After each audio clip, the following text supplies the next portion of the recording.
the Great Rift Valley, nione kwa, wow, the entire hall. Rift Valley hoye! Rift Valley hoye! Karibuni sana Rift Valley, feel at home. Aya, nyumbani. The host, Coast Region. Coast hoye! Coast hoye! Asanteni sana wenzetu kutoka Coast. Then we have our special guests.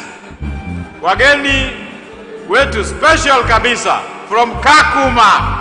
Nyinyi mtasimama tafadhali, mtuwevie kidogo. Kakuma delegation. Hey, can I see a hand clap of Kakuma? Asanteni, tumewakaribisha sana. Head teachers from Kakuma Refugee. At this juncture, having welcomed our delegations, it is my pleasure to welcome formally none other than our Secretary General. Karibu sana, Madam, to move on with the rest of the program. Asante na ubarikiwe.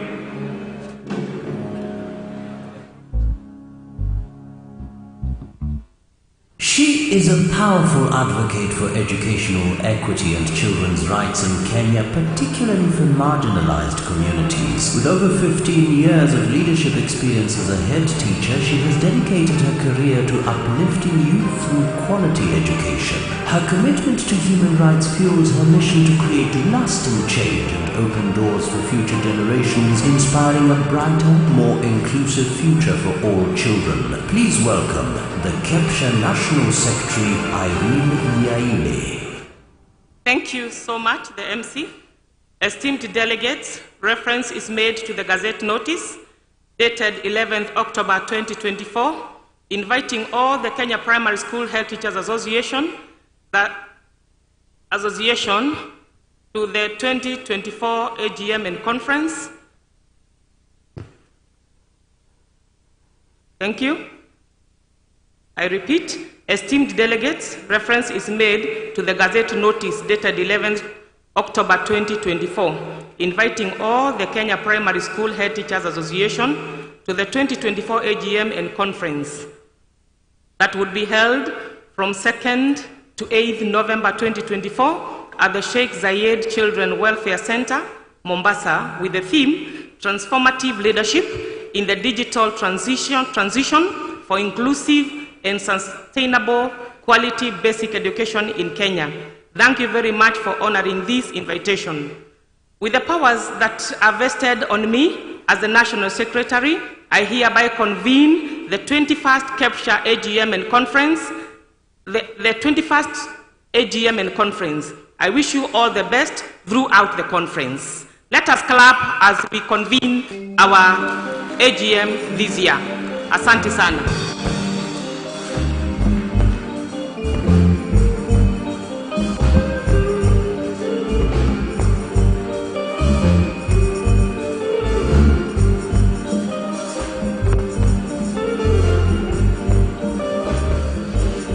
Hello.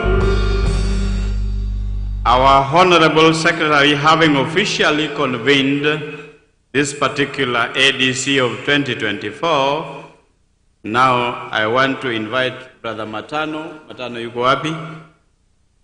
Brother Matano, to invite Brother Fuad, the National Vice Chairman, who is the session chair of this particular session. Thereafter, he will invite our Master of Ceremony, Brother Mwakazi, to continue with the program. Asanteni sana. Thank you very much, Mr. Meshak. Meshak Roche, Organizing and Publicity Secretary, National Office, our National Chair, Vice National Chair, and all distinguished guests. Hata mimi nataka nichukue nafasi hii kuwakaribisha nyote, najua mmeka. Lakini karibuni sana Mombasa. Kepsha hoye! Kepsha hoye! Kepsha Kepsha! Nataka tu kuchukua nafasi hii kumwalika ndugu Fuad, ambaye ndio National Vice Chairman, aweze kuendeleza programu hii pale ambapo amefika. Welcome brother Fuad. Uweze kuendeleza. He is the session chair. Karibu. Pigeni makofi bwana Fuad. Committed to enhancing primary education in Kenya. As the head of the institution at Tom Mboya Comprehensive School in Mombasa County, he has made a profound impact on the educational landscape. As a prolific author, he has contributed to Kiswahili learning with publications such as Sarufi ya Kiswahili and other competency-based curriculum materials, enriching resources for primary students across the nation. Please welcome the Kenya Primary Schools Head Teachers Association, Kepsha National Vice Chairman Fuad Ali. Thank you very much, our MC. Colleagues, good morning. Assalamu alaikum. Sabahul khair. Sabahul khair. Tunasema sabahun nur. Hebu tusikie. Sabahul khair. Tuko Mombasani, sidio? Tuko wapi? Thank you very much. On behalf of my national chairman, my brother, Johnson Zioka, the National Executive Board, the NGC, and all Kepsha honorable members, I want to take this golden opportunity to welcome you to Mombasa. My brother Roche has done that. This is another great year, the year 2024, the year when CBC is on its course, the year when next year we shall be in grade 9 at the climax of the junior schools. So ladies and gentlemen, my duty and honor this morning as a chair session is to give you an highlight of what is expected this morning and the better part of the day. Our programs have already been distributed. Our Honorable Secretary has already made a remark. We will be welcomed by the acting RDE who will take place to replace Mr. Luka Kagogo, the outgoing RDE, to welcome us. And as we move on, several facilitators will make their presentations in the course of the day. And our keynote address today, we shall have our chief guest, who is none other than His Excellency, the Governor, Mombasa County, His Excellency Abdul Samad Sharif Nasir, who will also be addressing us in the course of the day, plus many other activities, including panel discussions, where our panelists, David Obukhatsa, Bishop Makimei, Virginia, and Engineer Isaac Nyangolo will be on board, discussing unlocking the prospects and enhancing parental and community engagement in schools by addressing the digital divide. So ladies and gentlemen, enjoy the session. Our national chairman will be giving us a brief opening remarks in a few moments and welcoming us all to Mombasa. Natumai sote tumepata makao, sote tumepata sehemu za kujipumzisha, na kama jana huja sweat, make sure today you sweat. Na kama jana hujaenda kuonja bahari, you know, when you leave Mombasa, the oceans claim to me, they normally claim, they say, your people come to Mombasa and they don't want to test the waters.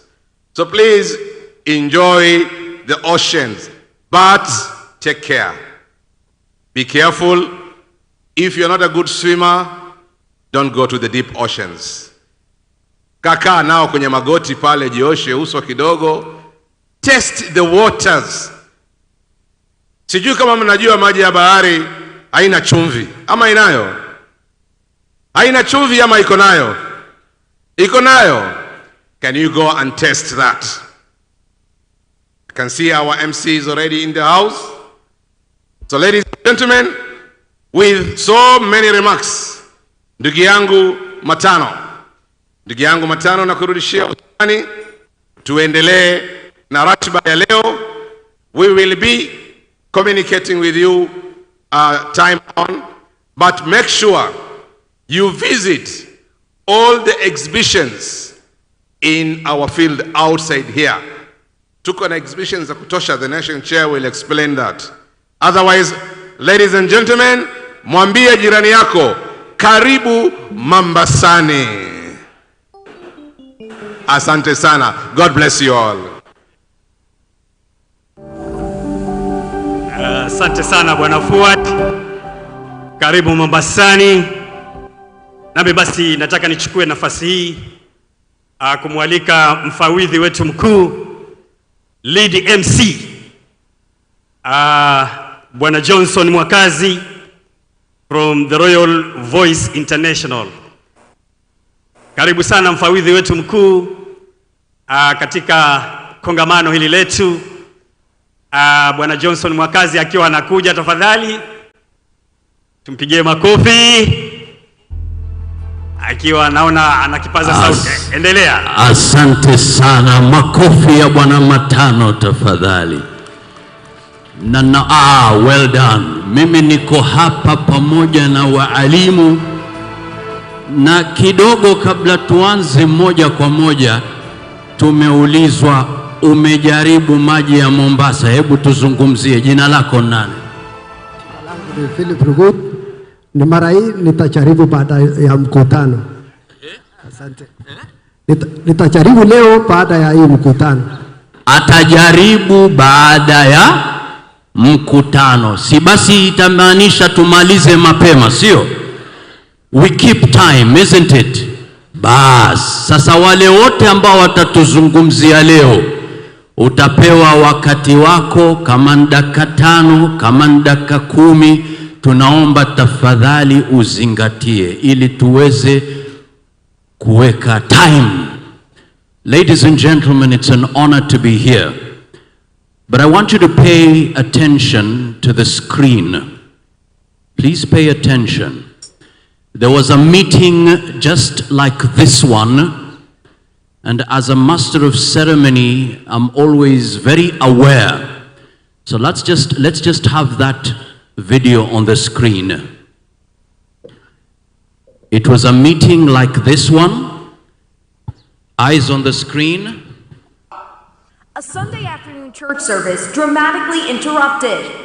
And God had showed The terrifying incident at Jesus' Dwelling Place Church in North Braddock, Pennsylvania, unfolding on the live stream, showing a gunman identified by police as 26-year-old Bernard Jr. Polite approached Pastor Glenn Germany and attempted to shoot, but the gun didn't go off. it clicked. You heard him shoot it. It clicked. So God jammed the gun so that the bullet didn't come out. The deacon, sitting just feet away, leapt into action. The man had his back turned towards me, and I could see he would never see me coming. Both men wrestling the weapon from the gunman's hands. So, distinguished guests, ladies and gentlemen, let us be present. Be present. Uko na simu wako wa mkononi tafadhali. When the talks are on, please be present. Security has been beefed up, so you don't have to worry about that. But at the same time, I'd kindly request that we are aware of our environment, who is walking in, who is walking out. Our program, ladies and gentlemen, let's have the screen, is very clear. Let's have the screen. We want to appreciate all the partners who are here. A big round of applause to our sponsors. Makofi yao tafadhali. Our title sponsor, Asante Sana. Of course, we'll be expecting the Cabinet Secretary. We definitely want to appreciate all those who have made it possible for us to be here, recognizing authority. Na makofi pia tafadhali to the chairman, Kepsha. Makofi yake tafadhali. Bwana Johnson Zioka, thank you so much. The board, makofi yao tafadhali. Thank you so much. Ametufungulia kabisa National Vice Chairman, makofi yake tafadhali. Of course, in a moment, she'll be speaking to us, but this is generally the program. Will be represented, of course. We have our speakers, key speakers. Please take note. We have specific timelines. We'll be guiding you. So please keep to the time. But this is generally the program throughout the day. We want to close latest by 2 p.m. If we can earlier, that will be great. But please take note of the speakers. Asanteni sana. This is the general program for the day today. Tuko pamoja lakini sio? Well done, well done. And now, ladies and gentlemen, get ready.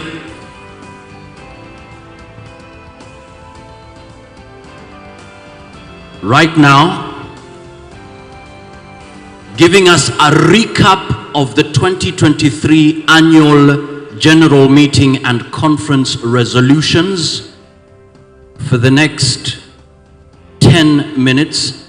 Welcome her once again. Let's have the video on the screen.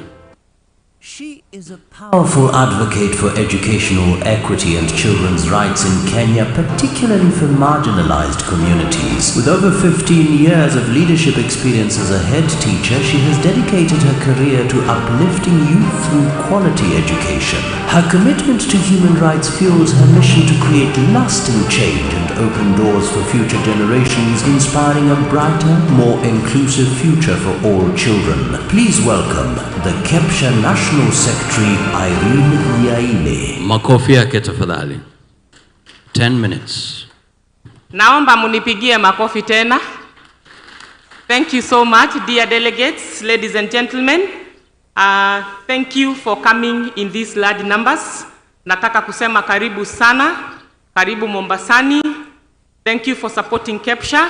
And now we shall go through the communique for the 2023 Kepsha Annual General Meeting and Conference that was held here in Sheikh Zayed Children's Welfare Center, Mombasa, from 6th to 10th November 2023.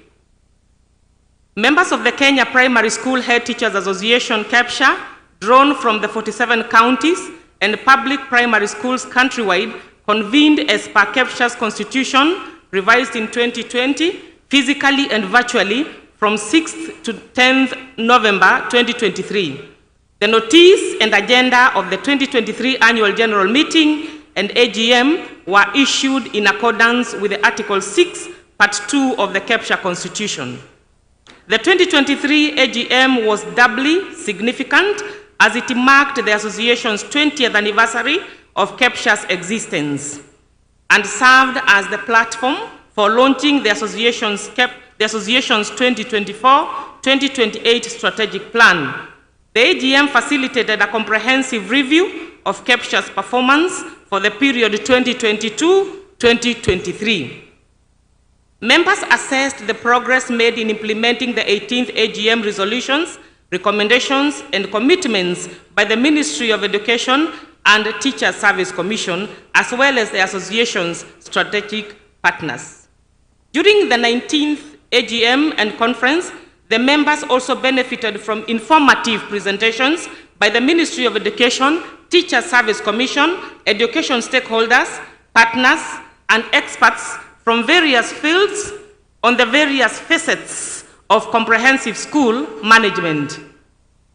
Thus, the forum provided for sharing experiences, challenges, and success stories in redefining education management and inspiring innovation in delivery and management of basic education within the evolving context of the comprehensive school setup for a sustainable impact going forward. Across board, the members were challenged to explore new avenues and opportunities for additional growth and development, and to continuously adapt to an ever-changing educational landscape. Resolutions and recommendations. The 19th Kepsha AGM and conference resolved to 1. Approve the financial audit report for 2023-2024 financial year and the projected budget for 2024 Kepsha activities. Number 2, approved Kigonjenga and Company Certified Public Accountants Kenya as the external auditors for 2023-2024. Number 3, ensure that the monthly disbursements of funds to regions and counties are audited and accounted for by the end of the first quarter of each subsequent year. Number 4, review the Kepsha Constitution with a view to aligning with the ongoing structural changes in basic education as well as other emerging needs. Number 5, rebrand Kepsha with a view to enhancing the association's relevance and effectiveness of the brand identity. This we shall do tomorrow. If you look at your program, it is well indicated that tomorrow we shall have an activity of rebranding Kepsha. Number 6, progressively roll out the 2024-2028 strategic plan that considers the ongoing education reforms with key implications for school administrators. Number 7, enjoin Kepsha in the African Confederation of Principals and the International Confederation of Principals for fostering robust knowledge exchange and continuous learning. Ladies and gentlemen, this happened in August, and our able chairman represented Kepsha in that confederation. Number 8, develop and operationalize a partnership matrix that defines relationships between partners and Kepsha in return on investment and critical paths for engagement.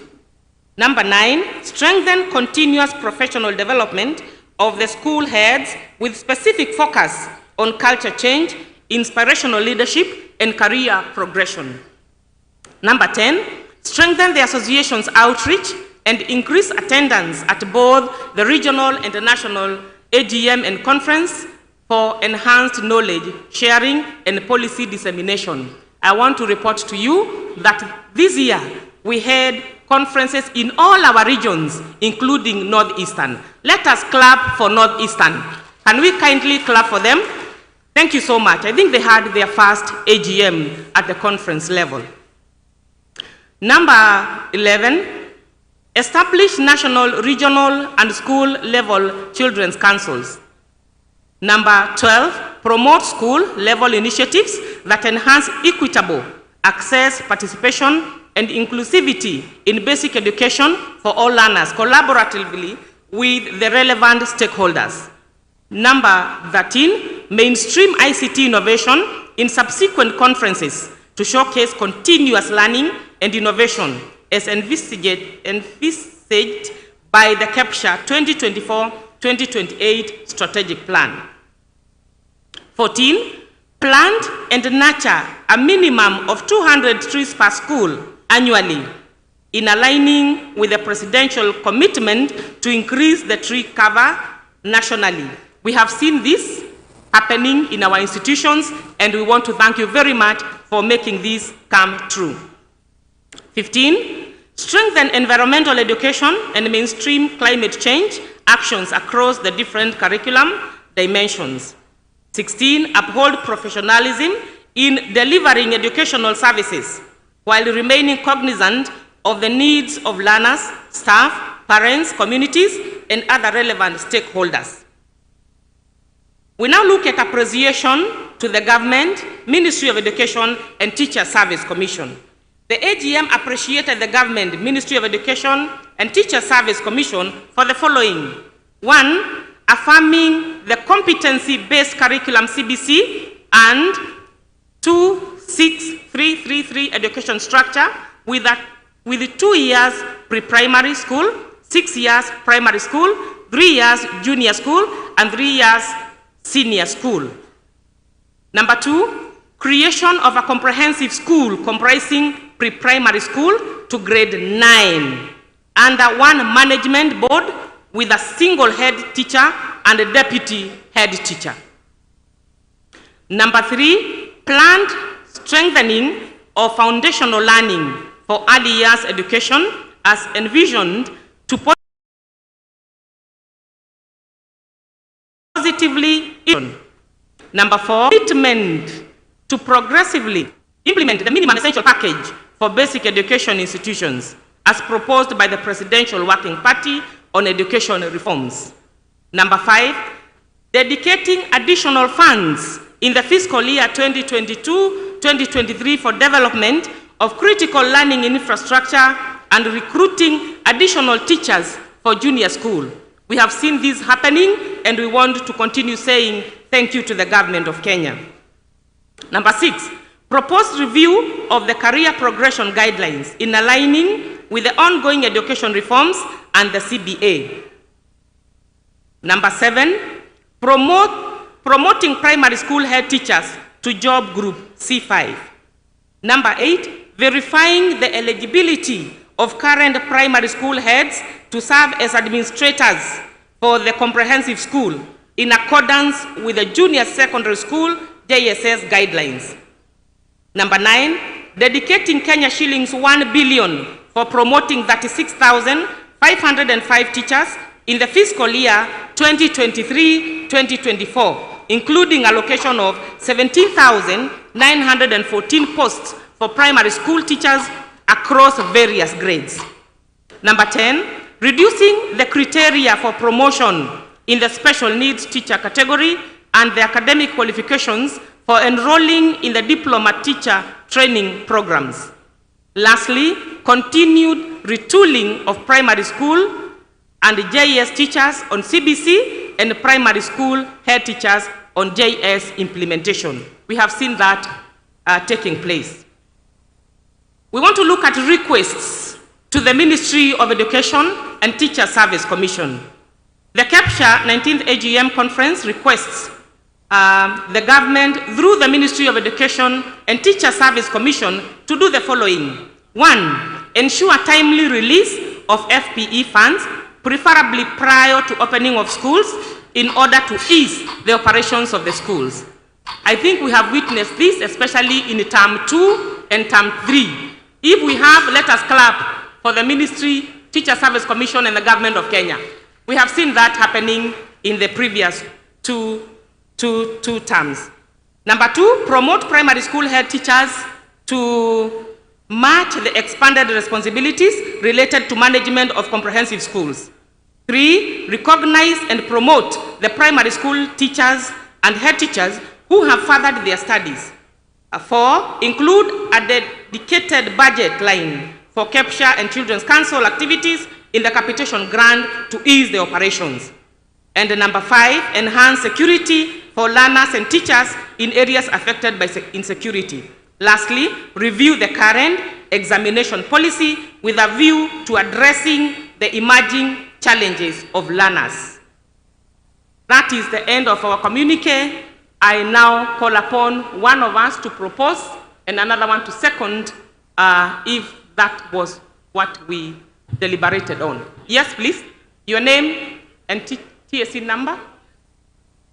A microphone, please, to him.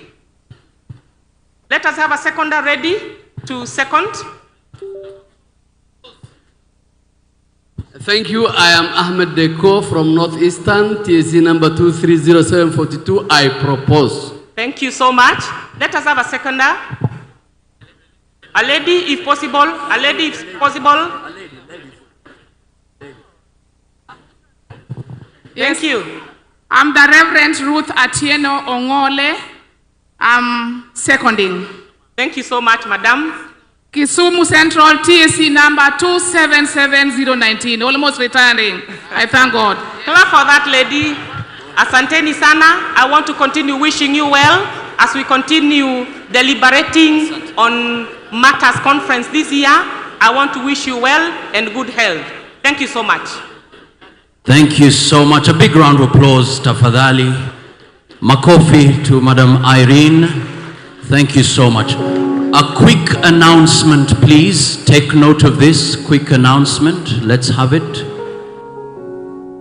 Thank you so much, ladies and gentlemen. Just a request. We are having dignitaries streaming in.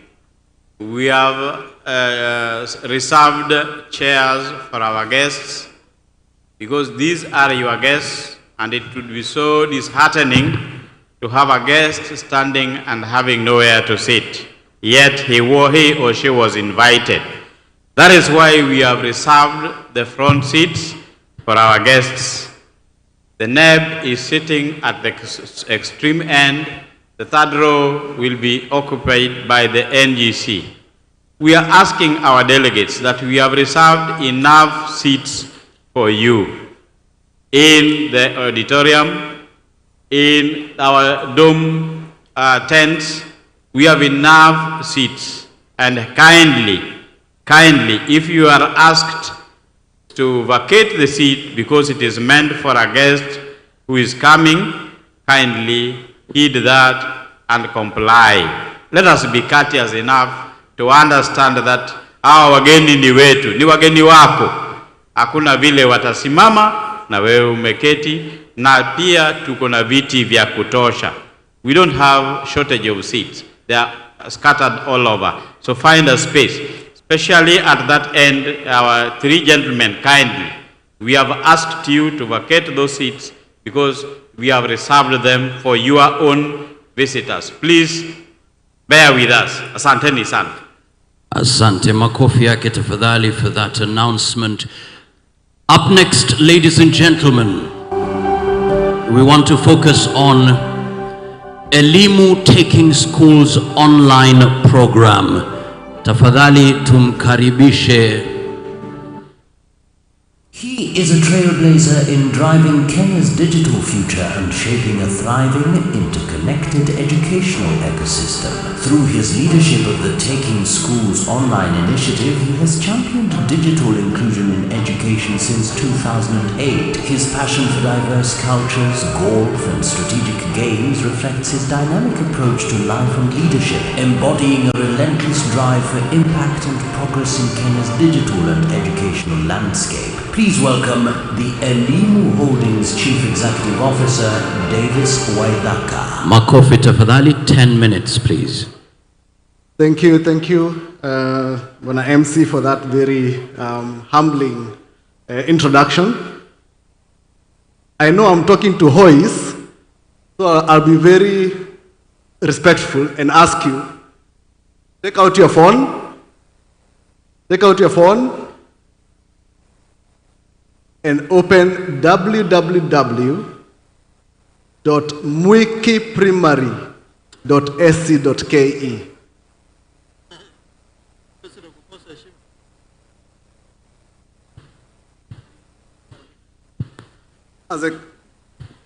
I can't see my slides. I don't know whether the slides are on. The slides on?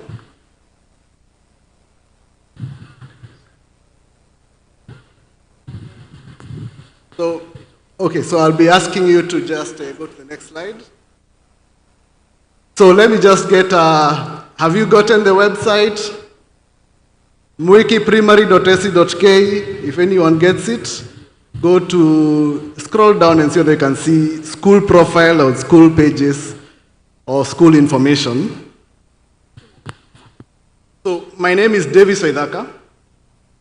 I am the Chief Executive at Elimu Holdings, and here at Elimu Holdings we are taking schools online, and it's a big partnership between government, ourselves, private, and the schools themselves.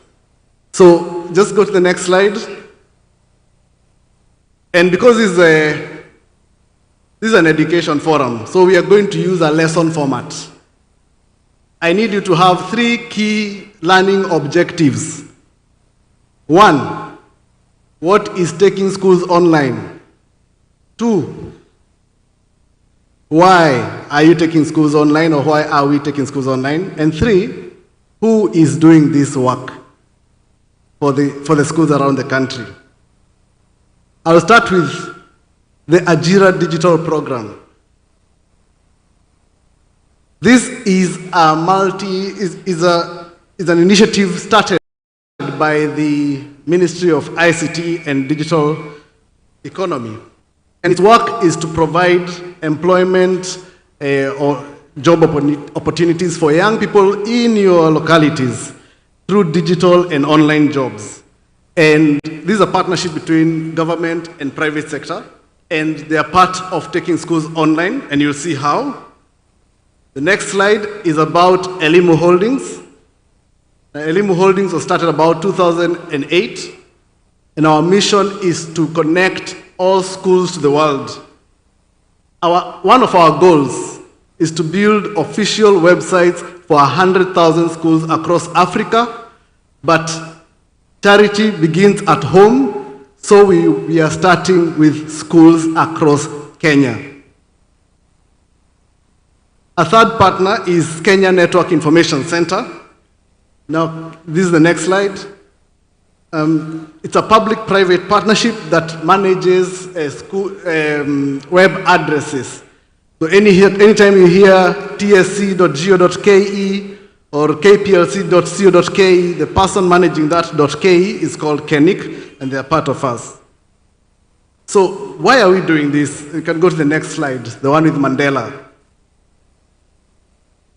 Our continent father, Nelson Mandela, said in no uncertain terms that education is the most powerful tool and the most powerful weapon with which we can change the world.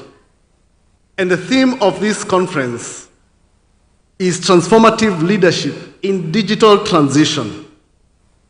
We are the HOIs. Who is going to lead digital transition in our schools? Who is it? The teachers, is it the parents, or is it ourselves? I put it to you that a school will not do digital transition if the head of that institution is not convinced that that school should be transformed. That is why we take our time to talk to you and say it is time that our schools get online. So the next slide, please. So about the Taking Schools Online program. First, it's a multi-stakeholder initiative. It's a program where many people, they say a child is brought up by a village, or it takes a village to bring up a child. Same thing with taking a school online. You do not do it alone. In this program, we are deploying more than 100 young people across the country to come to your schools and help your schools have an official, safe, secure online presence. And in this 2024-2025 year, we are going to take at least 1,000 of these schools, 1,000 of them should be online by the end of the financial year 2024-2025. Next slide, please. But you might ask, and I say this, remember your key learning objectives. Why get schools online? There are so many reasons, but I'll look at two. One, parental involvement. And I'll not even do the big parental involvement. A simple question like, I know there are some banks here that have given you accounts, but do your parents know what the account number is? If your banker is sitting here and has sent people to your school to make sure that you have the correct account, a parent will ask, which account are we sending some money to? If you have a good website, an official website, put that number there, and your banker is going to come and reward you. He's going to be very happy that you have done that. Another is the stakeholders. Schools have many stakeholders. A simple question is, when's your next prize giving day? Where can I get this information? I would like to support it.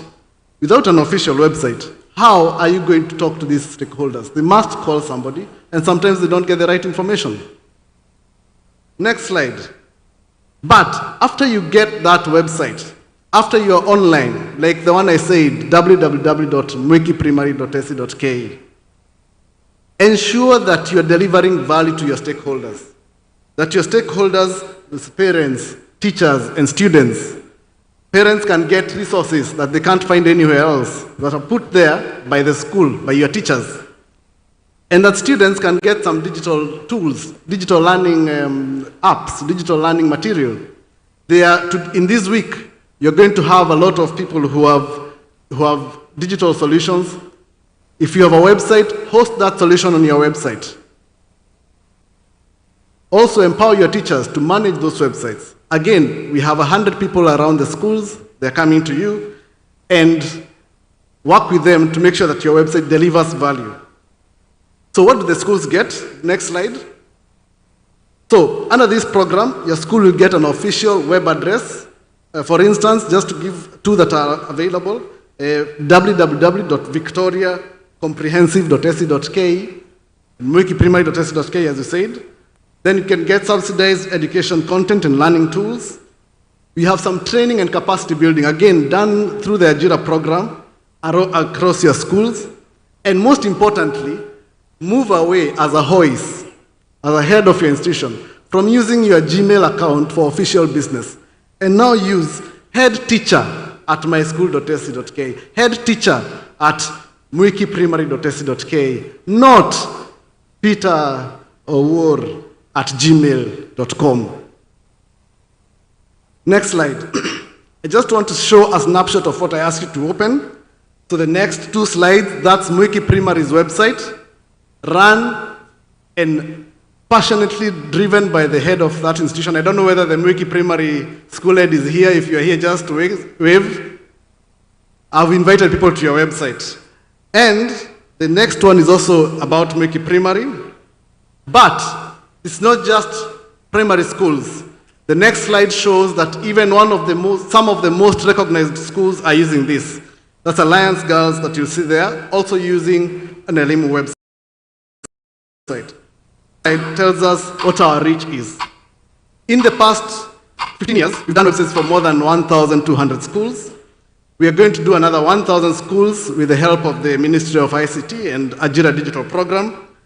And so far, more than 5 million people have visited or have used the websites, including the elimolibrary.com, that some of you might have used for your lesson plans and for your lesson notes and schemes of work and all that stuff.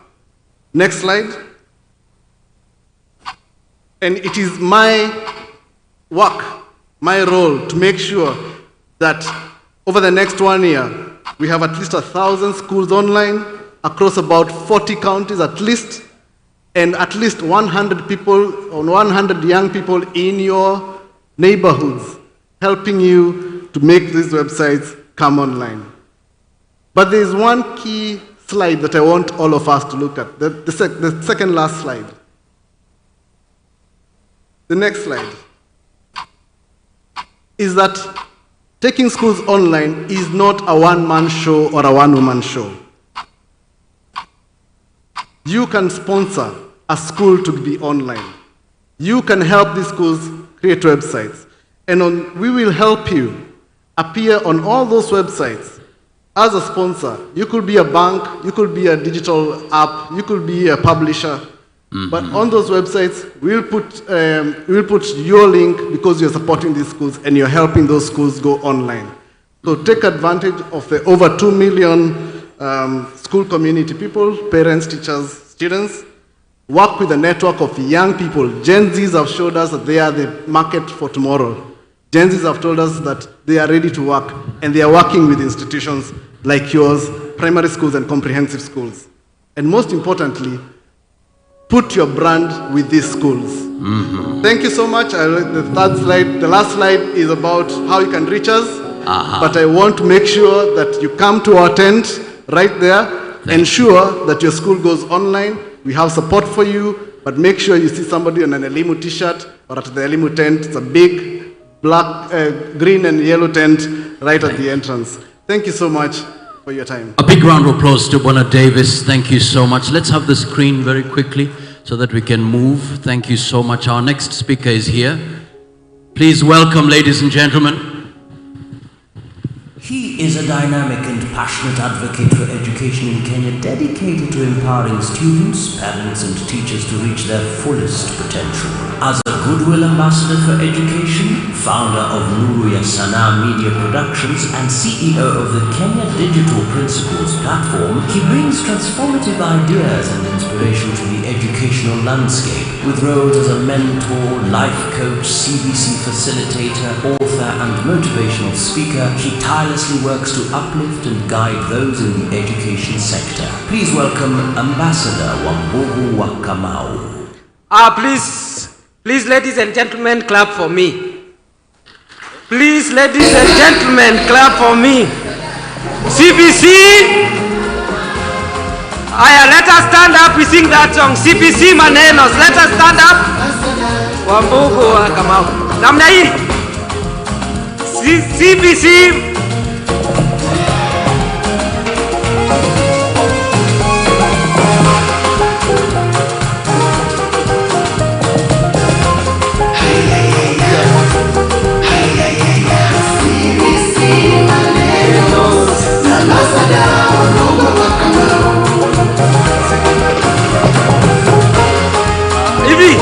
This way.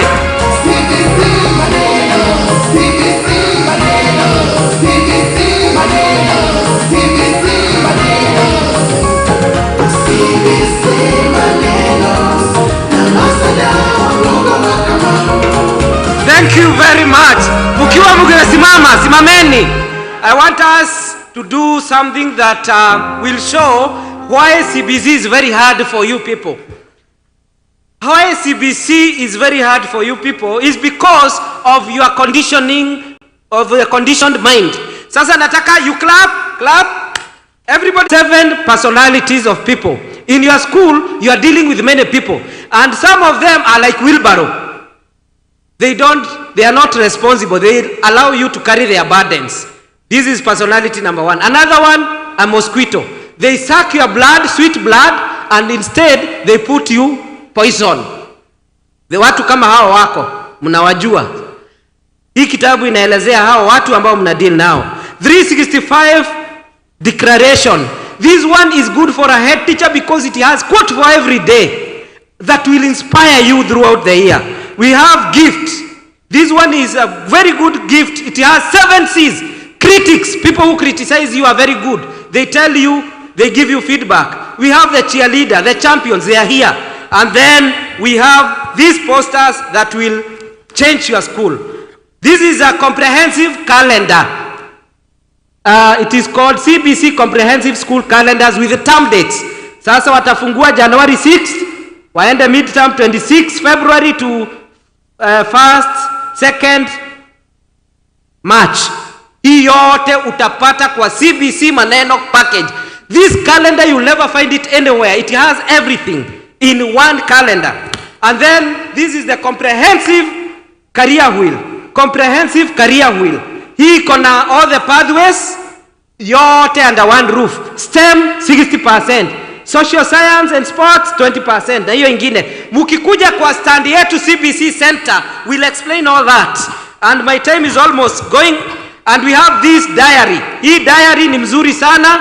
Iko na kila kitu. Kila kitu kuanzia Januari unaangalia yote, unapanga kazi yako. An idiot with a plan will defeat a head teacher without a plan. Imagine. An idiot with a plan will defeat a head teacher without. This one will give you a plan. And then we have this one. This is the... my time is going, my friend. This is the periodic table. There are around 7 posters at 4,000. We are giving you at a half price. Ebu onyesheni CBC Manenos. This package now, officially in Kepsha, we are launching this product at only 2,000 shillings only. Mukuje kwa standi yetu, tunawafundisha bure, tunawapea zawadi na tunawapatia hii package na tutazunguka tukuwaletea. Mukuje kwa standi yetu. Thank you very much, ladies and gentlemen. CBC! CBC! Hey, the song, CBC! CBC Manenos. Thank you very much.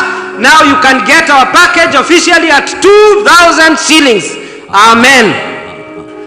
Wow. Makofi yake tafadhali. Thank you so much. Ladies and gentlemen, tunasema asante sana. We want to appreciate those who have joined us. A big round of applause to Virginia Ngindiru, Zizi Afrique Foundation ako hapa, makofi yake tafadhali. Sam Otieno, Zizi Afrique Foundation pia yuko hapa, makofi yake tafadhali.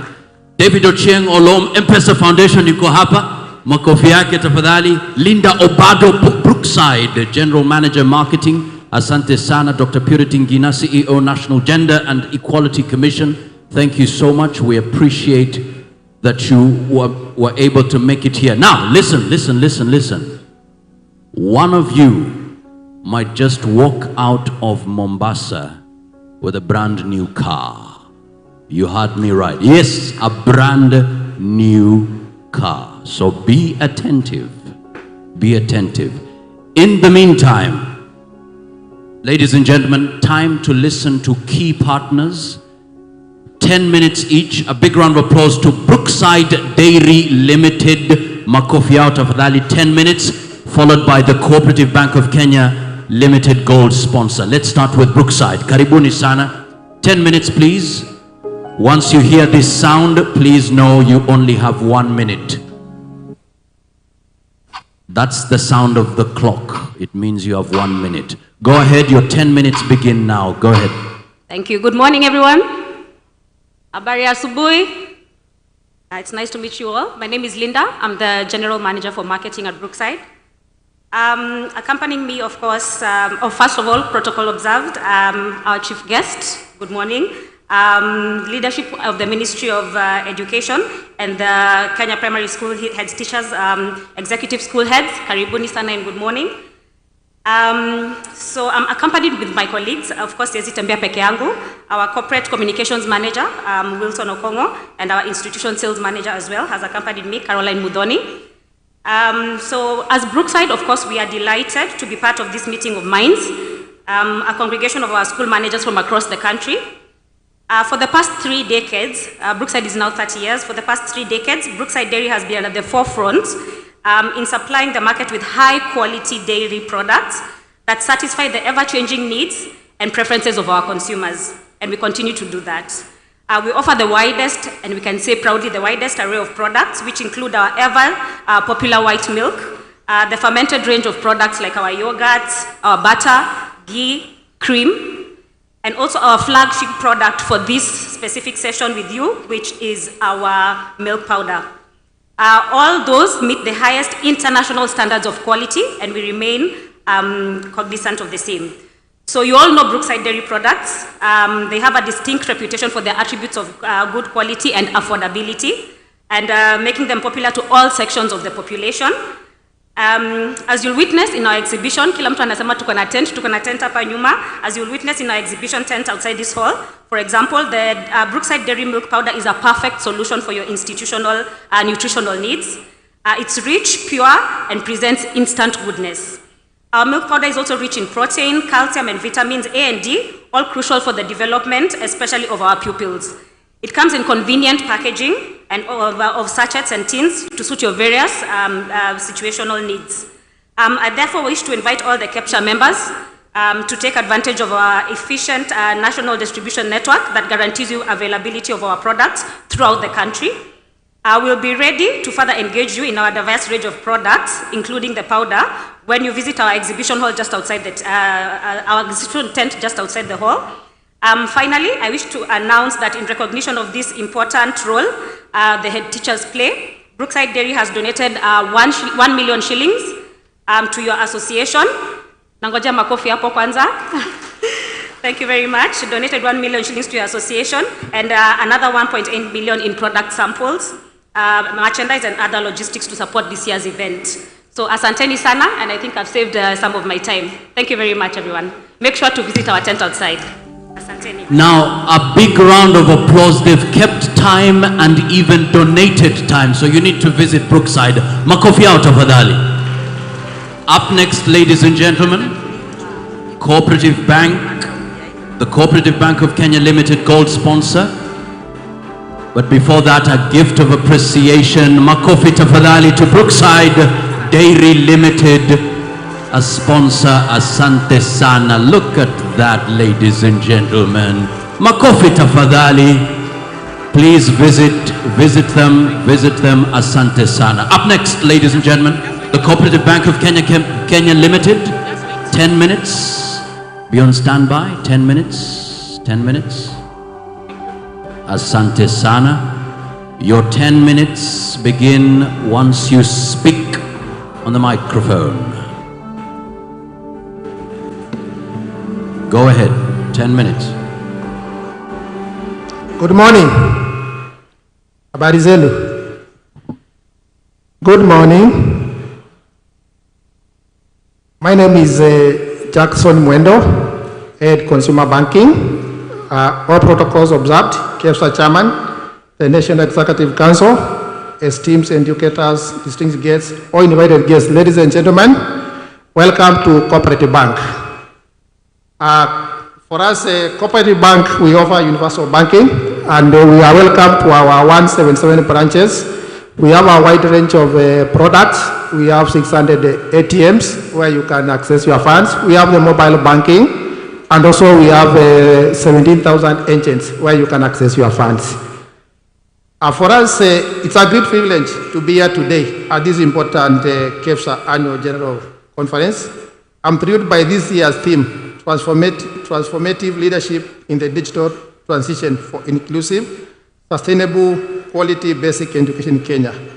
The digital transition is profoundly reshaping our world, and the leaders in education will bear a significant responsibility to leverage on this potential for the benefit of every child in our nation. Today we gather to celebrate the transformative power of education and explore how we can harness the power to prepare our students for future. As we explore the challenges and opportunities before us, let us remember that education is not just a pathway to knowledge, but a powerful equalizer. There's potential for every child, whether they are in the bustling streets of New York or in the remote areas of Lodwar, an equal chance to success. Education opens doors, and it is our duty as educators to ensure all these children have access to quality learning experience. As we look to the future, we must recognize that the world order is rapidly changing. The adoption of smarter, more efficient ways to address challenges is crucial, and at the forefront of this movement is technology. All sectors must be onboarded, and education must lead the way. From early childhood learning to advanced curricula, we need to align our teaching methods with our digital world. This means addressing the key areas such as coding, computer-aided learning, and artificial intelligence. These skills will be a stand to the cusp of an exciting frontier in the artificial intelligence tools, imagine-driven technology school labs, where scientific experiment can be modeled and simulated using AI, reducing the cost and enhancing learning experience. As we consider our environment and phases of ESG, we must be proactive in addressing pressing issues such as climate change. Additionally, we should implement recycling and a composting program to minimize waste, organize tree planting events to enhance local ecosystem, introduce water-saving techniques like rainwater harvesting and native landscaping. Cost management in education is another key area that requires our attention.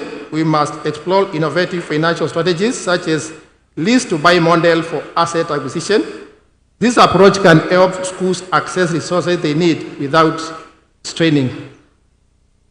The bank's commitment to educational access is evident in our support for initiatives that foster inclusive education through cutting-edge fintech solutions. We have innovative tools that are designed to automate and streamline the collection of school fees, providing greater efficiency. We have our product called M Collection, where we have the pay bill 400, 200, 400, 222. It can assist you in collecting your school fees. We have a prepaid cards for those with boarding schools. We eliminate the cash and for the individual. And then salary account.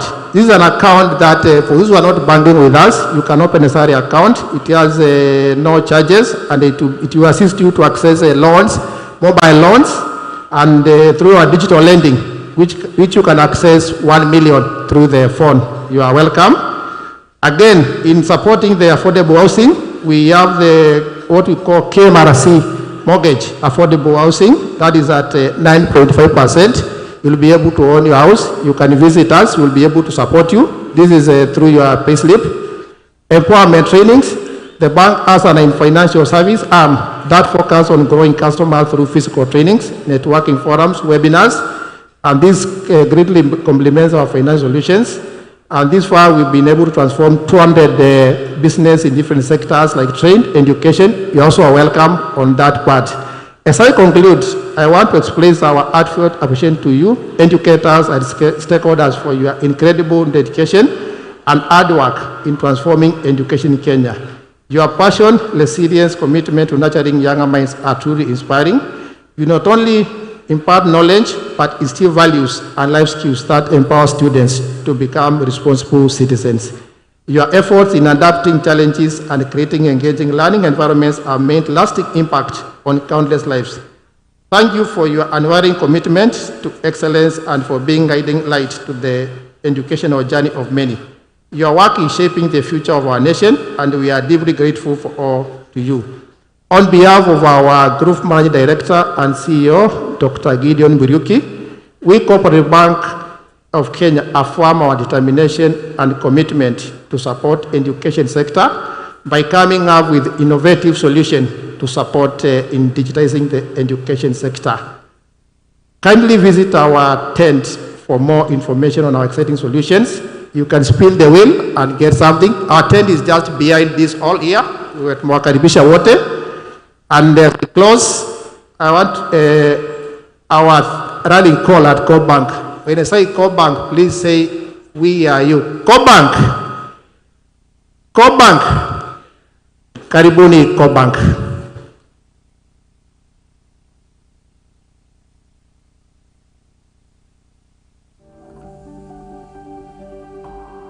Our gift of appreciation to Kepsha. Chairman, karibu. Makofi tafadhali. Asante sana. The Cooperative Bank of Kenya Limited, gold sponsor. And the Vice Chairman. And the Vice Chairman. And Treasurer. And Treasurer as well. Karibuni sana. Appreciating the National Executive Board of Kepsha. National Secretary. National Secretary.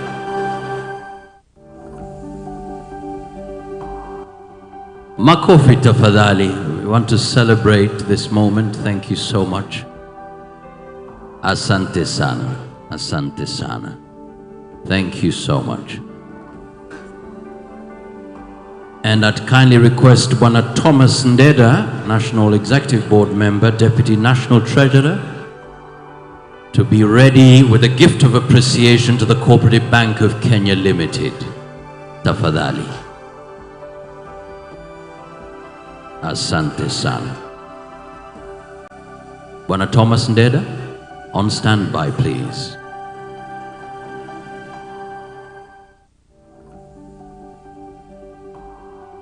Asante sana. And as we continue, one more key partner, then we'll get our keynote address. I'd kindly request the Office of the First Lady, Arnold Kipchumba, Director, Environment and Climate Action, please be on standby 3 minutes. Arnold Kipchumba. Asante sana. Well done, well done. Asante sana. And a gift of appreciation to the Cooperative Bank, Bwana Thomas Ndeda.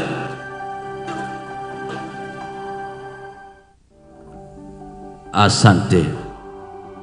Thank you, MC. As you visit the tent, spin the wheel. We have the wall clocks, we have the water bottles. Please, pitia kwa tendi yetu. Asanteni. Asante, thank you so much. Up next, ladies and gentlemen, makofi to Arnold Kipchumba, Director, Environment and Climate Action, Office of the First Lady. 3 minutes, please. Okay. Good morning. Yeah, I just want to take this moment to acknowledge the National Chairman, Johnson Zioka, the Kepsha National Executive Board, all the teachers from all the regions in Kenya, and I'm also been informed that we are expecting 17,000, and so what a sight to behold and I just want to thank the leadership of Kepsha for the good job that you've done. Also, just to congratulate you on the 2024 AGM and conference, and also just to Kepsha for extending this invitation to the office of the First Lady. Before I proceed, receive greetings from the First Lady of the Republic of Kenya, Her Excellency Mama Rachel Ruto. As you are aware, she's also an educator like you, and she's aware that we are here joining you in this 2024 AGM. I also just want to acknowledge the responsibility and the role that you have in transforming education and shaping futures in this country. But good question, someone would ask, why is Mama doing good and the Office of the First Lady attending the Kepsha Annual General Meeting 2024? And as the National Secretary was reading the communique of last year, and I noted, I think communique number 15 and 16 highlighted the role schools play in supporting the President in the 15 billion tree growing agenda, and also the role teachers have in environmental education. So in 2023, in 7th September, we launched what we are calling the First Ladies Mazingira Awards, which is a national environment and climate-centered annual competition that is targeting 89,000 schools, approximately 17 million learners, so both in public and private schools. So we launched last year, and we started the campaign early this year in January, where we engaged schools, and we had approximately, for the first year, this year, 1,000 schools participating. And we're engaging learners through creative expression, so essay, painting, essay in Kiswahili and writing, spoken word, ideally creative expression to engage learners to see how they can express themselves. But the main objective is to nurture a population and a generation that is environmentally conscious. So in 10th October this year, we invited 500 learners across the 47 counties in State House. So they were hosted by the First Lady in State House, and we celebrated 60 winners of this inaugural competition. And we also want to thank your chairman for your support and your leadership. We saw you in State House, and thank you so much. So the reason we are here today is we want to engage you about the First Ladies Mazingira Awards. It will be an annual event, and we'll be rolling out for the year 2025. You are our partners. We cannot do it alone, and we are implementing this program through Ministry of Education and Ministry of Environment and other relevant stakeholders. So we have a tent. At 10:58, 59, we'll have a team from the office that is willing to engage you and discuss with you in terms of how you can engage. And I'm also joined by my colleague Sheila. Probably you can just wave, and thank you so much for this time. I really appreciate it. Makofi out of Adali, thank you so much indeed. Ladies and gentlemen, we want to appreciate, even as we plan to visit tent 58 and 59, we also want to tell you that we have two domes, one on your right, one on your left, fully furnished with a screen. So in case you're missing out a space, check outside on your left, on your right, there is a dome fully furnished with screens. It is now my pleasure, ladies and gentlemen, to welcome the one at the helm. Let's have the screen on for the keynote address this morning, first day. Please. He is a dedicated leader and passionate advocate for primary education in Kenya. With over 20 years as a head teacher, currently at Donholm Primary School, his commitment to educational excellence has seen him rise through various roles. He is an influential voice on the Kenya Institute of Curriculum Development Council and the Education Task Force. Please welcome the Kenya Primary Schools Head Teachers Association, Kepsha National Chairman, Johnson Nzioka. Thank you, Bwana MC, our distinguished guests, our colleagues, heads of institutions, ladies and gentlemen, good morning. Good morning. Hamjambo. Hebu tusalimiane ndugu zangu. Hamjambo. Nashukuru, nafurahia kuwa nanyi leo. Sisi wote hatuna budi kuwa na furaha kwa siku ya leo, kwa kongamano hili imetuweka pamoja after mwaka mzima.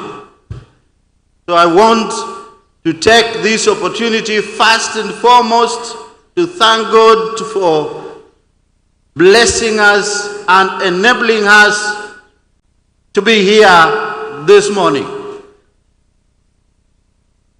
Ladies and gentlemen, I know you have gone through a lot since the last conference last year.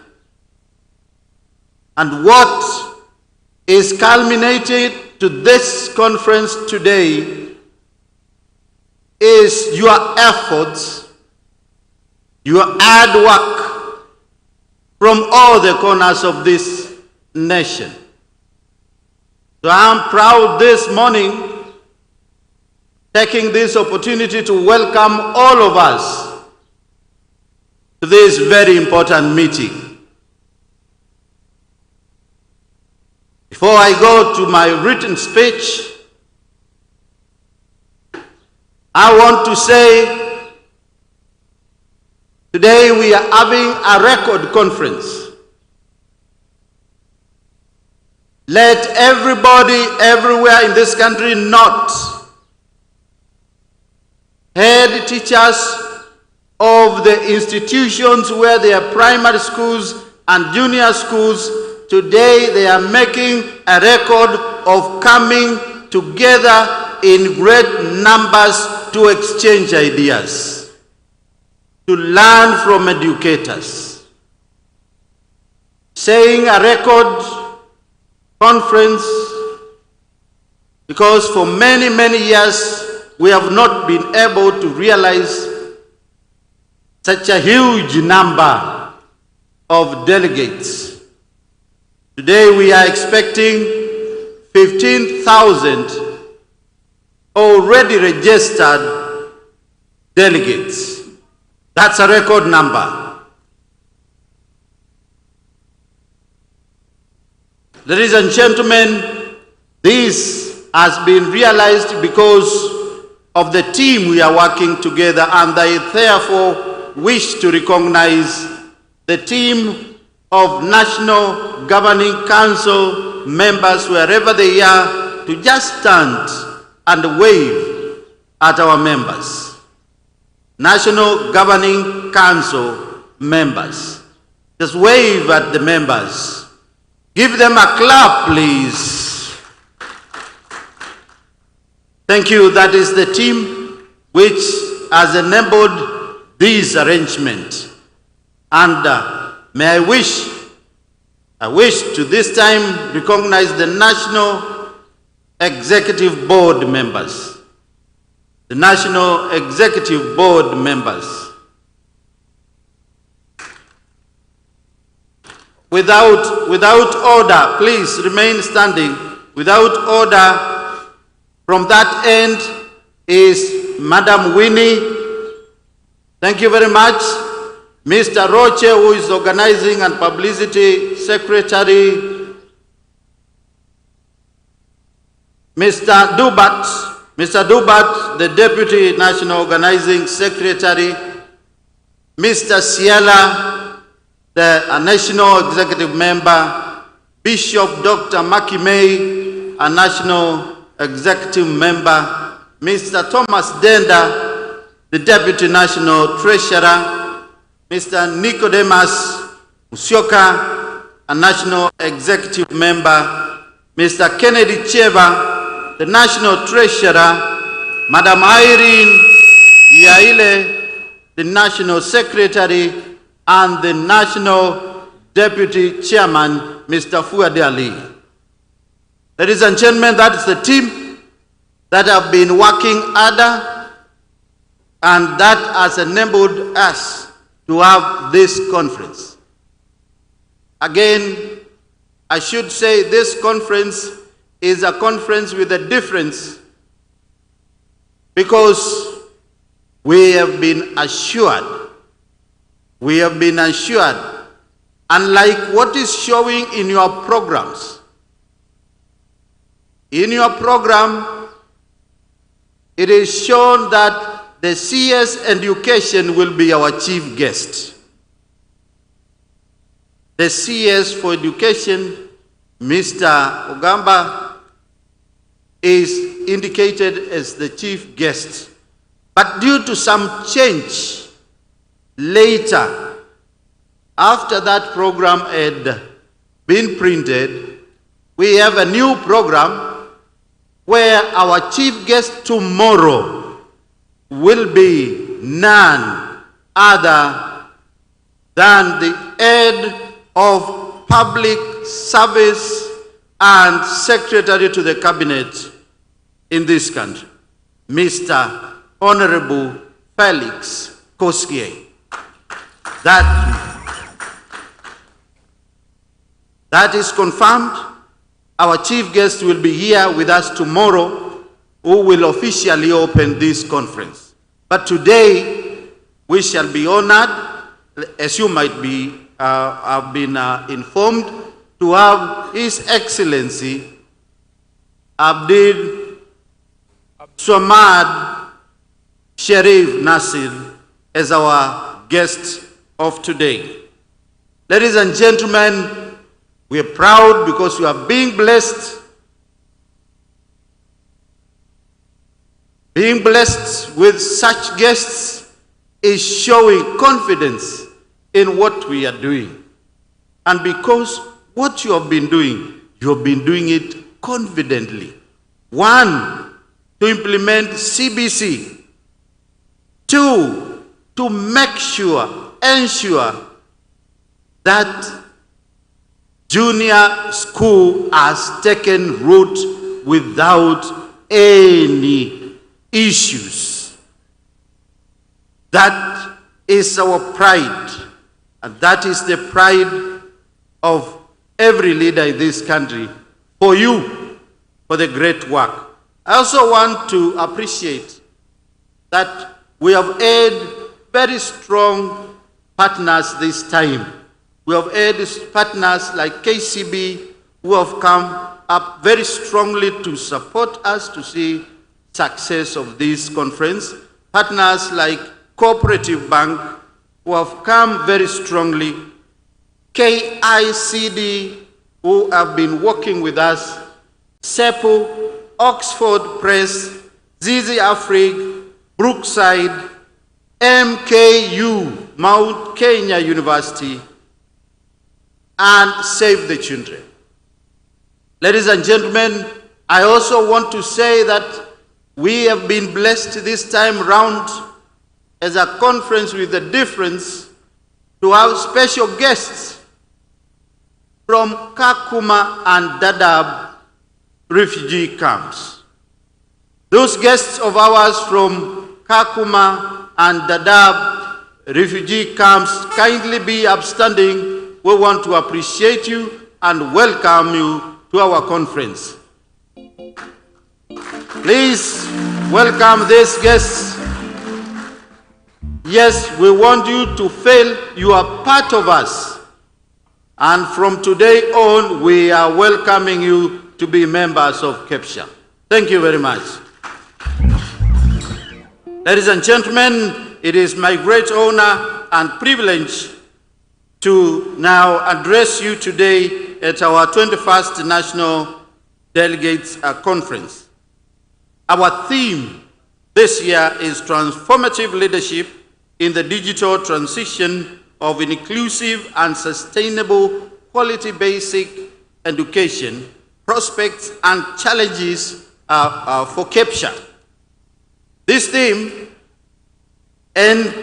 encapsulates our role as educational leaders to guide our schools through a period digital transformation while ensuring that the basic education system we advocate remains inclusive and sustainable for future generations.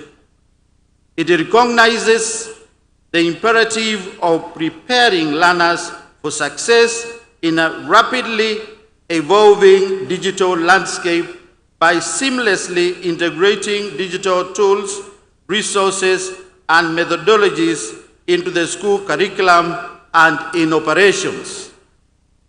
Digital technologies have revolutionized how we teach and how learners engage with us and with knowledge.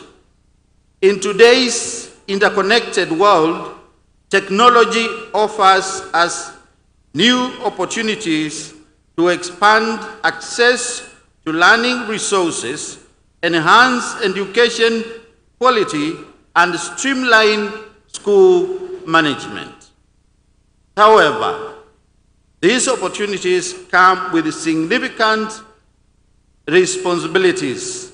As transformative leaders, we are called upon to drive the digital transition to promote inclusivity, sustainability, and long-term excellence in education. Take note, inclusivity. That is why we are having friends from Kakuma and Dadaab here with us. We must also address the challenges of bridging the digital divide to ensure no learner is left behind.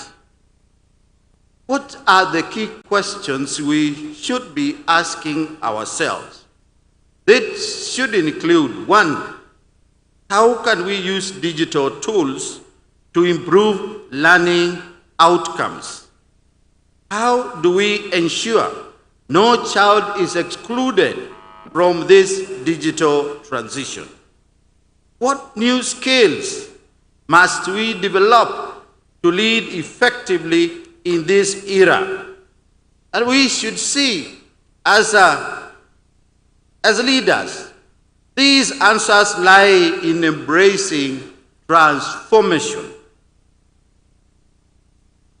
Transformative leadership in the digital age requires embracing change and innovation, understanding that technology is not just a tool, but a catalyst for systemic transformation, collaboration, and lifelong learning. As school heads, we are not just administrators. We are visionaries, change agents, and custodians of quality education. Our leadership must focus on inclusivity, ensuring digital tools are accessible to all learners, regardless of geographical location, socioeconomic background, or ability.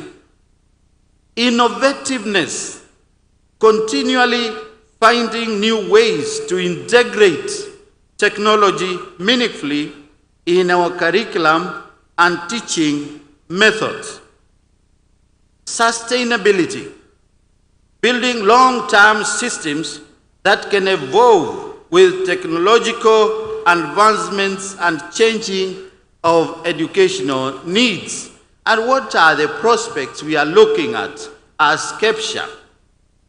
The digital transition offers exciting prospects for Kepsha and its members.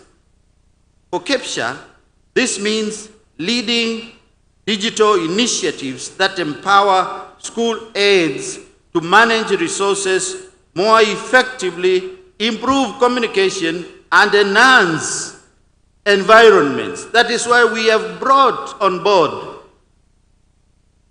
partners like Kurasa, who will talk to us here today. We have specific opportunities which include enhanced professional development. Digital platforms offer continuous learning opportunities for our members, keeping us at the forefront of education best practices, improved collaboration. Technology enables us to share resources, ideas, and solutions more effectively across our network of schools. Data-driven response decision-making. Digital tools can help school heads track learners' performance, identify areas of need, and allocate resources more effectively, ensuring that we remain responsive to the changing educational landscape. Global connectivity. We can connect our members, teachers, learners with our peers worldwide, broadening their perspective of experiences. I know we have challenges, and these are issues we must address. We must confront these challenges of digital transformation. The digital divide is a challenge. Not all schools and learners have equal access to technology. Addressing this requires focused efforts to ensure equitable resource distribution. That is why we have brought on board Communication Authority of Kenya, so that we address this challenge together. Teacher training. Continuous support for teachers and learners is crucial in developing digital literacy. We have also brought other partners on board to assist us in training.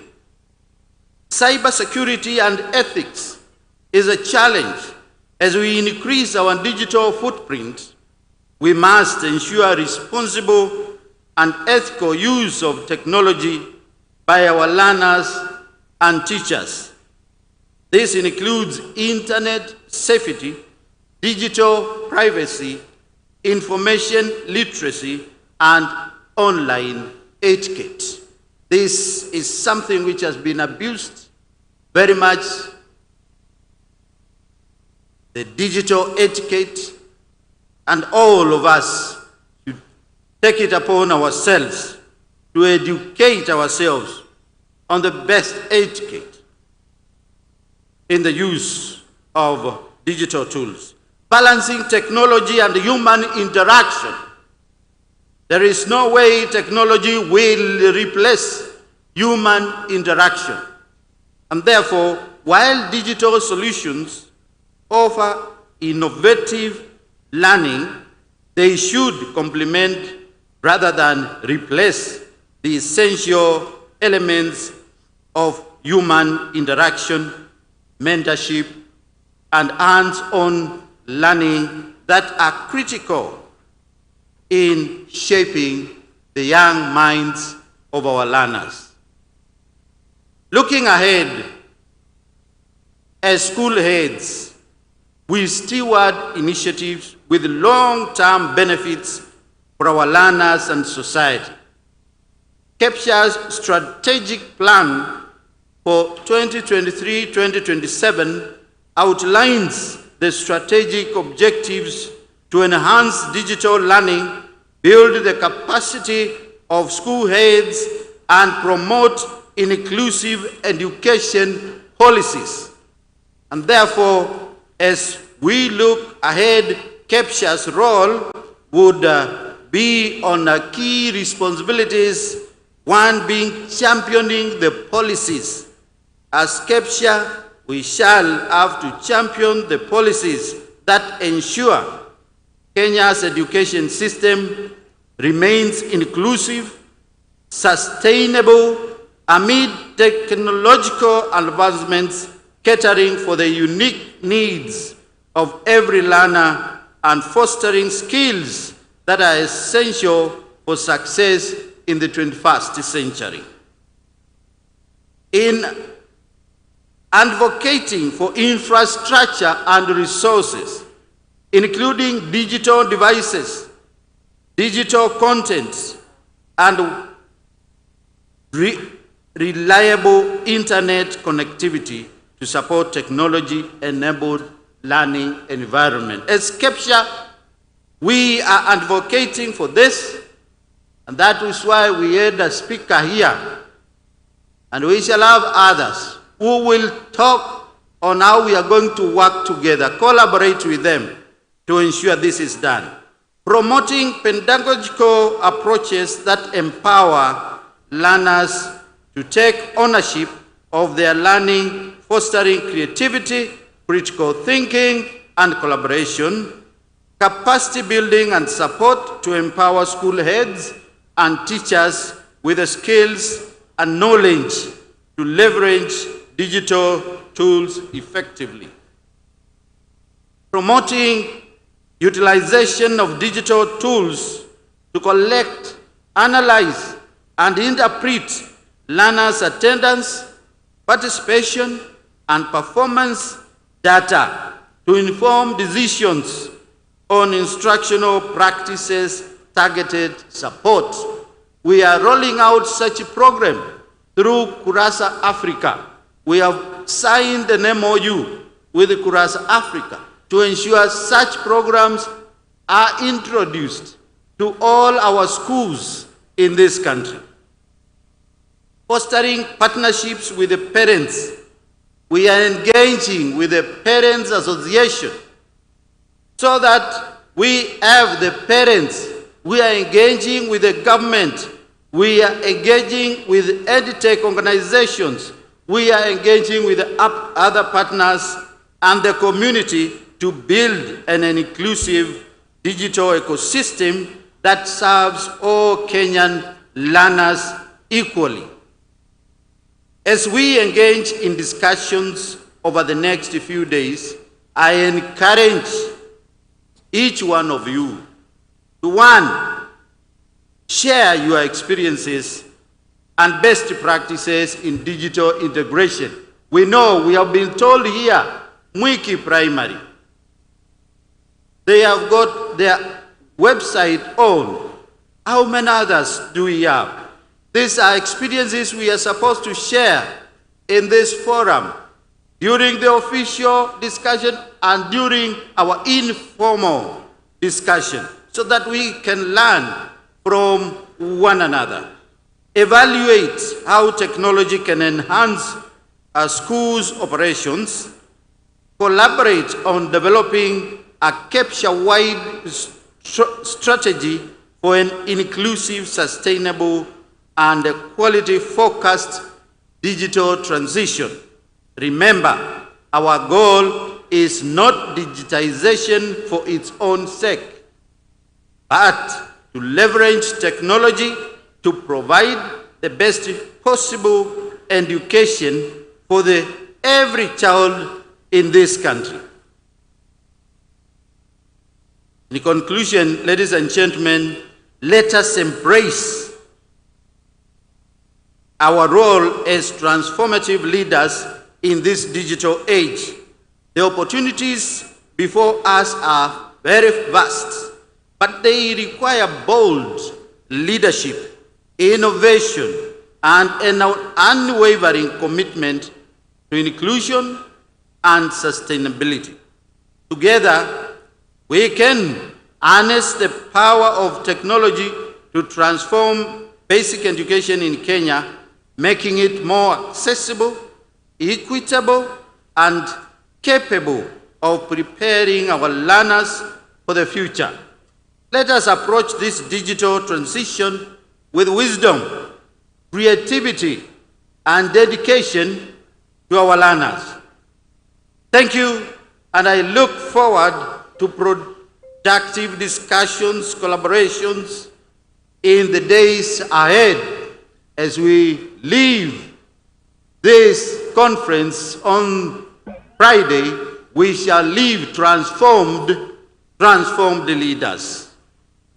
May I also make a note on the colleagues we have from Dadaab and Kakuma to promote equity in education and enhance quality of instruction in refugee hosting counties. Kepsha, in collaboration with development partners, advocates for the accreditation, certification, and issuance of TSC numbers to refugee teachers. Because these are teachers who are handling Kenyan children.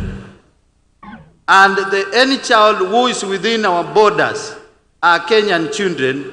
We should ensure the right education is delivered to them. We highly value the diversity these teachers bring and acknowledge their vital role in enriching learning and fostering the development of skills and competencies among children in these refugee communities.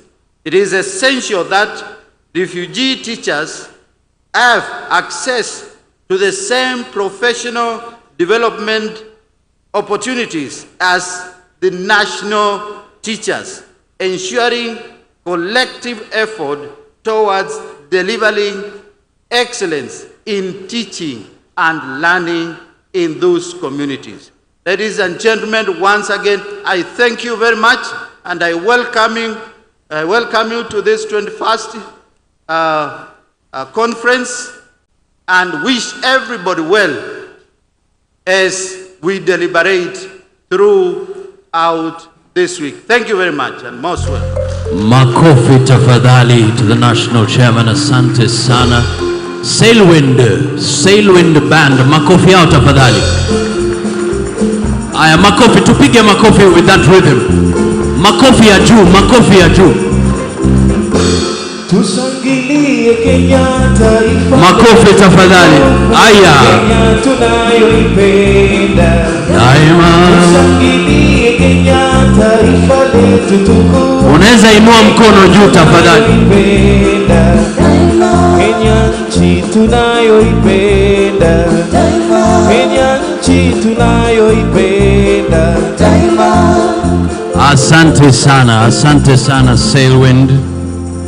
Ladies and gentlemen, very quickly in the next 5 minutes, we'll listen to Longhorn Publishers, followed by Teach for Kenya. Those are our sponsors. 5 minutes each, 5 minutes each. Let's start with Longhorn Publishers. Muko wapi tafadhali?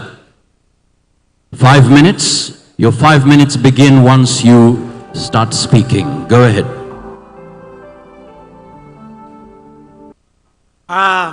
The National Chair, Kepsha, the National Executive Council, all lady teachers, ladies and gentlemen, I'm happy to be here today. This is Longhorn Publishers, your partner in CBC. We started the journey together in 2017 when CBC was introduced. We are here to partner with you to make sure you complete this journey successfully, even as you receive the grade 9 books. I had head teachers who are being called yesterday, and you are receiving books from the Ministry of Education for the grade 9 and the new rationalized books for grade 1 to 4. Longhorn is part of that consignment, and you will see Science and Technology grade 5 being part of the books you are receiving. Today, we are coming to you as a home of all the solutions that you need. We have our rationalized books on our stands, and you'll be able to come and see them for those who will need extra books as reference materials. We have brought readers for CBC, for primary, and we are giving them at an offer of 200 shillings. And all CBC approved junior school readers at an offer of 300 shillings. Above that, you will need a number of references that you will need to succeed in the CBC implementation. And today, we want to take this opportunity to launch one such product that you require in social studies. Media, please let us see what we have. Atlas for CBC is the atlas of choice for learners, teachers, parents, and the general public. This atlas is systematic in content presentation. It helps the user absorb and retain geographical, social, and historical facts with ease. The atlas also captures the constitutional changes in Kenya and other contemporary developments in the region and the world at large. It uses full color illustrations, charts, and maps to ease understanding of concepts. Get your copy today. The Longhorn Junior School 4-figure mathematical table has been written to cover all the necessary concepts in junior school mathematics and integrated science, as well as the relevant formula admissible in an examination room. All the tables have been simplified for easy reading by junior school learners. The cube root table has also been included. Formula on measurements, geometry, algebra, trigonometry, and data handling have been given. The Longhorn Junior School 4-figure mathematical table is suitable and useful for learners in the junior school level. We want you to use your phones. We were challenged to share our dishes, what we've learned. Asante San. Could we have the first question very quickly? So which organization do you represent, so that we just get that feel and then we move on? Just type it in. Type in, type in, type in. Just go to menti.com, menti.com,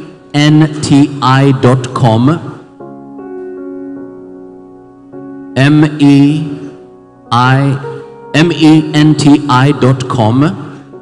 When you're asked for a code, the code is 44645605. You can write it down.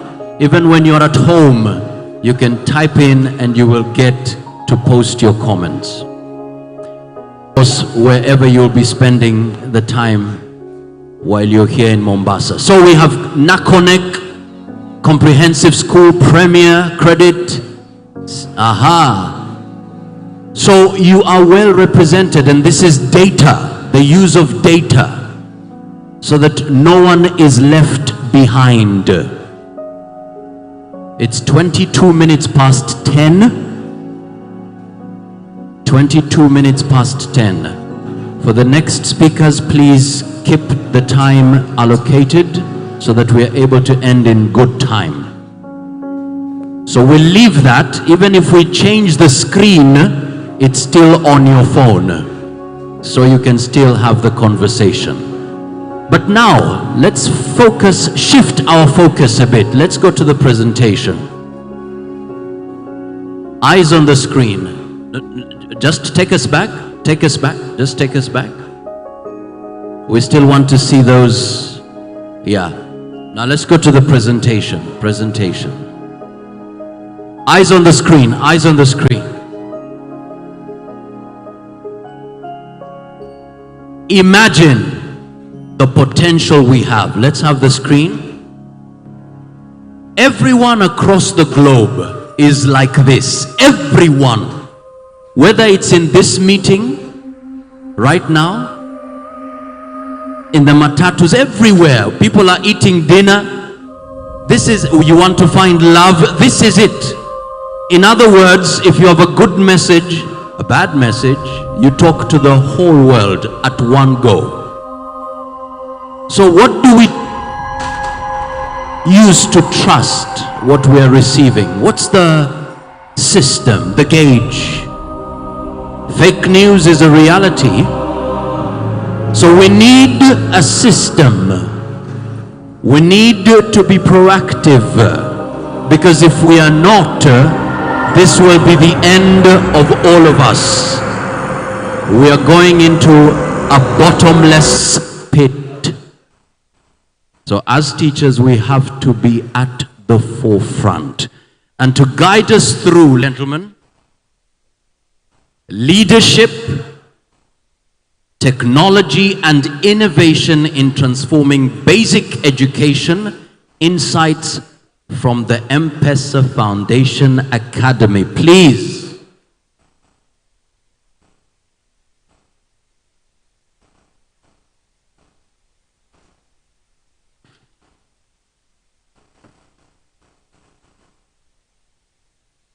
Sound, please.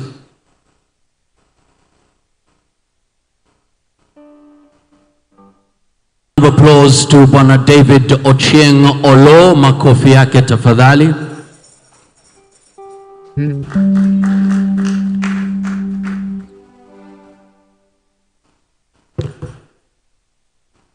The National Chair, Kepsha, the Kepsha Executive Board, my colleagues here, ladies and gentlemen, good morning.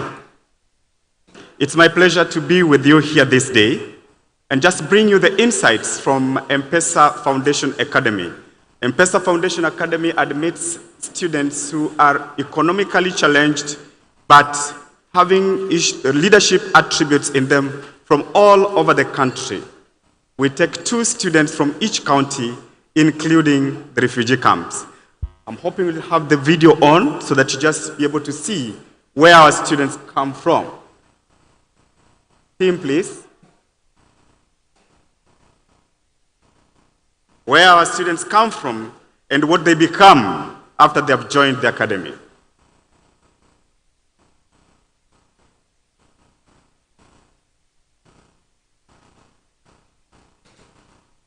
Arts and who are good at academia. It's not just about building. We want it globally, not just in Kenya, but also we want to go very much into the use of technology, particularly in education, entrepreneurship and leadership. You need to develop around the children who are good at sports, who are good at arts, and who are good at academia. It's not just about building the best school in Africa, it is about producing leaders of tomorrow. I'm hoping that we will produce high-quality students. It has sharpened my focus, boosted my self-confidence, and developed my critical thinking, patience, and strategic planning. Outside school, I mentor younger people in my community by teaching them the basis of chess. Through this, I have witnessed how chess can bring people together, foster friendship, and build connections. Chess has truly transformed my life, and through me, it has positively impacted many others. The personal project is a core in the IB and YP, where students are allowed to carry out a project based on their personal interests. My personal project was about paper and plastic waste recycling using white cement to reduce the spread of malaria in my community. The project has won several awards, including the IB Global Youth Fund and the Best Business Plan in the Enterprise Adventure most recently. Through personal project, I have been able to pursue my interest further and make an impact in my community. Through the STEM program at the Academy, I've been able to further pursue my interest in technology, been empowered to think outside the box, and even got an opportunity to pitch my innovative idea to the President of Kenya during the Connected Africa Summit. I've also won several awards, such as the High Lake competition, and I also sit in the Youth Advisory Board for the Climate Innovation Challenge. I've also applied the knowledge and skills in creating a web app that addresses environmental issues in my community. Through the school's entrepreneurship and innovation program, I have significantly enhanced my skills as a young entrepreneur. These sessions have not only improved the quality of my products, but have also taught me to take risks and embrace failure. This journey has given me a strong sense of resilience, which I believe is crucial for any entrepreneur. I am now better prepared to navigate the complexities of running a business and to continually strive for success.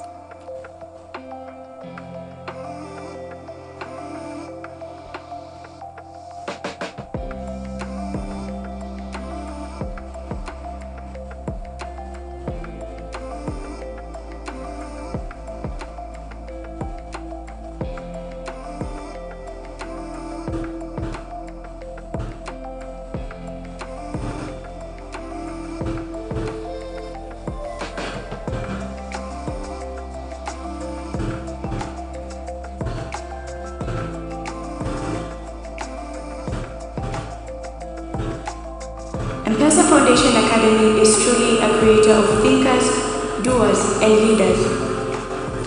Thank you. Really thinkers, leaders, and doers. And I hope as I talk to you in this hall at this moment, you identify with those students, because those students have actually come from you. You can actually tell this is a student from my school.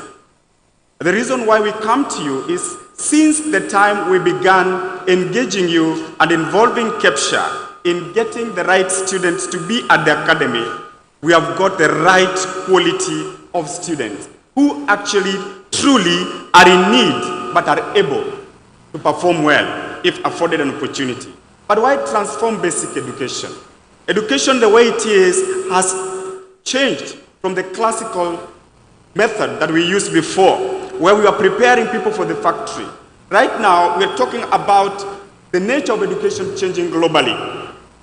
So, you have the financial literacy. You've seen some kids, they are coming up with some kind of dance and some bit of weaving they've done. It is the era of financial literacy. You have seen in that particular case where we are having global citizenship, kids with the wheelbarrows, and that's the community service that we're talking about in CBC right now. And by the way, before I even go further, M-Pesa Foundation Academy in 2026 is opening the door to CBC grade 10 students. Why? Because, I think that's why the clap. Because we've discovered whatever is contained in CBC is the direction to go. We are in an era where you're not talking about inclusion only in terms of gender. You're not talking about inclusion in terms of the schools for the deaf, schools for the blind, or the physically disabled. We are in the era where we are looking at ADHD and autism. We are looking at kids that are suffering from dysgraphia, dyspraxia, dyslexia. The era where assistive technology is going to be used in assessment, where you'll require readers, you'll require scribes, you'll require kind of software that is able to translate texts into audio and vice versa. That's the direction that education is going.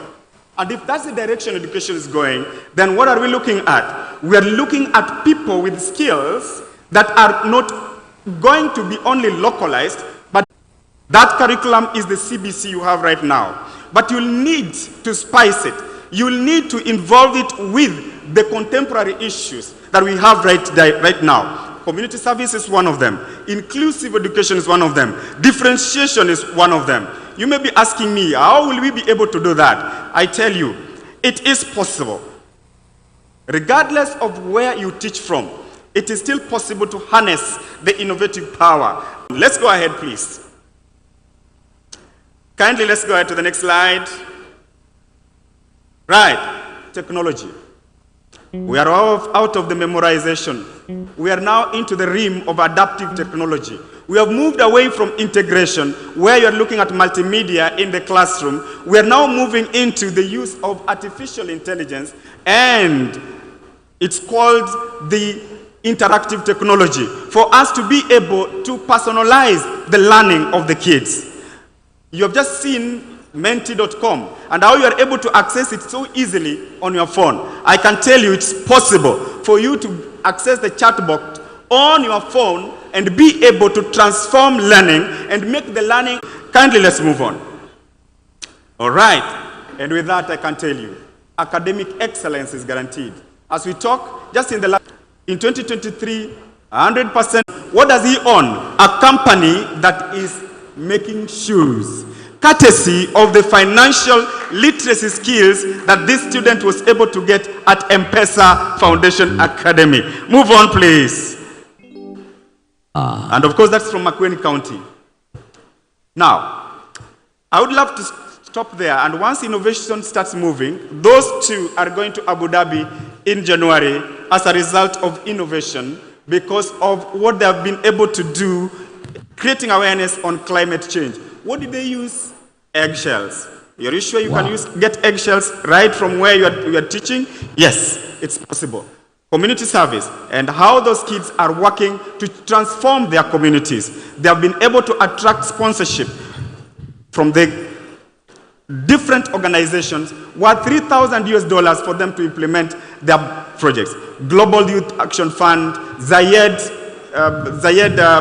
Awards, and all that. And of course, I want to stop there because I know my time is up. But I want to let you know, please, we rely on you for us to transform, for us to be able to make those students who they are. We need you. We need your support. Please, before you leave this place, pick a form. We are at the first tent, gate A. Please go and pick a form. Take it to that needy. I think even the equipment is ahead of me now. So take that form. Kindly please give it to that financially needy student in your school. Let them apply for a space in this school. The deadline is 30th April 2025. Thank you and God bless you.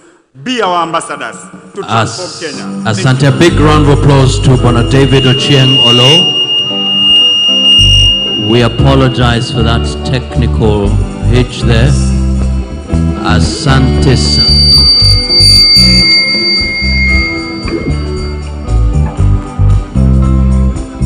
Asante sana, a gift by Kennedy. Talking about the revolution sound. Didn't you know? Talking about the revolution. Asante sana. Well, they suddenly the perfect lies. Crying at the doorstep, so those amazing salvation. Wasting time in unemployed lives. Sitting around and waiting for promotion. Don't you know? Talking about the revolution. Asante Sailwind Band. Thank you so much. Up next, ladies and gentlemen, for 10 minutes, Oxford University Press, our gold sponsor. Oxford, karibuni, makofi yao tafadhali. 10 minutes. Karibu sana.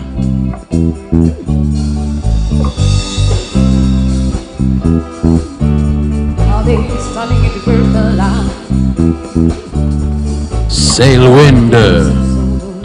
Well done, Sailwind. Thank you. Thank you. Good morning. My name is Mike Omboro, representing Oxford University Press, and we are delighted that we've been partners with Kepsha for this long, and we shall continue being your partners for as long as it takes us, because at the end of it, we both give what learners deserve, which is knowledge, and as Oxford, we do a lot of research on the products that we give to our learners. Today and throughout this week, we are outside here and we are going to be inviting you to our stand where we have new products that we've developed in research by researching so that we can have the best for our learners and for the teachers to use.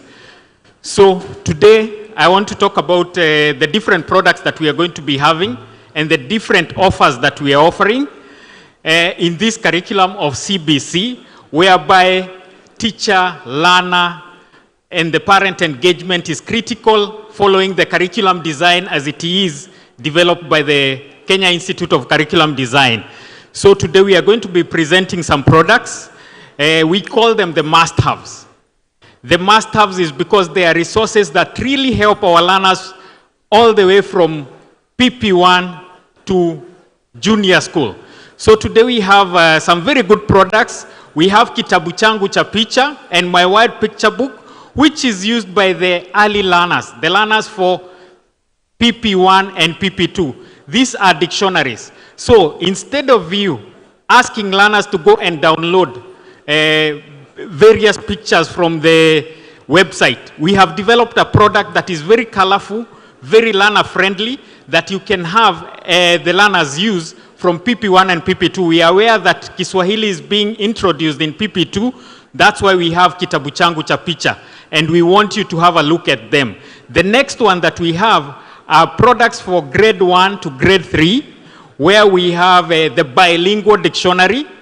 The bilingual dictionary is because, we are calling it the bilingual dictionary because it has languages translated from one language to the other. So we have one, the blue one that you see is translated from English to Kiswahili. Our urban learners are struggling with the language Kiswahili, especially Kiswahili.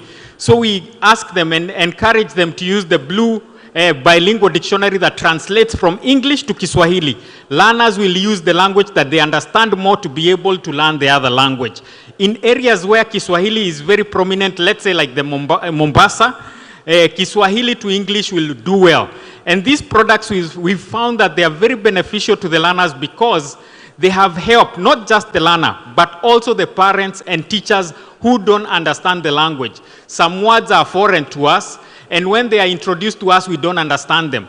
But now with the bilingual dictionary, we are able to translate them in sentences form and also in word translation form. The other products that we have are the monolingual dictionaries. The monolingual are one-word dictionaries. We have one in English called A to Z, and another one for Kiswahili called Kamusi ya Watoto. These products are used by those learners who already are understanding the language, so they don't have a challenge in translating the different words from Kiswahili to English. So these ones are also used by learners from grade 1 all the way to grade 3.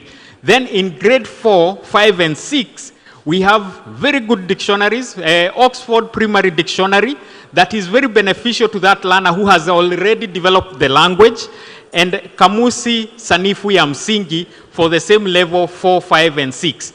And as they use these products, I want to encourage you teachers to encourage and to continue encouraging the learners to read as much as they can when it comes to language. Let them read outside the dictionary and the Kamusi and read storybooks so that they can be able to develop the language.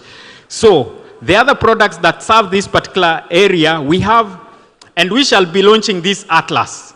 It is called the 360 Primary Atlas. You find that it has a QR code at the end. We have enhanced our atlas to have digital resources within it. So when you scan the QR code, you are able to demonstrate the features, let's say the East African anthem or the formation of the Rift Valley using video enhancement. That's why we have the QR code. And also note, the CBC Atlas for grade 5 to 6 is designed according to the curriculum design. The curriculum design for JS and the one for CBC grade 1 to grade 6, they are totally different. So there is no way we wanted to have one atlas that cuts across. It would mean that we have a humongous atlas. So we've decided to tailor-make an atlas that caters for that grade 4, 5, and 6 learner. And note, they will only buy this atlas once when they join grade 4. So they can use it in grade 4, grade 5, and grade 6. And also to emphasize again, we have digital enhancements within the atlas, where they can scan the QR code, make it digitally enhanced, and the learners will enjoy using the atlas. An atlas is just not a product. It is a product that the learners need to enjoy using. The next product that we shall be using, and we shall be launching within this Kepsha period, is the 360 Atlas for JS. This one is a JS-specific atlas tailored according to the curriculum design for grade 7, 8, and 9 for social study. So this particular product, the learner can use it in that area of grade 7, 8, and 9. And again, it is enhanced with digital enhancement within the atlas through scanning the QR code. Next slide, please. Then we want to talk about the Kamusi. The Kamusi is a very critical product. And as you see in that video, we are talking about the genesis of our Kamusi. Oxford is all about research. And through research, we've been able to develop a Kamusi that is usable now. I remember some years back, we used to use the brown one, which was developed in 1982. 2014, language is dynamic, language changes, and more words have been added to the Kamusi. And just to talk about something very important for our Kamusi, which is called Tuki, Kamusi Sanifu ya Kiswahili. It is the Kamusi that is used by NEC whenever they are marking assessments. because our kamusi has methali within it. So when you have our kamusi, you can be able to identify the different methalis within different words that are identifiable in the kamusi. With our kamusi, you can be able to use it in JES, and also it can be used from grade 6 all the way to grade 8. It is a very good product that has both all the words that are required, enhanced, and added words that have been added to the atlas, to the kamusi, that is. As I finish, I want to go to the next slide, whereby we have different bundles that we've put together for you teachers. Come to our stand where we have packaged all our must-haves. That is the kamusis for lower primary, the kamusis for middle school, and the dictionaries and kamusis for JES, plus the atlases. We've given you a 25% discount for all throughout our products. So for any products that you get, whereby you're able to sign an order form at our stand, note, you can come, fill in the order form, and the products will be delivered to your school, and you can pay within 60 days. So we are giving you a grace period of going through the products that you need and pay them within 60 days. You don't have to pay for them here, though we have cash payments where you can pay, but you can pay within 60 days and the products are going to be delivered to your school. Finally, this is also a nice part of it. We have a raffle ticket competition at our stand.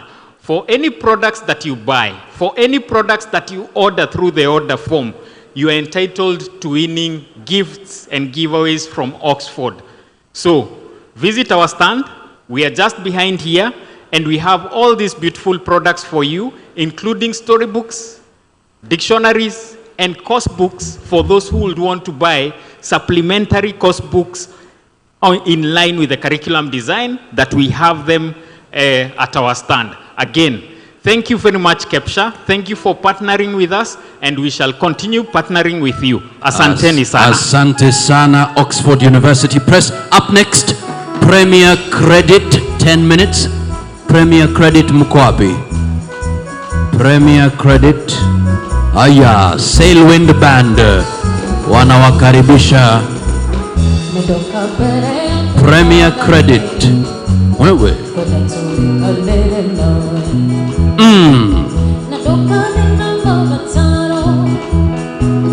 Thank you so much.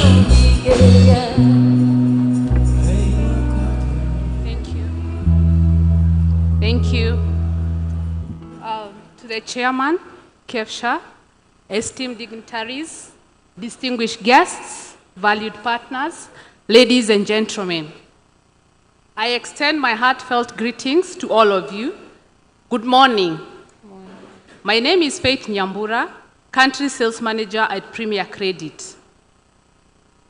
Premier Credit is a microfinance institution founded in the year 2013, and we are now marking a decade in the industry.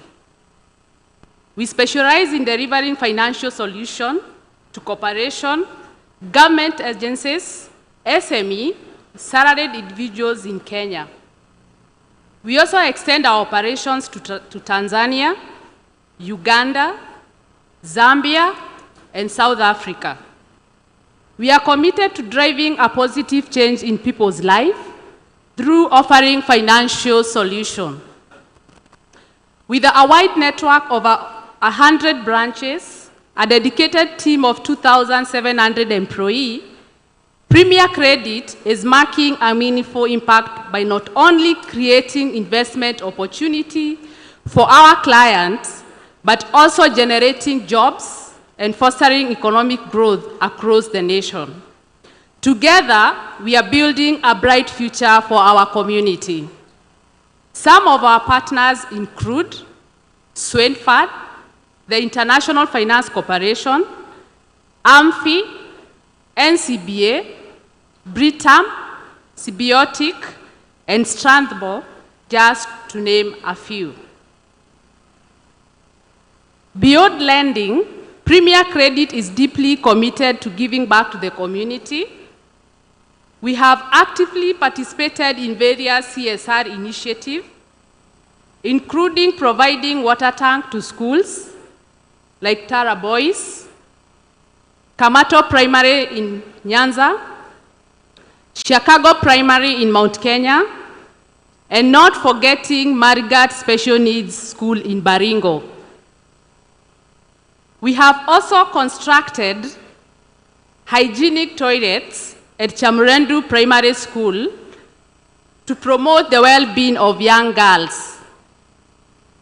We have constructed waiting bay at various Kenya prisons, government hospitals, police stations, AP camps, and we have also sponsored various sports in GSU Ruaraka and Kenya Police.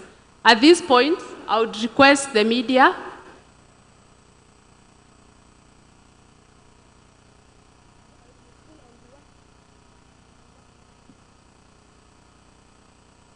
Media, please.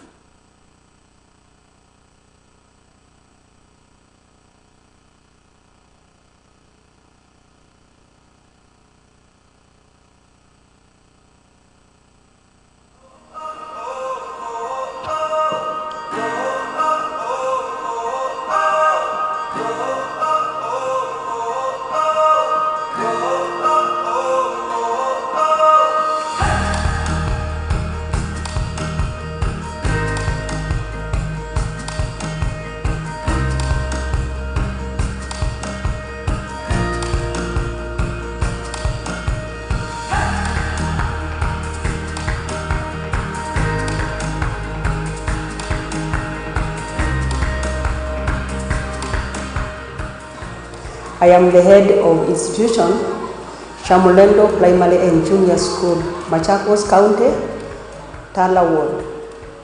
Nilifurahia sana wakati Premier Credit walikuja ground, tulikuwa na shida kubwa sana ya vyoo na wakatutengenezea choo, and we appreciate. That time the latrines were not good. When they were poor latrins, there was a lot of absenteeism. But now, absenteeism is very minimal. Kabla tupate the latrins, hapa tumesimama kulikuwa na madizi, na sometimes watoto walikuwa wanajisaidia huko kwa madizi. We are happy and the girls are happy. The teachers are happy, and even they have learned how to own the latrins because they are the ones who even clean and they also disinfect. I'm Joseph Mwema, a parent in Chamulendo Primary School. I came to learn about a project rooted Premier, microfinance. Pande ya choo wamesaidia, manake kwa wakati walikuja kujenga hatukuwa na choo kwa ajili ya watoto wetu katika hii shule.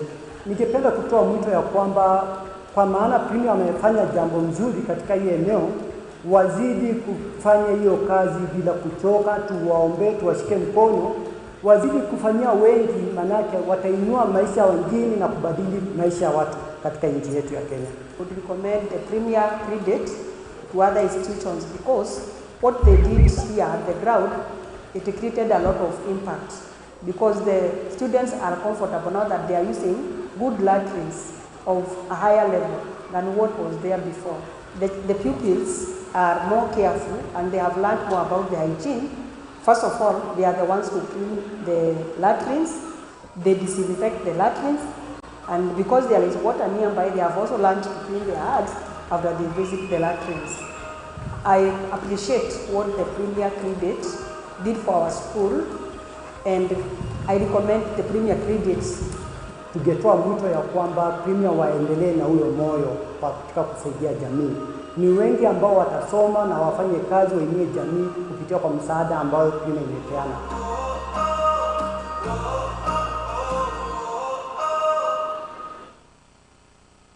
Thank you. Tupigie Premier makofi. Our efforts extend to various institutions, including children homes, Kenya Prison, through provision of sanitation items and food items. We have also provided support for children with cerebral palsy at SPSK by offering occupation therapy. Additionally, we have participated in tree planting at Karura and Mau Forest. This contribution reflects our commitment in enhancing the well-being of our community. Premier Credit is proudly to have partnered with Kepsha since November last year, marking a fruitful year of collaboration. We appreciate our relationship with Kepsha through our able chairman. We share a common clientele also under the TSC Service Commission, whom we have been serving since year 2015. Premier Credit would like to express our sincere appreciation to Kepsha for organizing this essential event, which has brought together more than 16,000 head teachers. In this conference, we believe we'll have an opportunity to interact with our existing and potential clients. This conference strengthens our partnership in brand awareness, relationship with Kepsha, and our esteemed clients. Finally, we extend our heartfelt gratitude to the organizers for this impactful event. We look forward to continued partnership and mutual support as we work together to achieve our shared goals.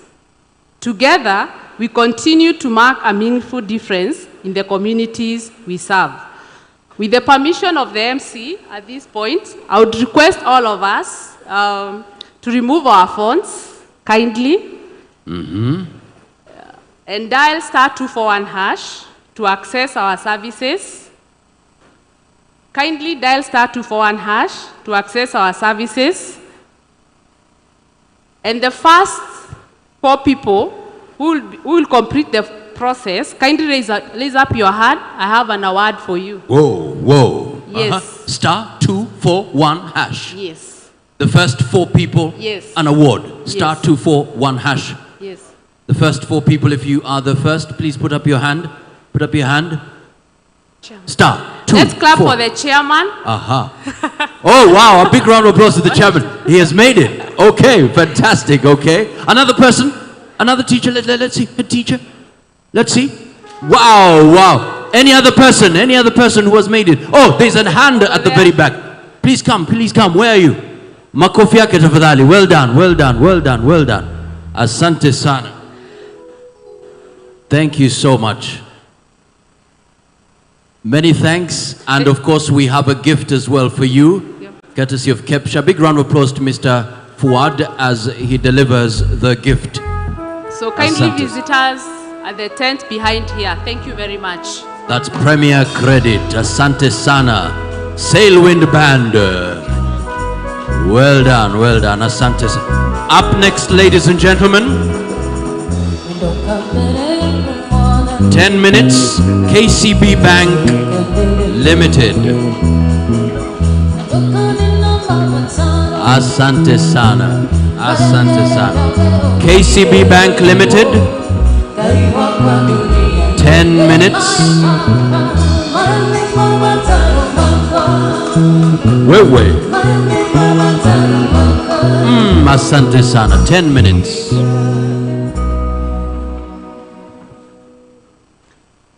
Thank you. Good morning, everyone.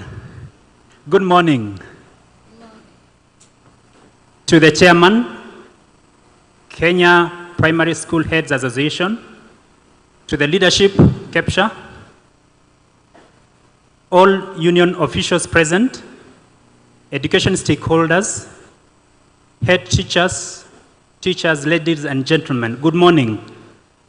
It is my humble pleasure to stand before you today representing KCB Foundation.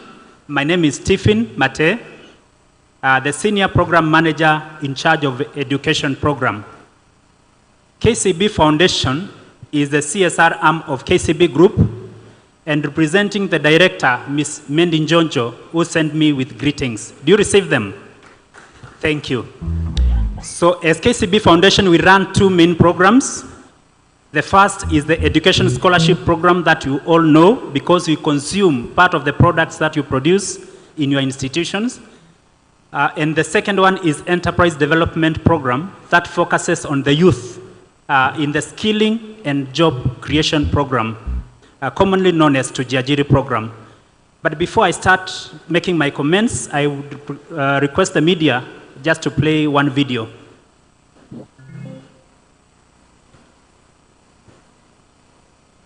We love food, and it's that My mother goes to the Lake Magadi Hospital there. They go to Lake Magadi Hospital, they wait for those tourists who come to there.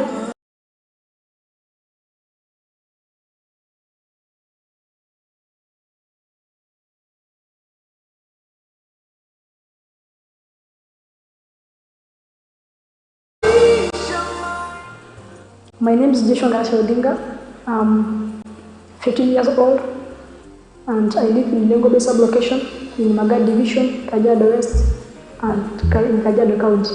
My siblings are, in total, they were 15.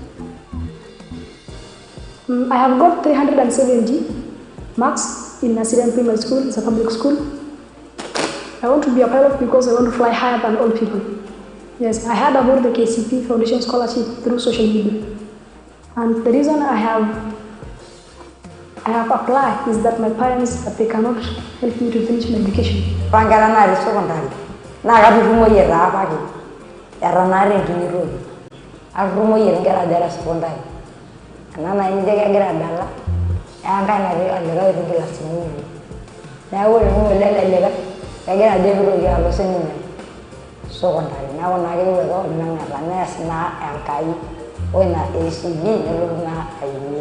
Mathematics was my favorite subject because I love calculation. I love calculating things. Whenever I saw anything, I started calculating how it is, how big it is. Now that I have been taken by the KCB scholarship, I want to thank them for the good work they have done, and to my parents, I will help them to move in poverty by searching jobs that can help in our family. And in school, I will be working hard so that I will get another good performance. Wow, wow. A big round of applause to Joshua. That boy is going places. Go ahead, go ahead. Thank you, thank you. It gives me much pleasure to join you today in marking the Kenya Primary School Heads Association Conference. I take this opportunity to thank you for the great work that you've been doing in shaping the future of this nation by nurturing the minds to greater heights. Indeed, the future of this nation, by nurturing the young minds of greater heights, and the future of this nation definitely is to be shaped by all of us today through skilling, discipline, knowledge that we all gain in our institutions. As the KCB family, we are particularly cognizant of the critical role education plays in shaping our society and doors of opportunities it opens for our communities in improving the quality of life. The KCB Foundation is the citizenship arm of KCB Group, as I've earlier mentioned, and we exist to serve as a catalyst for positive change and to improve the well-being of the communities that KCB operates in. And that is why the education program is one of the key pillars through which we provide secondary school scholarship opportunities for 1,000 Kenyans every year as we transition them all the way to the university level and colleges. That means we make an 8-year investment once we consume them from your schools. And it is through that, esteemed guests, that this year's theme, Advancing Basic Education Effectiveness in Kenya through Transformative Leadership and Management of the Digital Age, speaks to the need to adapt to the global education trends. With enhancement in technology emerging every day, it's important for us to deliberate on how we can better prepare our learners for today's world.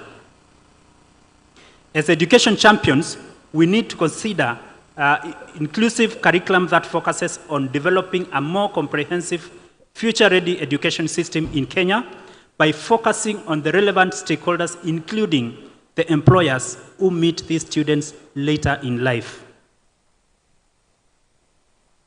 We cannot afford to continue doing things the same way we used to do. This therefore compels us to benchmark against top-of-the-world institutions to achieve excellence in our endeavors.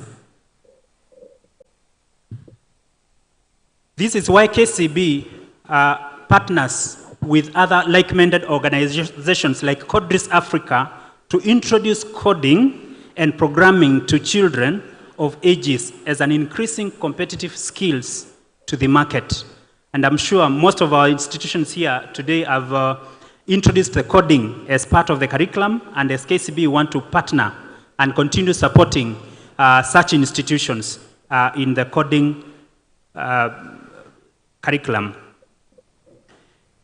The KCB Foundation remains steadfast in the transformative agenda geared towards enhancing the quality of lives of the people and communities that we serve. This is in line with the KCB brand purpose, for people, for better. This is because our purpose extends beyond profit making. We exist to serve as a catalyst for progress in our communities from grassroots levels. We achieve this through several initiatives, key among them being the KCB Scholars Program, similar of what you've seen in the video. That student, Joshua, represents one of the 1,000 scholars we recruited this year to join high school and move all the way to the universities in Kenya and abroad. We achieve this through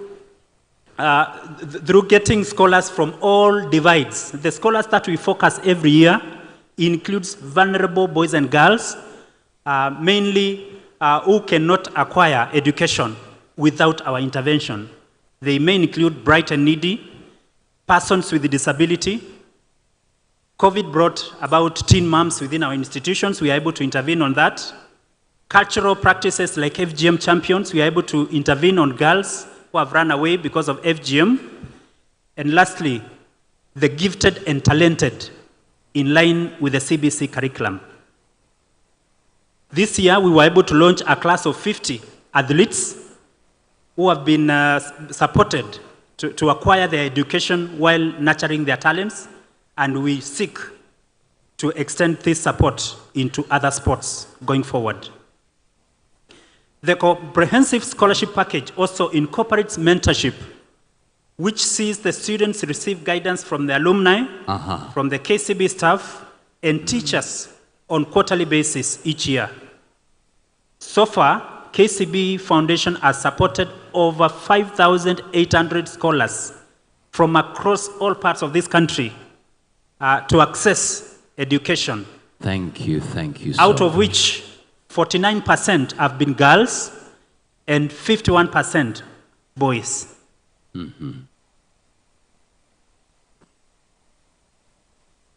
In addition, KCB Foundation has been in the forefront in supporting infrastructure development to deserving institutions. Our schools right here represented today have been beneficiaries of such initiatives. And that is why this year we set aside 45 million Kenya shillings to be able to support our institutions' infrastructure that have gone through provision of water tanks to over 117 schools seated right here today. Wow, thank you so much. We've gone ahead again to build over 10 ablution blocks to the most deserving institutions, again, part of the team represented in this forum today. Thank you so much. We've also been able to build classrooms, refurbish learning infrastructure, because our main focus is to improve on the learning experience for our learners. Stephen, thank you so much. A big round of applause to Stephen. We will visit your exhibition spot. Asante sana. Because of time, we'll have to stop there. Thank you, Bwana Stephen. Thank you. Many thanks. We have a gift for you, a gift of appreciation from, once again, Bwana Kennedy. Bwana Hussein Dubat. Bwana Hussein Dubat. Tafadhali. Thank you. Tupate zawadi pale. Because of time, thank you so much. Just last one. Lastly, we've been able to partner in growing of trees. I'm sure you've seen KCB presence The Asante. KCB Foundation works with our branches across all the networks. Thank Kindly you. visit our branches Thank you and so get to access all these facilities. Thank you very much. Stephen, we for will partnering with visit us. you. We will Thank you. visit you. Asante, makofi yake tafadhali. Ladies and gentlemen, it's 17 minutes past 11. Asante sana, Sailwind. Thank you so much. Thank you so much. Thank you. Let's just look at some of the comments coming from the audience. These are some of your comments very quickly. Let's have Menti on the screen. These are some of the comments that you've been posting. So share your digital experience. Let's just go down. Murumbasi, aha. Somebody saying quite amazing. At St. Mary's, I use Easy School CBC analytics to give assessment feedback to parents. It creates electronic assessment books and learner progress reports. This has helped save time. Asante sana. Up next, let's just have the full screen. The other side, aha. We just want to appreciate just the full screen. Let's go. Very interactive, aha. Digital takes us high and to the whole world. Let's go down. Great ingredient, aha. Thank you so much. Please post your comments and thoughts. We want to make sure that whatever you're sharing is captured. So your presence is important. So ladies and gentlemen, up next, let's have the screen. Up next, ladies and gentlemen, 10 minutes.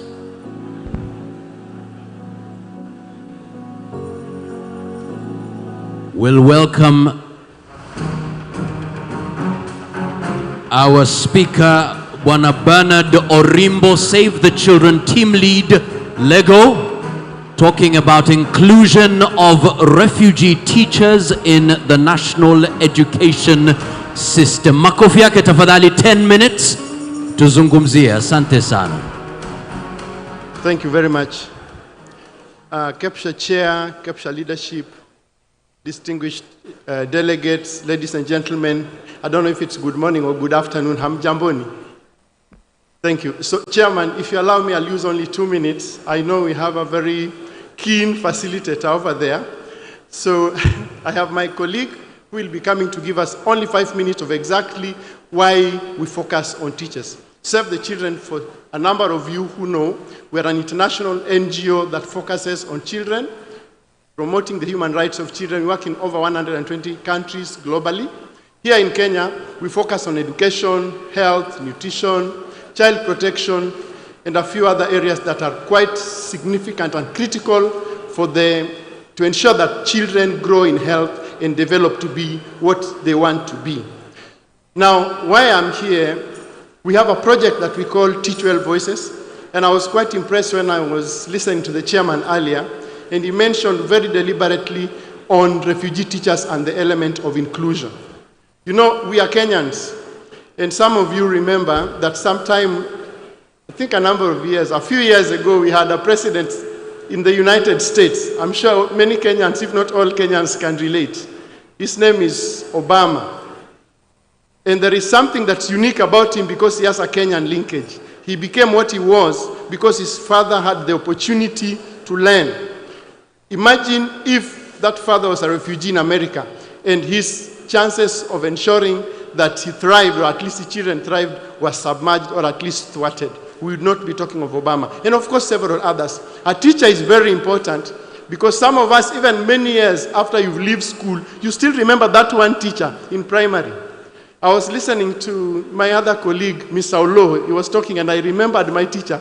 He caned me seriously. But beyond caning, there was something positive I will never forget. That teachers shape us to what we are. We at Save the Children are focusing on Teach12 Voices because we look at the critical role that refugee teachers play in our economy. We have 107 schools across Turkana and Garissa, that is Kakuma and Dadaab. We have over 217,000 children, representing over a half of the total refugee population.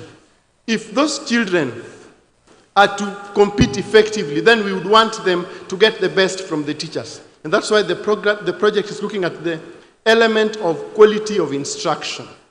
Imagine that number that I've talked about is served by 80% refugee teachers, of whom only 33% are qualified, at least as per Kenya qualification entry behavior, that is C plane and above. That is very, very critical for us to ensure that the element of inclusion happens. So, Mr. Chairman, if you allow me, I'll call upon my colleague Tanui to come and give us just very few slides. I assure you, facilitator, that is not going to take more than 7 minutes. Asanteni sana.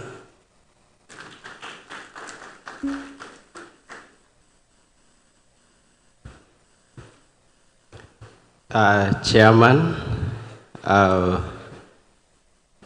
the National Executive Council, Kepsha, the delegates, or the partners within all protocol observed. My name is Geoffrey Tanui, and I would like to walk us through what we are discussing as inclusion of refugees in the national education system. And Bernard had talked about the importance of teachers in terms of education, and he's gone ahead to demonstrate through an example of a former US president, and I think that underpins the importance of a teacher. And I would say that without quality teachers, without building the capacities of these teachers, it becomes quite difficult for learners to develop the requisite skills and competencies that we hope for them. Whereas the the Kenyan Constitution and different structures within the education systems have gone ahead to include these learners without their teachers actually being recognized. And some of the key issues that we are talking about in terms of refugee learners as well as refugee host communities is the access to same education opportunities for learners within these regions. And when we talk about these regions, we are talking about Kakuma and Dadaab. Those are regions within our country. And qualified refugee teachers, if we listen to Bernard's presentation, is that we have more than 85% of the teachers teaching within this setup being refugees themselves. Some of them, about 33%, have recognizable qualifications for certification as well as issuance of TSC numbers, but they do not have these numbers, and that denies them critical opportunities to be better teachers in terms of instruction. This not only affect the learners in terms of learning that they receive from these teachers, but also affects these teachers in terms of their well-being, looking at their motivation, being equal to any other teacher within the country and across the globe becomes quite difficult for them. And that becomes quite a challenge for them to deliver learning that is impactful for the learners. So for Save the Children and other partners, including Kepsha, we do advocate for recognition of these refugee teachers in terms of pathways that would provide for them to be recognized, have their prior qualifications recognized here in Kenya, issued with TSC numbers like any other teacher for those who qualify, and creation of educational pathways for those teachers who are teaching without the requisite qualifications. And the other objective that we have for this is to amplify the voices of teachers. This is my second or third time standing before you. And I want to thank Kepsha, Bwana Chairman, for working through with us on advocacy for skills development, enhancing resource to schools in terms of capitation, and as well the recommendations that we had around minimum essential package to ensure that the school environment is quite impactful for learning and delivery of skills. And on the same, Chairman, we are calling upon each and every stakeholder in here for us to be able to advocate for refugee teacher voices in terms of policy making, curricular review, so that it brings the kind of diversity that would take this country ahead in terms of looking at empowering these refugee learners as well as the teachers. We are also looking into innovative financing mechanisms, looking at the fact that refugee is a shared burden. And we call upon each and every stakeholder out there that we include them in our national education budget, as well as, looking at education partners financing the same. To this chairman, we want to appreciate the steps that the Ministry of Education and Kenyan government has made in terms of inclusion, looking at the fact that these refugee learners sit for the national exams like any other learner in Kenya. That accords them the same opportunities to sit for the same assessments. There is progressive registration of learners in NEMIS. There is also progressive access to Kenyan government schools and universities. We also appreciate the accelerated education program that is trying to enable the learners who are far behind to catch up in terms of age. Maybe they enrolled quite late in education. Yes, thank you so much. Let's move to the next. So today we want to talk about how can emerging educational technologies revolutionize creativity and quality in our classrooms. Let's move to the next. But before that, I want to introduce myself. Let's move to the next. Next slide. So, shule ni mwalimu. Shule ni nani? Shule ni mwalimu. Semeni vizuri. Shule ni mwalimu. Shule ni mwalimu. Don't forget that. Let's move to the next. So, my name is William Guru, aka mtoto wa mwalimu. Every time I get a call from a head teacher, that is what they call me. Mtoto wa mwalimu. Let's move to the next.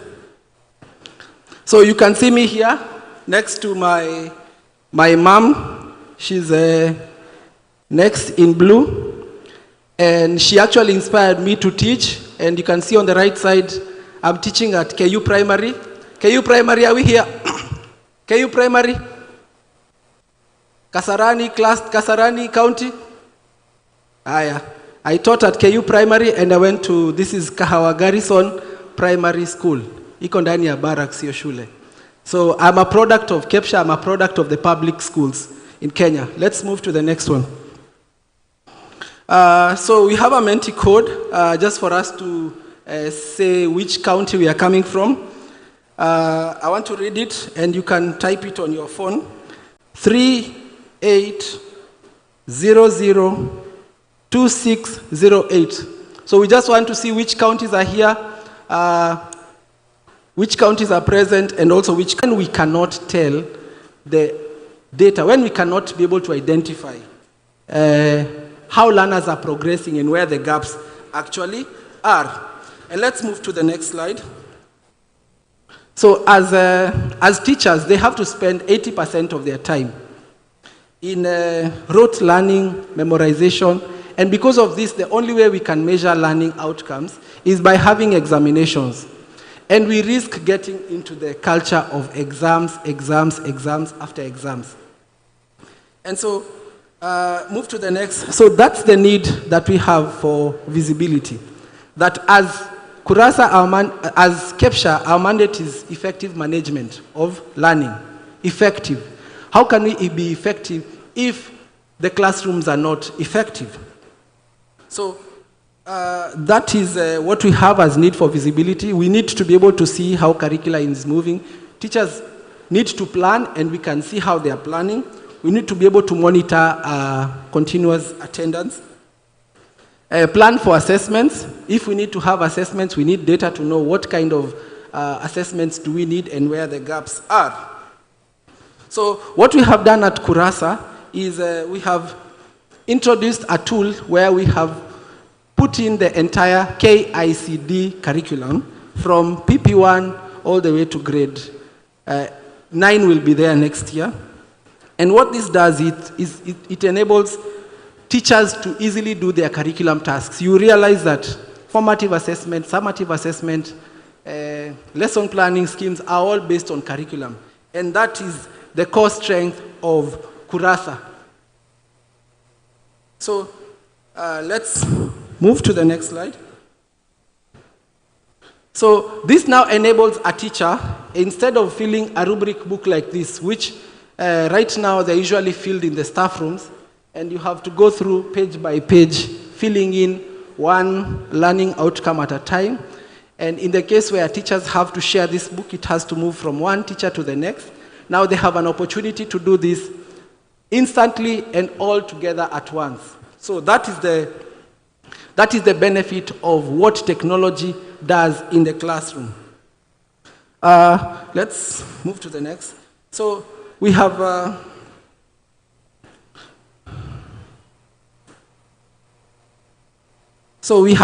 formative versus summative. Again, this is what we call assessment for learning. So assessment for learning is when you are continuously assessing as you teach and ensuring that you are adjusting your teaching methodologies to help learners who are falling behind. So a teacher now is able to do their record keeping within 3 minutes, and a lot of schools, a lot of teachers here are testament to how this is transforming the education. And also this has dashboards that enable head teachers to also look at curriculum implementation. You can see what is the progress of curriculum, for example. So this is an example of an assessment for an outcome, and you can see you are able to even upload evidence and show what is the evidence that this learner you are saying has met expectation or exceeded expectation.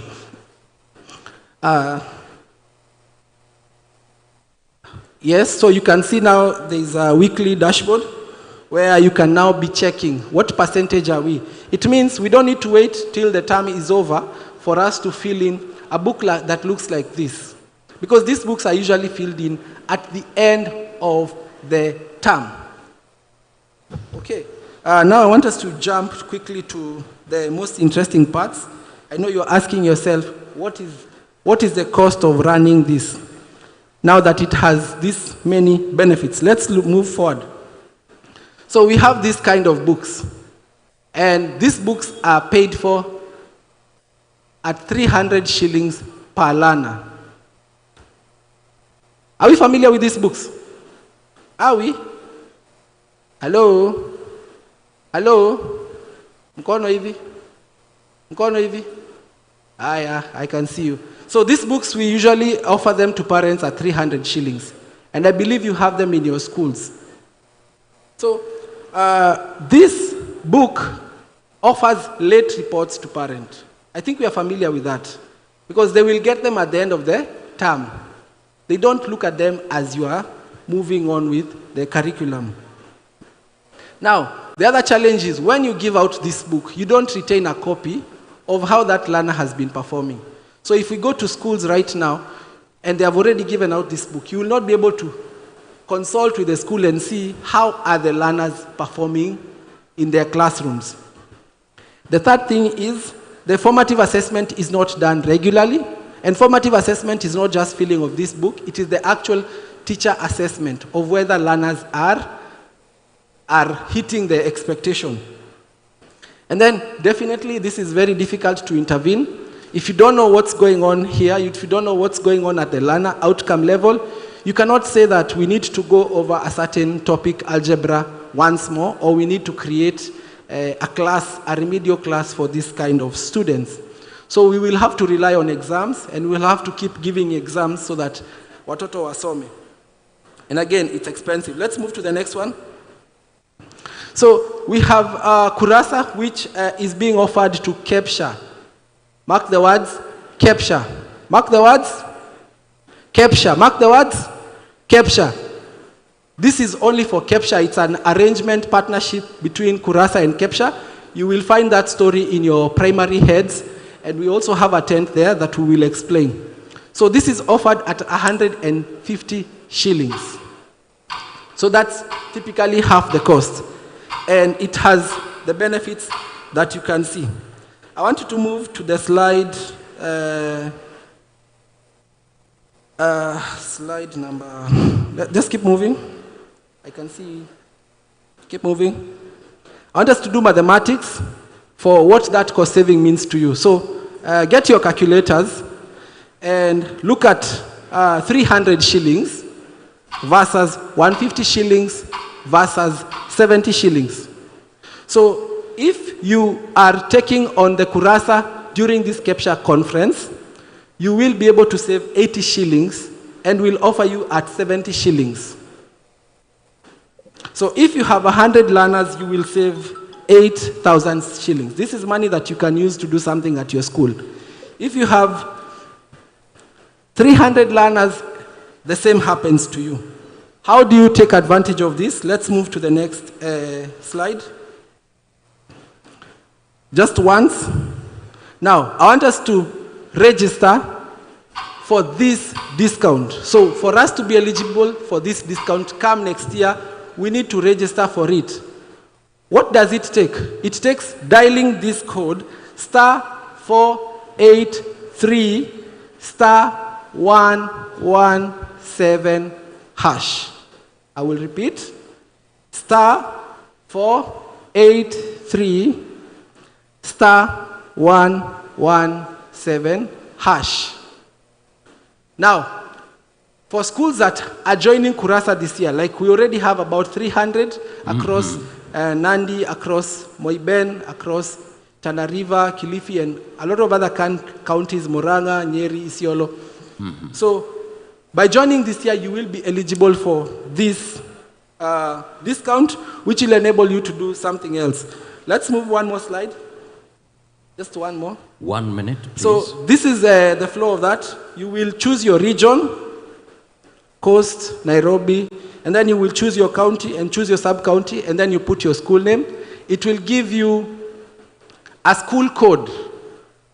And depending on the school code that you get, school code 001 will be eligible for a gift at our tent, school code 001. So we will have 001 200 times across all sub-counties. So 200 winners.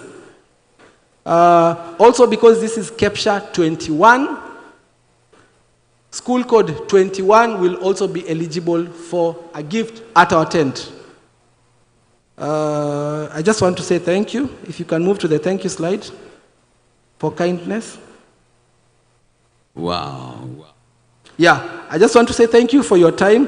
For all these years that we have partnered together as Kepsha, it has been a great privilege for Kurasa to be working with Kepsha. Remember the USSD is *483 *117 #. Sana. Thank you so much. Thank you so much. Makofi yake tafadhali, atapewa zawadi yake Bishop Makimei tafadhali. Sailwind Band, Gavana Shafika, naomba mtutayarishie, mkaribishe kabisa kwa sauti yenu nzuri. Helen, please have the honor.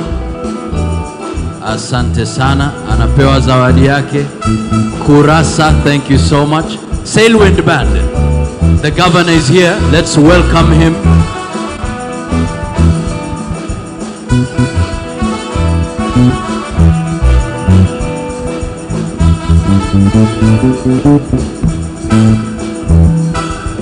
Wewe. Asante sana Kurasa.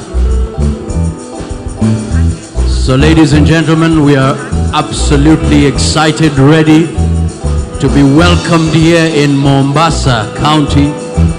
The governor is already here, so in a moment, be here, ready to engage. Asante sana. Sail Band. Wewe.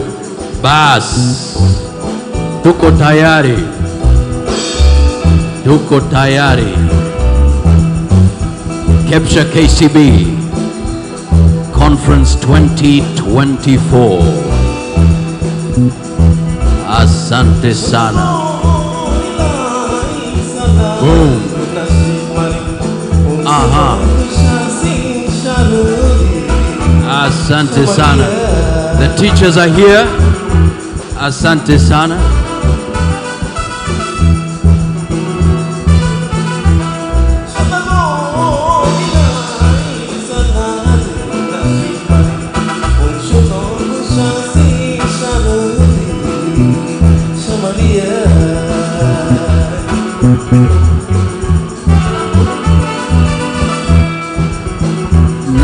gavana akiingia, naomba sote tusimame tafadhali. Akiingia, naomba sote tusimame.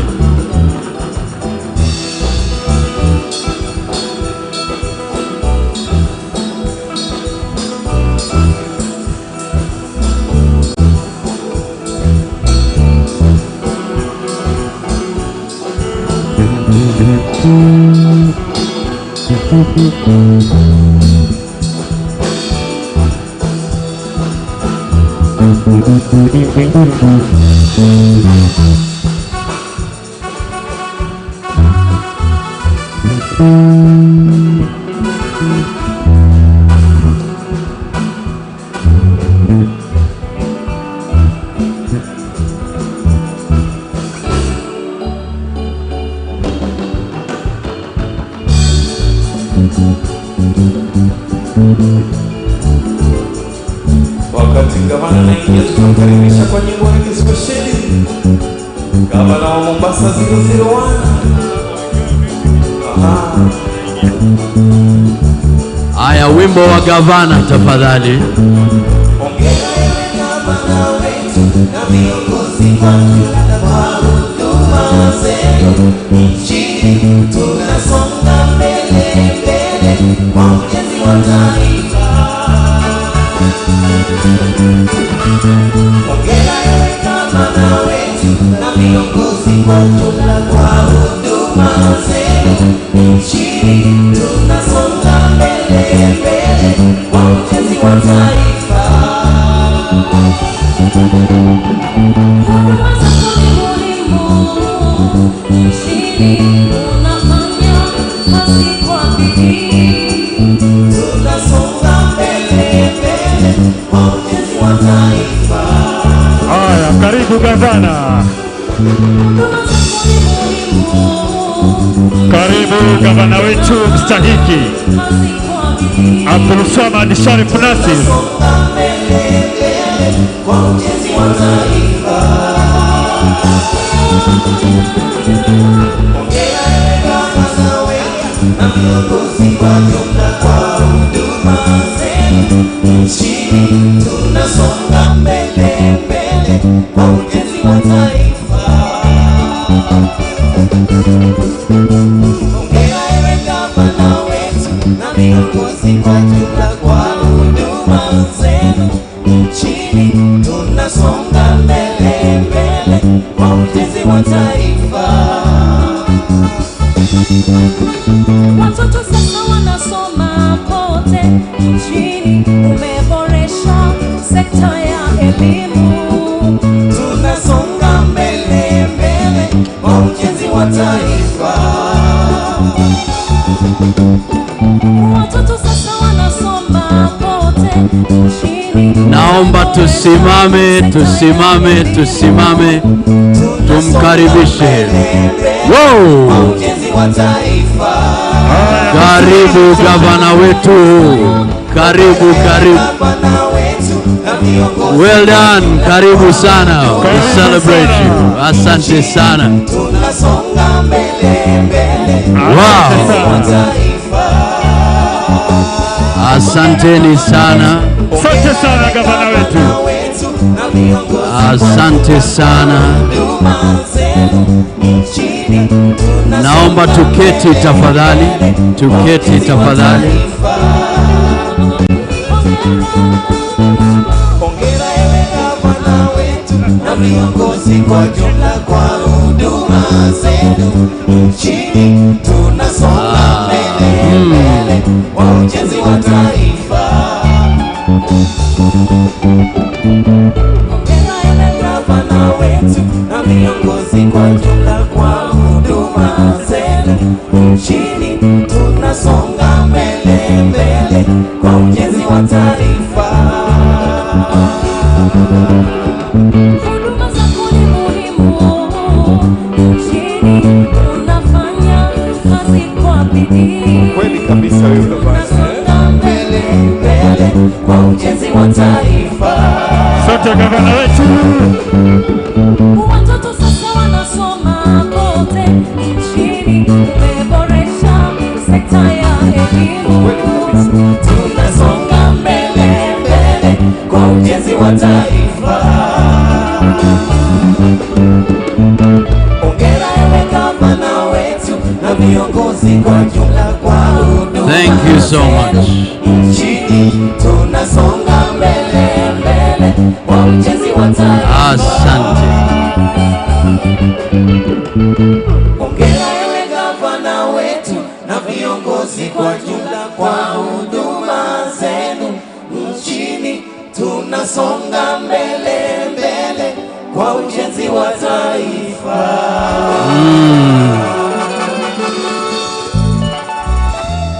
Asante sana. Asante, ladies and gentlemen. Tuko tayari, tumeketi, tumejitayarisha. Screen please. Thank you so much.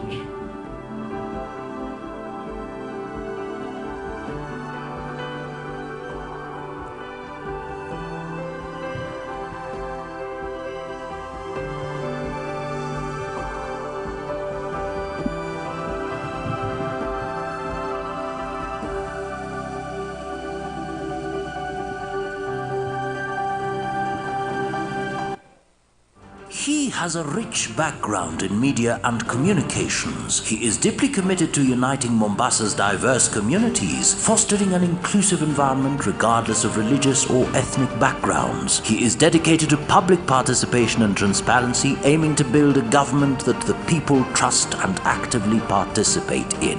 Please welcome Mombasa County Governor, His Excellency Abdul Swamad Sharif Nasir. Tusimame tafadhali, makofi tafadhali. Karibu, karibu.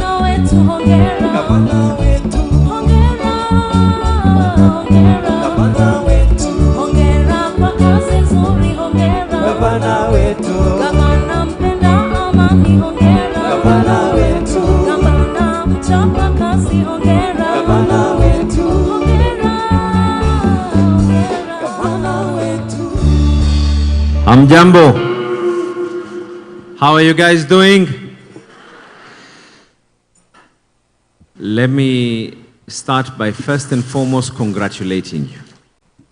I want to take the opportunity to congratulate the organizers, the partners, and the Kepsha fraternity. Bringing together 15,000 people in one gathering is no joke. So congratulations to all of you. Mombasa does not take it, we don't take this lightly. We feel honored, we feel blessed by the fact that you chose Mombasa to become your preferred destination for you to do your 29th annual conference. In fact, I think I've been attending the Kepsha conferences from when I was a member of parliament, got blessed enough to become the governor of Mombasa. Na Mungu akitujalia baada ya miaka 10, whatever position I will be in, munialike pia niweze kuja hapa.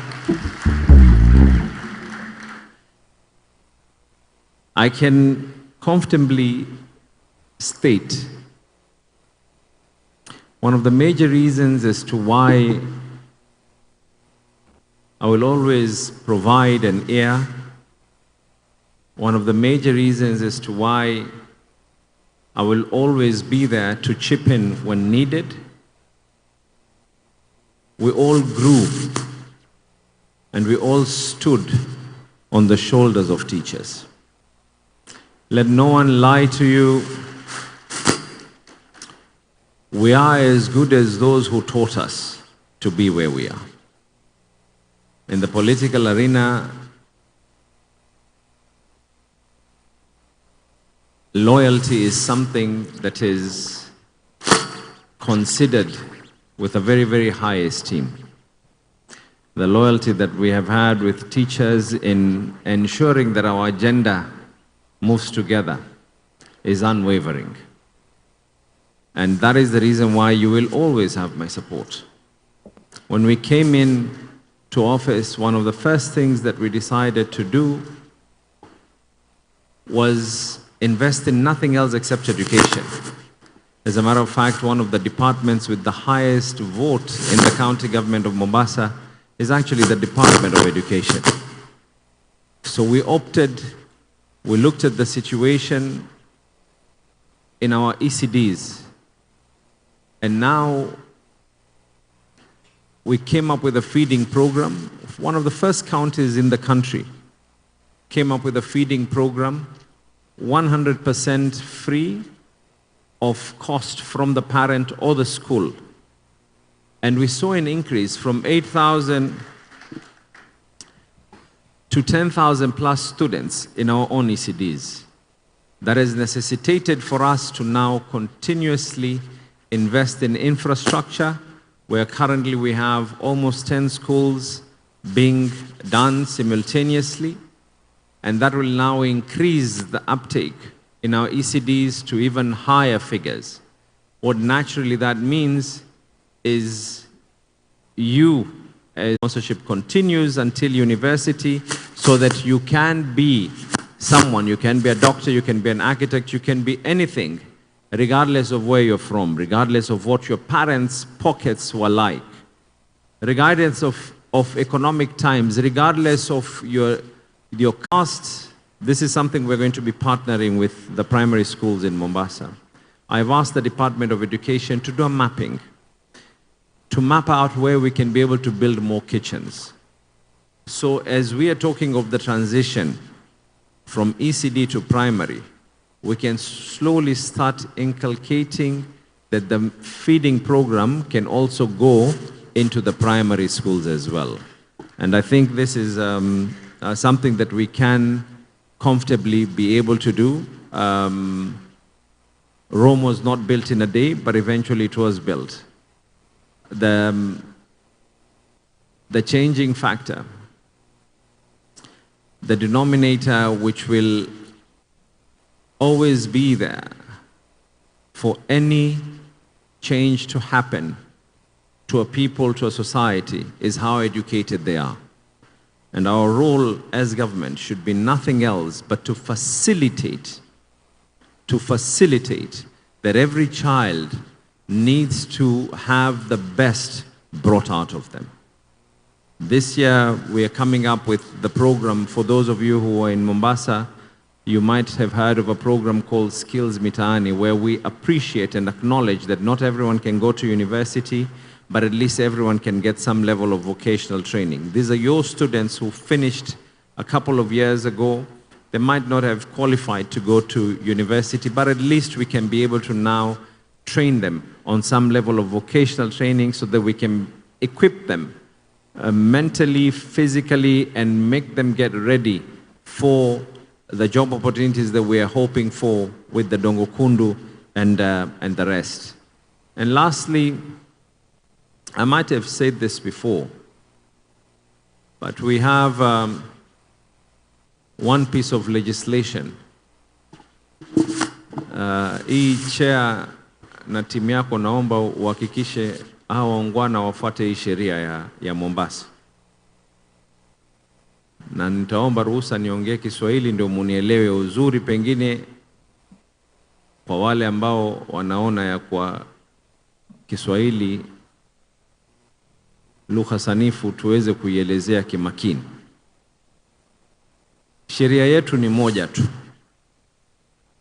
Tafadhali ukija Mombasa hakikisha pesa yako yote ile per diem umemaliza hapa Mombasa. Hii mambo ya kuregea na pesa kule nyumbani, hiyo hatuwezi kubali. Na kama kuna mtu amekwama na mambo ya fare, sijui mafuta nini na ametumia hapa, Fuadi huko watafanya mpango MOU hivi, mkiregea nyumbani kisha mutawalipa wale wa Mombasa, sio? Kwa hivyo tumekubaliana, sio? Na mimi ni kuwashukuru sana, kuwakaribisha katika jimbo lenu lile mnalolipenda la Mombasa, na kuwatakia kila laheri katika mazungumzo yenu, kuwatakia kila laheri na mafanikio katika yale ambayo kwamba mtakao kuwa mnayajadili, na milango yetu yako wazi jana, yako wazi leo, na panapo majaliwa yatakuwa wazi kesho, ili tuweze kuinua taswira na sura za elimu katika Mombasa na Kenya yetu kwa jumla. Kwa hayo mengi, asanteni sana na mubarikiwe. Asanteni sana. Na kuna zawadi gavana kutoka mwenyekiti wa Kepsha. Zawadi iko wapi tafadhali? Naam. Asante sana.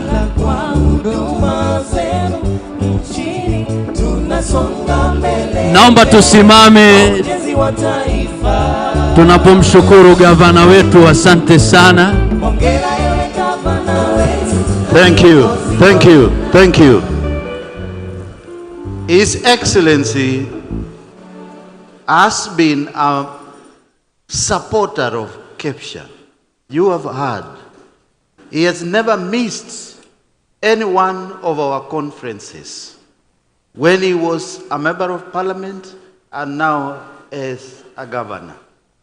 Such a humble man you don't get easily. Sir, I want to request that you accept I brand you a Kepsha member. Wow, wow. There we go. Makofi tafadhali. Wow.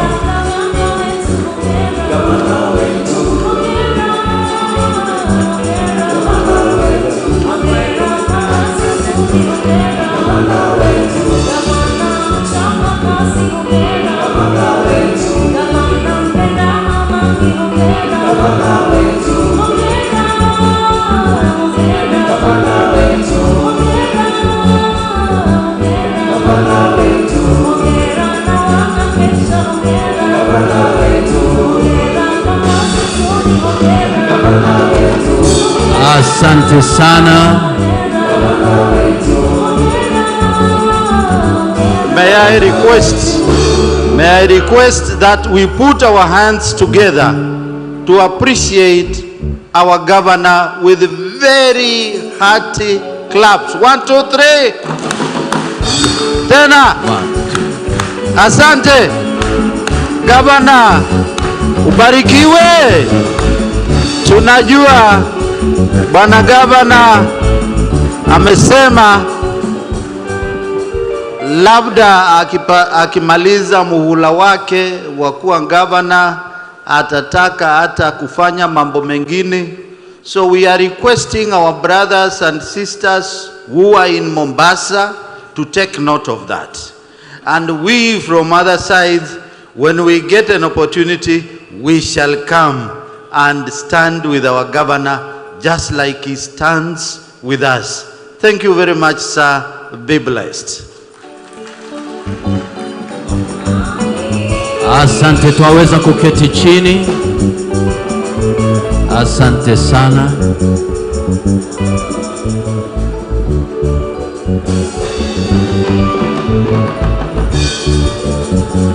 Thank you so much, Your Excellency. Asante sana.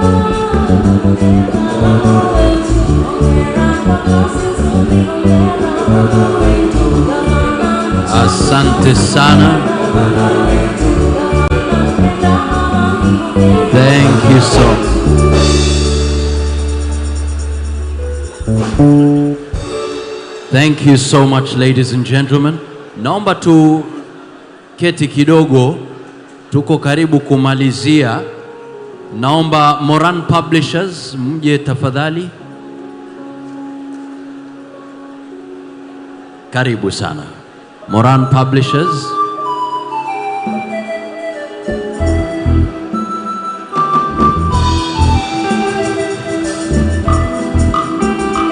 Naomba tuketi tafadhali ili tuweze kumaliza kirasmi.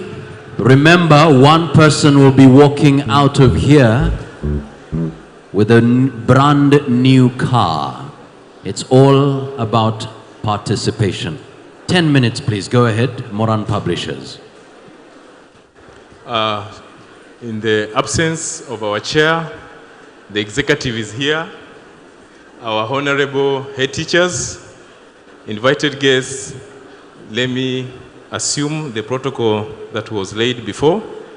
My name is Geoffrey Lijodi, an alumni of Kakamega Township Primary, and I'm here representing the CEO, Moran Publishers, Mr. David Mwita, and Moran family.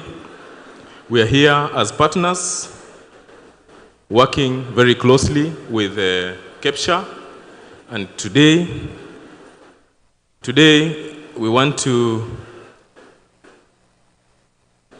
the slides please. Today we are here as your partner and our vision, cornerstone of knowledge for humanity. We believe as we nurture these learners, every potential, Moran Publishers is there to ensure that this is achieved. In adapting to the new era of learning, we work collaboratively with the stakeholders in education and experts when we are coming up with these teaching and learning resources, rigorous in content development aligned with the CBC standards. We focus on the learner on the learner and activity-based learning in the development of our resources, and we are using teachers both from public and private schools. We are here as the pioneer of atlases for CBC. While our friends are launching their atlases today, Moran Publishers, as the cornerstone of knowledge, we launched our primary school atlas last year. This year, we have been approved with the junior school atlas. We are the only one here with a junior school atlas that is age appropriate. We have high quality visuals, maps, and diagrams in all the 47 counties in our 2 atlases, and the content is engaging that fosters curiosity and exploration, and at the end of the atlases, we have assessments. So that is our primary school atlas for grade 4, 5, and 6, age appropriate, as required by the curriculum designs. And then we have just been approved with the junior school atlas, that is our world atlas for grade 7, 8, and 9. The only approved atlas that you will find in this facility is by Moran Publishers with an approval mark. I'm insisting on that because KICD is very keen on teachers using approved teaching and learning resources. Next, we have mastered the English language. With the CBC, you have received our skills in English. The government purchased books. That means we have been very effective in English. And when you look at our books, they are clear, concise, and age-appropriate language that we are using. We focus on grammar, vocabulary, and reading comprehension.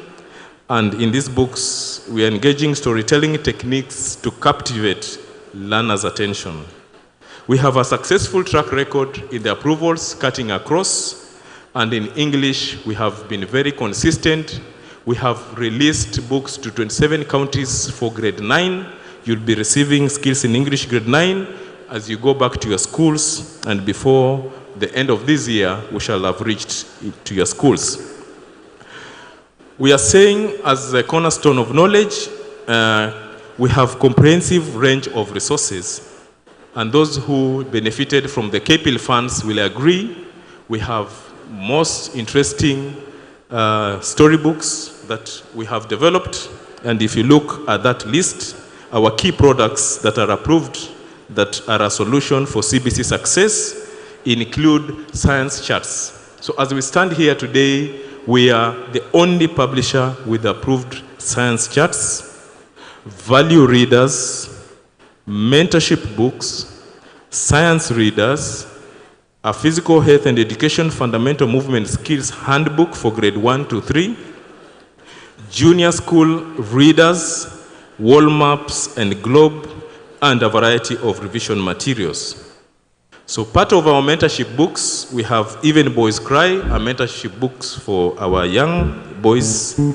And then we have every... Now, you need to listen in.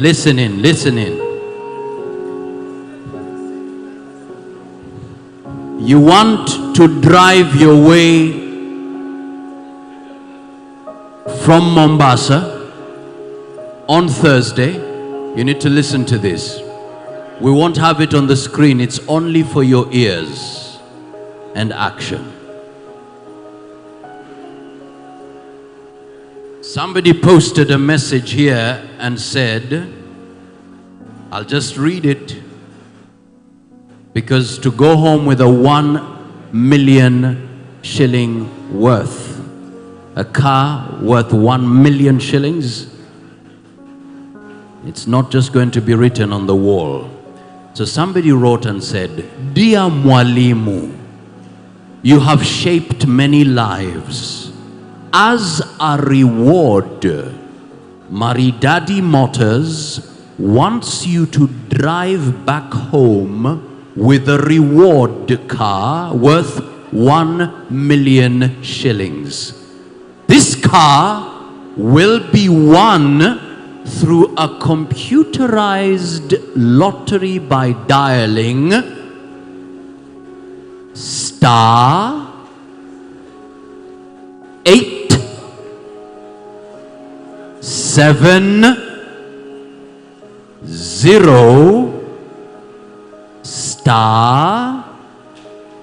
*2#.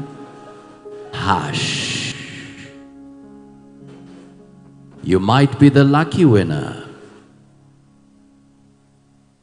The Suzuki, grab your tickets and drive the Suzuki on Thursday at the conclusion of the Kepsha conference. Done.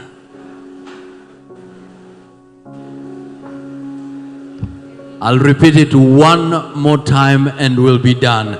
*870*2#. We are done. Ladies and gentlemen, up next for the next 25 minutes, please welcome, let's have on the screen the names. 25 minutes, we have a panel discussion very quickly. Let's have the screen on. Unlocking the prospects for enhancing parental and community engagement in schools by addressing the digital divide. David Obuhatsa, Chairman, National Parents Association, please take your stage. Take the stage. Bishop Makime, Kepsha National Executive Board Member, Karibu Sana. Virginia Ngindiru, Director, Innovations, Zizi Africa Foundation, Karibu Sana. Engineer Isaac Nyangolo, CEO, Zeraki Analytics, please take the stage. You only have 25 minutes. 25 minutes, moderated by Sam Otieno, Director, Advocacy and Partnerships, Zizi Africa Foundation. Once you start talking, the clock will be ticking. 25 minutes. Once you're ready, ladies and gentlemen, 25 minutes. 25 minutes. Are you ready? Once you're ready, once you speak on the microphone, we're ready to go. If you have any questions, we'll have menti.com ready for you. Sam Otieno? Sam Otieno. Please yes, take I'm here. Karibu Sana, Thank 25 minutes. Thank you to our national chairman and the National Executive Committee, distinguished guests, delegates, ladies and gentlemen. My name is Samuel Otieno, and I have the pleasure of moderating this session today. I work at Zizi Africa Foundation as the Director of Advocacy and Partnerships. And at Zizi Africa Foundation, we are a not-for-profit organization that works on improving learning outcomes in Kenya. And we are really proud to be associated with Kepsha, who have been our very good partners over the years. Good afternoon. Now, to be able to help us to go through this session. I have the privilege of being joined by two gentlemen and a distinguished lady. On my very far left, I have Dr. Bishop Makimei, who is the Kepsha National Executive Board member. Karibu sana, Bishop.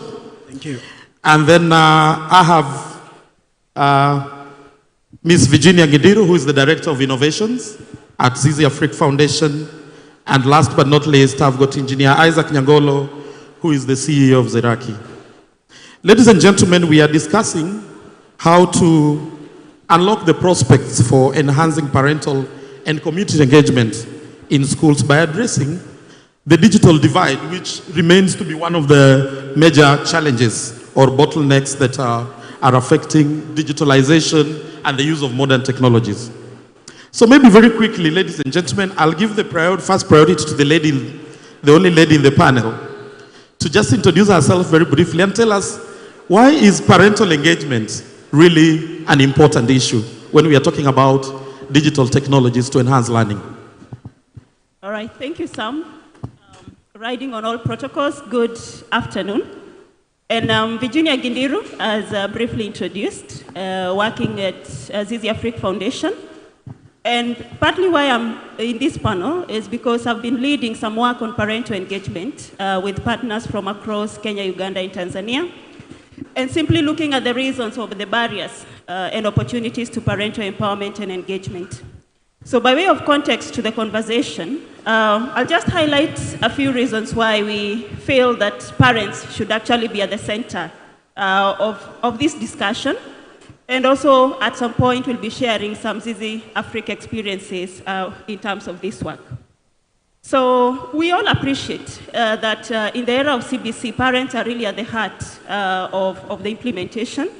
But also, this is an area that has been met with a huge outcry around parents not being aware, not understanding just how much they should engage. But we appreciate that they're also coming into this space with a lot of challenges in terms of understanding and conceptualizing the journey ahead of them. So 4 reasons why in our work, we are really keen on having parents really at the heart of this work. And the first one is something that we obviously know very well, that parents are the primary teachers, more or less. They are the custodians of values. They are the ones in charge of even, hand-holding the generations in terms of cultural heritage. They are the teach children the first language. And we all know that this foundation, especially with us as teachers, the first 1,000 days really are very critical.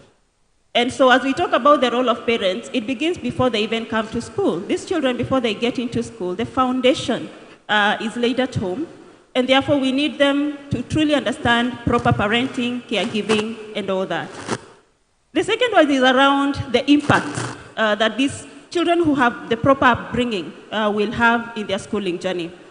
And we all can relate that in the wake of CBC implementation, we are also banking a lot on parents for them to support us in areas of talent identification, for instance. Because it's not enough to just have an involved parent, but really one who is at the heart of learning.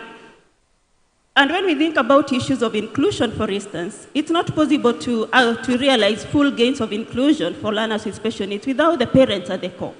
So I think I also reiterate the need to have them at the heart for that particular reason. And then thirdly is the whole issue around thriving institutions.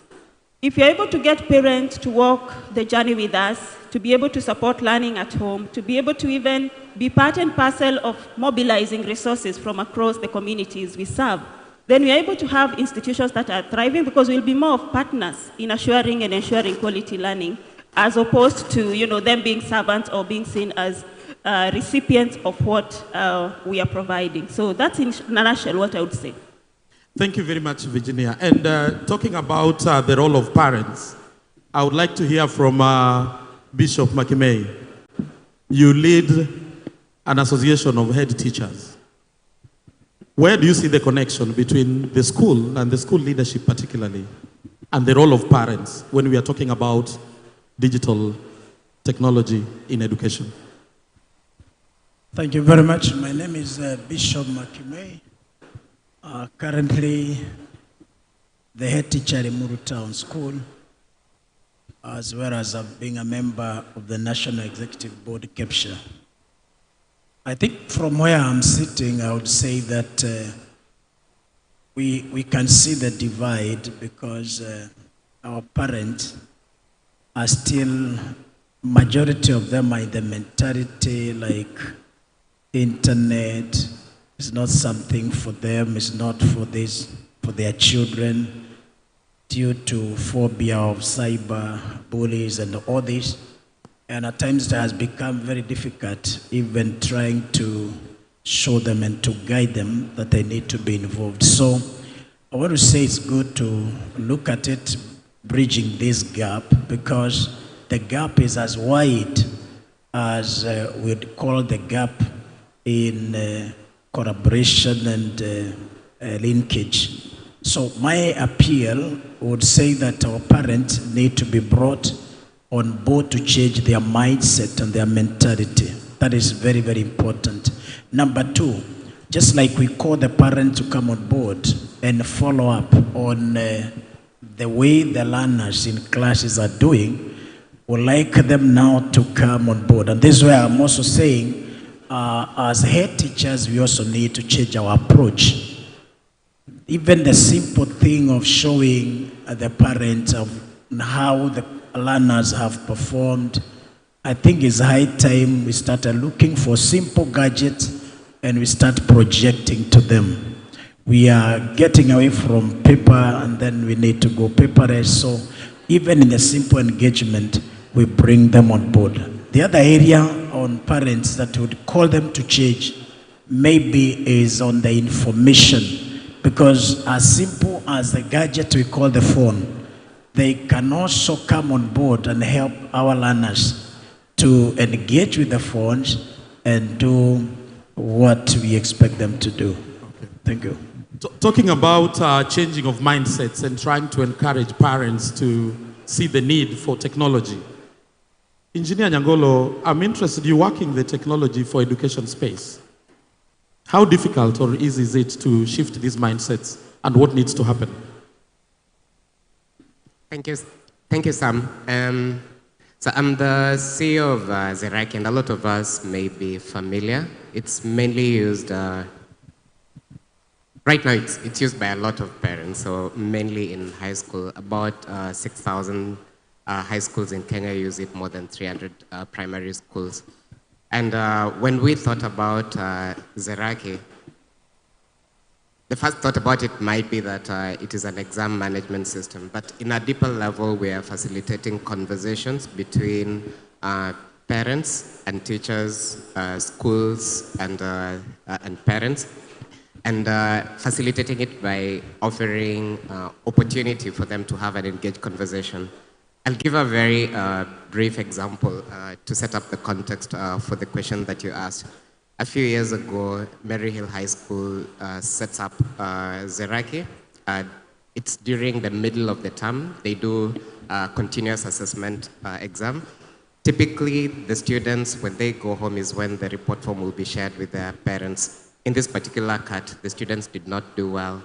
So the dean says 2 or 3 days later, after the exam results were posted on the Zeraki app, parents started streaming into the school to have conversations with the class teacher, the subject teacher, about various, about the students' performance. Prior to this conversation would need to, let's say, I have 5 report forms, more like what William of Kurasa was describing earlier on today. And being able to draw out the the right insight from the written material is really difficult for the parents to do.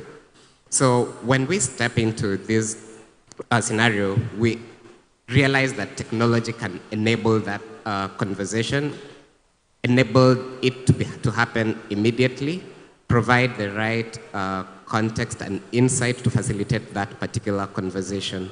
So if a parent wants to talk to a subject teacher or a learning on a particular learning area, the parent has all the information that they need to have that conversation. If a parent needs to support a student on a particular assignment, that information is immediately available to them. So the rest of the panelists have already talked about why that is important and why it is important to engage the parents. As the technologist, I want to, let's say, talk a little bit more about the how. Exactly. And in Kenya, almost everyone now has a mobile phone, which means mulika mwizi, akabambe. About half of the people will have, let's say, about the parents, the teachers will have a smartphone. And when we think about technology, we think of technology as a way to meet the parent, a way to meet the teacher where they are. So if a parent does not have access to a mobile phone, you can still reach them through, let's say, the paper-based reporting that we've always been using. If the parent has access to a mobile phone, you can use SMS to engage the parents really well. It's something we and many other organizations do, like Eneza. There's a lot of companies in Kenya that do that. Essentially saying, even before the student gets home, the parent will have received a text message telling them, maybe it is the performance, maybe it's an assignment, whether you're coming for a meeting. And then for the parents and the teachers who have like access to a smartphone, then the level of engagement is still high. So the challenge to us as the people building these technology solutions is to ensure that the level of engagement across this medium, whether it is over SMS, whether it is over WhatsApp, whether it is on an app, provides the kind of information that facilitates engaged conversation between the school and the parents. Bishop, you speak about the need to get parents to support children with gadgets. We still are in an era where children are not allowed to have mobile phones, for example, in school. Yet at home, they have a lot of access to this. Where do we strike the balance of these restrictions and also the need to enhance the use of technology?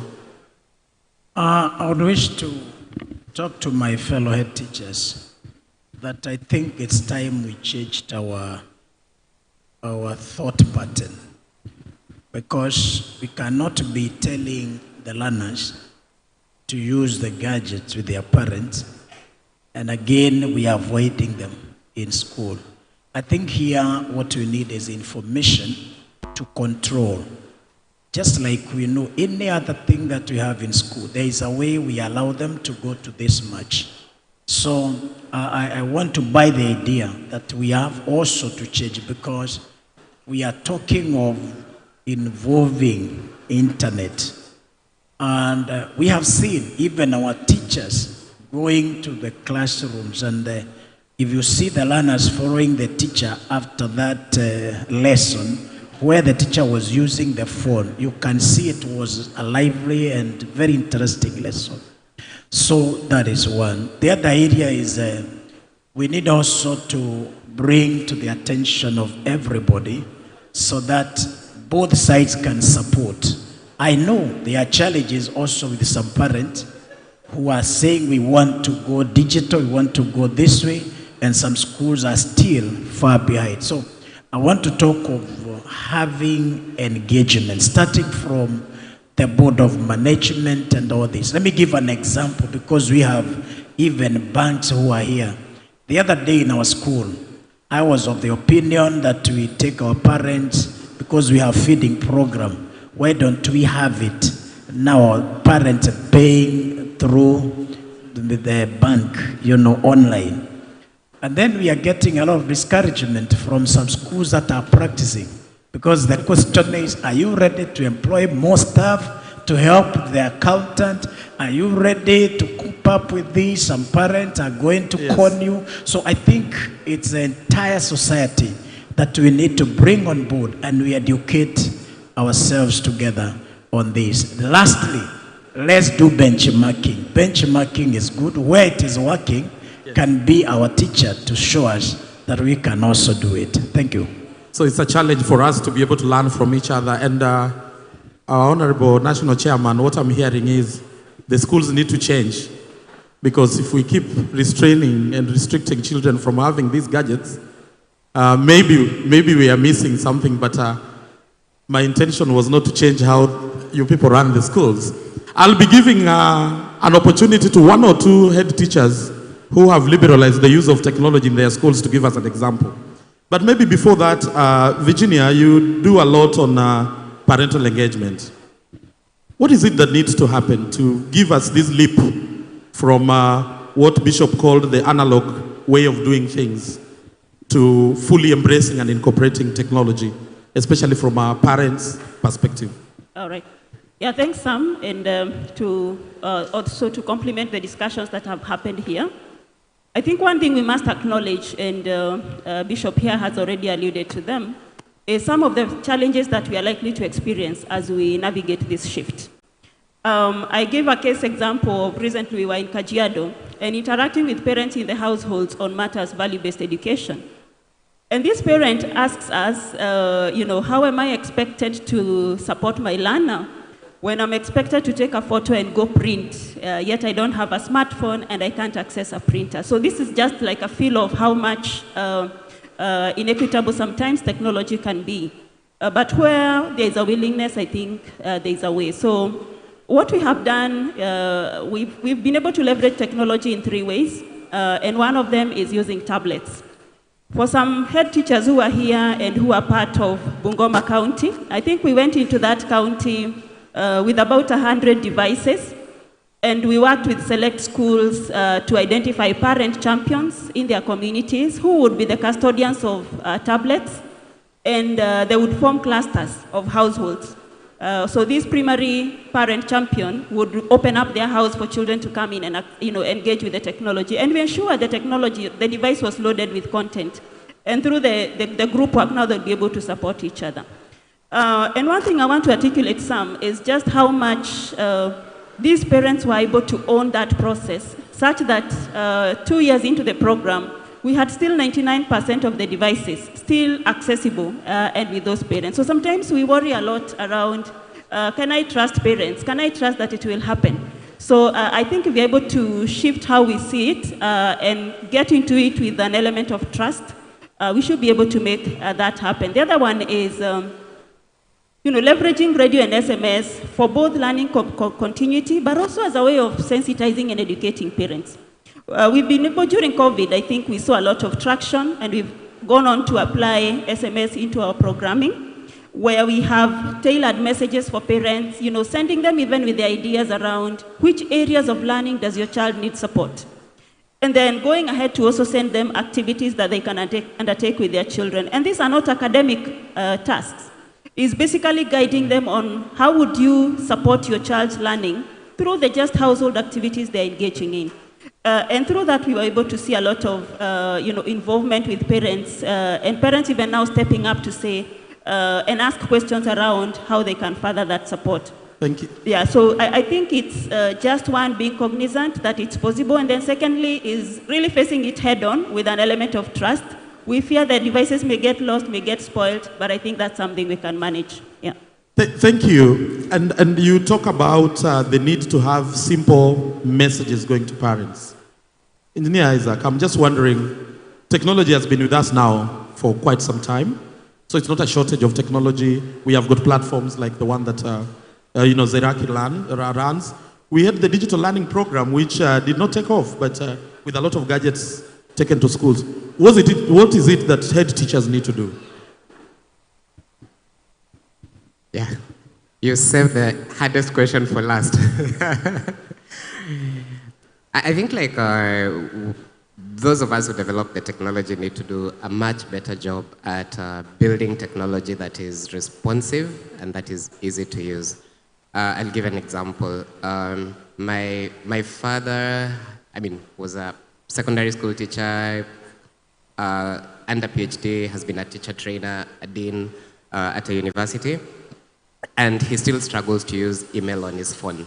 He still struggles to use email? Yes, email on his phone. But none of us struggles to use WhatsApp on the phone. So when you're thinking about it, the people who designed WhatsApp made it easy to use. You may blame people for not having not knowing how to use email, but literally you need to make your technology work just like WhatsApp. Everybody understands how to make it. And that is just focusing on the layer of the software itself. But you can also then go to the layer of the devices themselves. I mean, is it easy to use? Is it difficult to use? One of the revealing moments for me when I was working in the banking industry was just how frequent it was that when you're making a presentation, there will always be the IT guy who comes and fixes the HDMI cable so that everybody can get the presentation. So sometimes we make it appear that when teachers are struggling, they're uniquely struggling. But even in the banking industry, which has the best technologists, they need someone to come and help them fix that cable.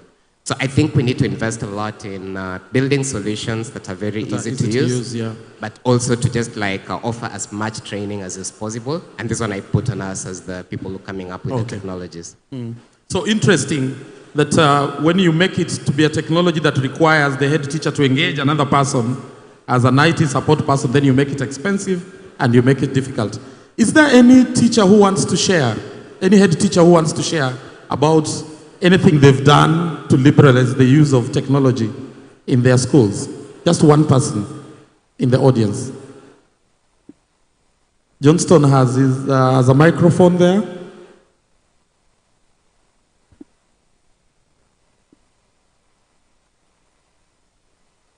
Okay, we have a teacher here.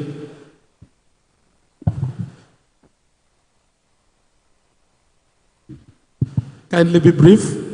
Yeah, thank you. I'll be very brief. As a brief case, I'm Gerald Kagilos from Sia County.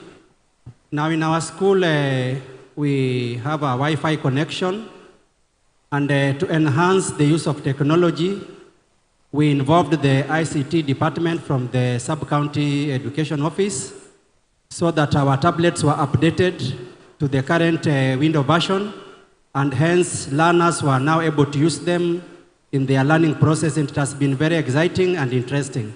Thank you. Thank you. Thank you very much. Our National Treasurer also wanted to say something briefly. Oh, okay. I actually wanted to pass over the mic. But my colleague is right.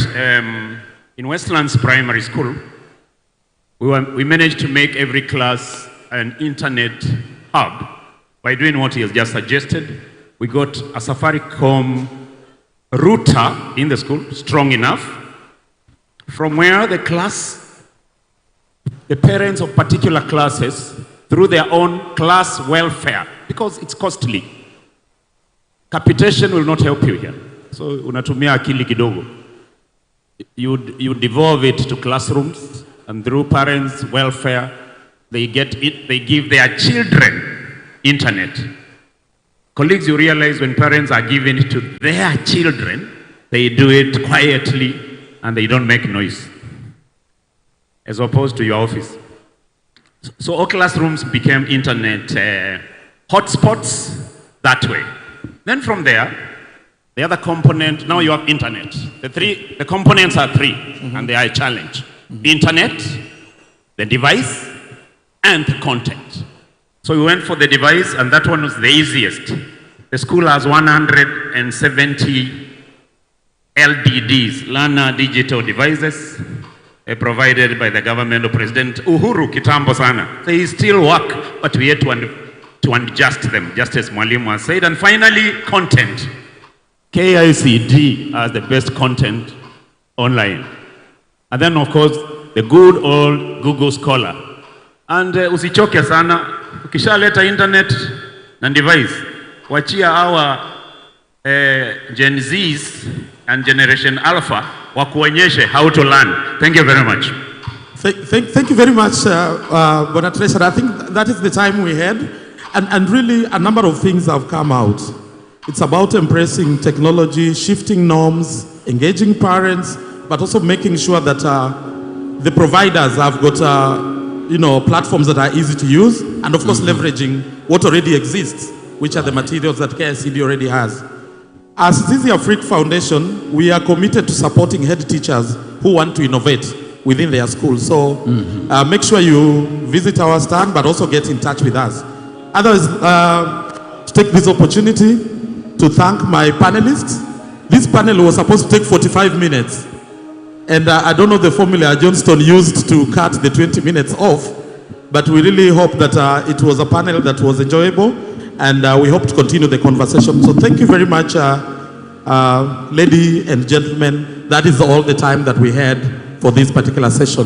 Asanteni sana. A big round of applause, ladies and gentlemen. Thank you so much, Mwanasam. Thank you so much indeed. We appreciate it. And we have a gift of appreciation. A gift, tafadhali.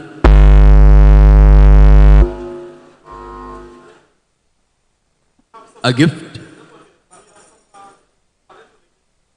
Parental engagement tools. There you go. We have some parental engagement tools that we've developed together with a number of stakeholders, including government, and you can always come to our stand and get one and see if you can test it in your settings and in your schools. Excellent. Thank you so much. Makofi out of Adali, we have a gift of appreciation. Let's have Bwana Kennedy. Asante sana. Thank you so much. Sail. Wind. Asante sana.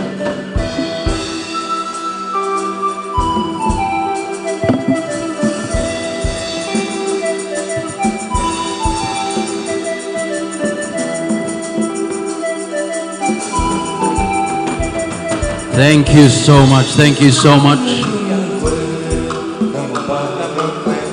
And finally, sail. Thank you, Sailwind. Asante sana. Thank you, Sailwind.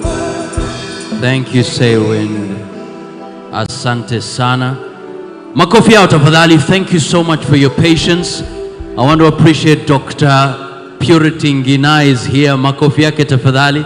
Makofi tafadhali. She's here. We celebrate you. Well done, well done. And all the guests who are here. Finally, ladies and gentlemen, this is our final engagement for today. Bridging the equity and quality gaps.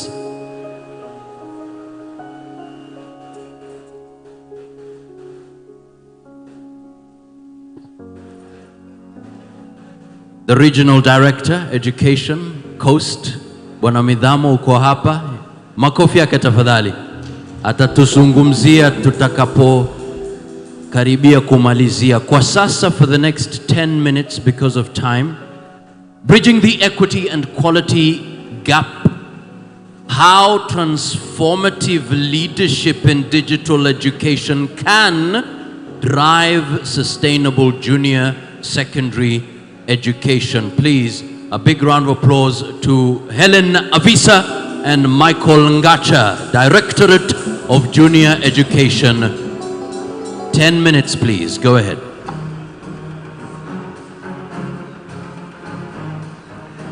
Okay, thank you. And the chair, Kepsha. Yes.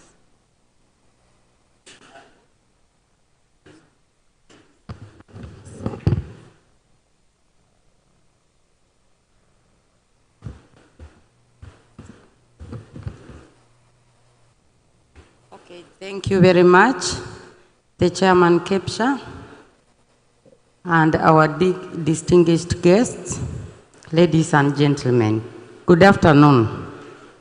Good afternoon again. Yeah, I'm the last presenter, and I think I have very few listeners, but when you are last, you are not least. So I'm happy I'm not the least, but I'm last. What I'm going to present, as they've said, is not new from what everybody has talked here. It's just what they have talked, but maybe in a different way. So I'll be very brief because I know people, their level of sugars are going down, and I want to be very brief. I hope they are projected. Have they projected? Okay. Now I'm going to present, as you have been told, on the issue of bridging the equity and quality gap and the issue of transformative leadership. So when we look at our Constitution 2010 and our Education Act 2013, we know that education is mandatory and free and compulsory to all the learners. And when we look at the junior education, it's the baby on the block.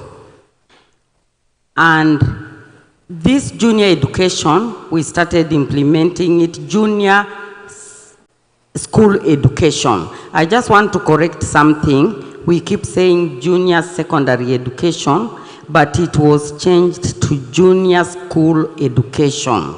It's not secondary, it's junior school education. That's what is there up to now, unless we change again. So our junior education, the current status in enrollment, it's as you are seeing on the, we have 20,589 public junior schools,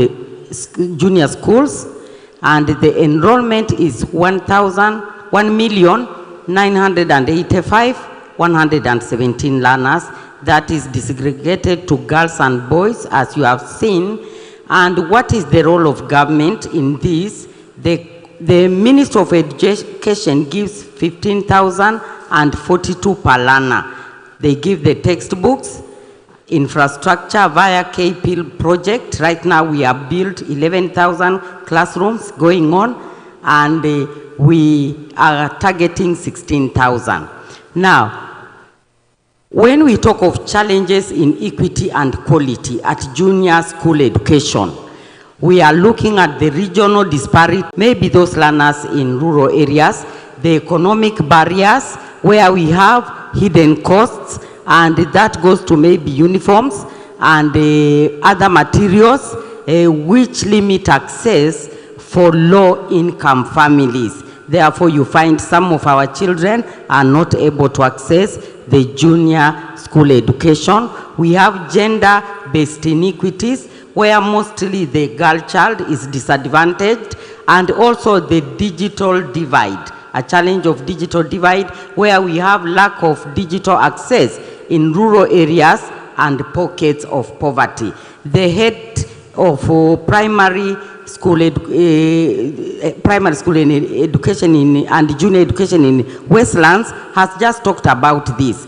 If those schools in urban areas, they have access to digital divide. What about those in the rural, in the deep rural and pockets of poverty? Those are some of the gaps we are talking about. Then we have challenges in equity and quality at junior school. We'll find it at teacher competency variability, like in CBC training inconsistencies. The rate we absorb the content, individual teacher is not the same. So you'll find there is teacher in different areas, digital infrastructure disparities, where you find urban schools are better equipped as compared to the rural schools.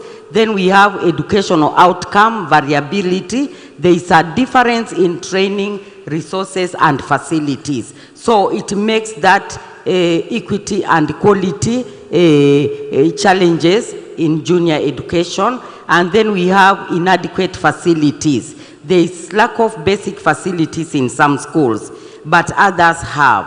How are we using our transformative leadership to ensure that we use the resources around us, the limited resources, plus collaborating with our other educational people who are supporting education, looking at the school alumni, looking at the communities and the corporate institutions around us. How do we use them to ensure that we limit these inadequate facilities in our schools? Then we have strategies to address some of the challenges, the issue of resource mobilization in especially in marginalized areas and pockets of poverty, public-private partnership in digital access. How can our children, how can our teachers access digital devices and have access to internet by maybe using the resources, limited resources we have, and the resources we can mobilize from our parents who are able, the community, and the corporate institutions around us. Then community programs for the girl child. We know mostly the girl child is disadvantaged, especially in hard to reach areas because of the distance to school and maybe the cultural issues surrounding them. We need to address those issues also. School-based teacher development programs. How many of us have school-based teacher development programs to empower our teachers in using technology to deliver their content to the learners? Then we have transformative leadership in junior education. What is this? Is our role as transformative leaders? Just in short, is promoting inclusivity, which has already been said, stakeholder engagement. How do you bring about stakeholders to support your school? Teacher development in CBC at school level. All teachers go for training, but are we sure all of them are fully trained and they can deliver? So we need to have our own school-based teacher development programs for CBC education. Then data-driven policies, how do we embrace them and how do we practice them? Encourage innovation. We have just been told we are so rigid to our children, but these children can really be innovative. How can we come up with the policies that protect children access to internet and how they use it so that they can become innovative by using the technological gadgets and whatever we have in our school?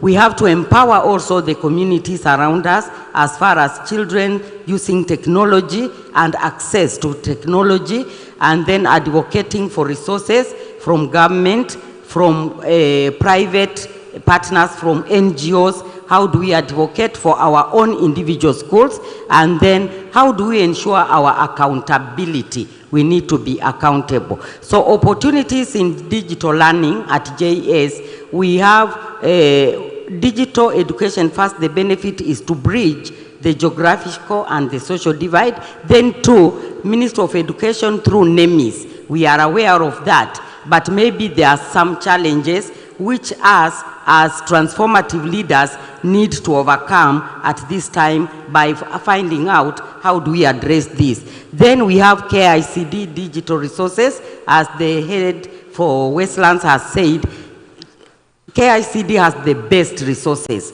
How are we using those resources technologically?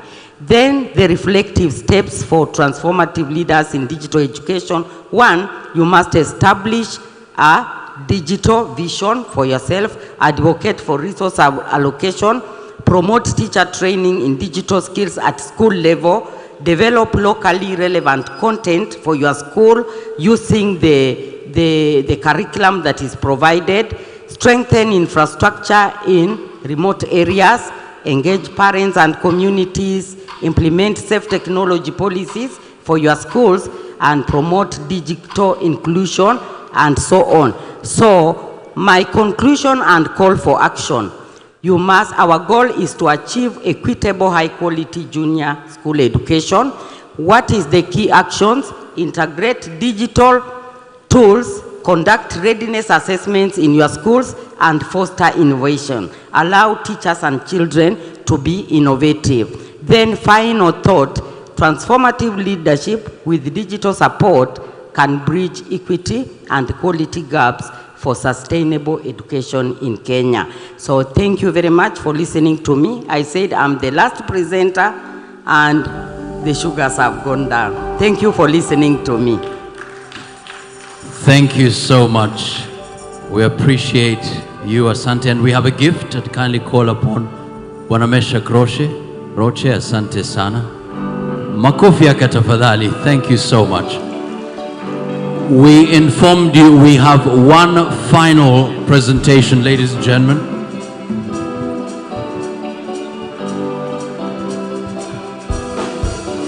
We are about to close.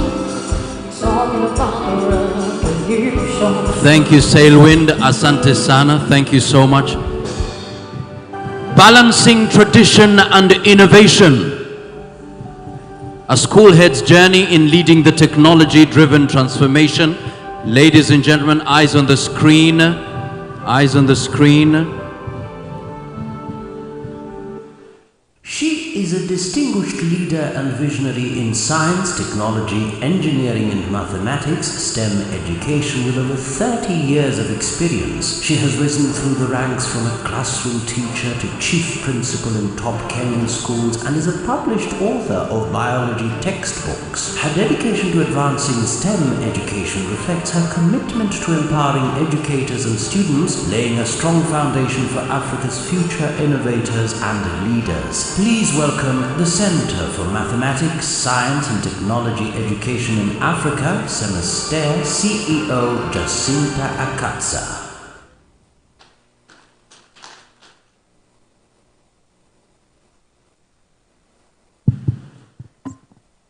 Thank you for that lovely introduction. My name is Jacinta Akatsa, the Chair, National Kepsha Executive Board, Delegates, Ministry of Education officials, Teacher Service Commission officials, invited guests, good afternoon. Today with me, I have two distinguished interviewers, Mr. Derek Mutunga on my right, and Madam Winfred Sila on my left. And they will be sharing with you today how their experiences have been in balancing tradition and innovation in terms of teaching and learning methodologies and their journeys as heads of institution. So kindly introduce yourself, Mr. Mutunga, in 1 minute. Thank you. My name is Derek Mutunga, the current head of institution, Machakos Township Muslim Comprehensive School, which is located at Machakos Town, and I'm also a member of the National Governing Council. Thank you. Thank you, and Madam Sila. All protocols observed.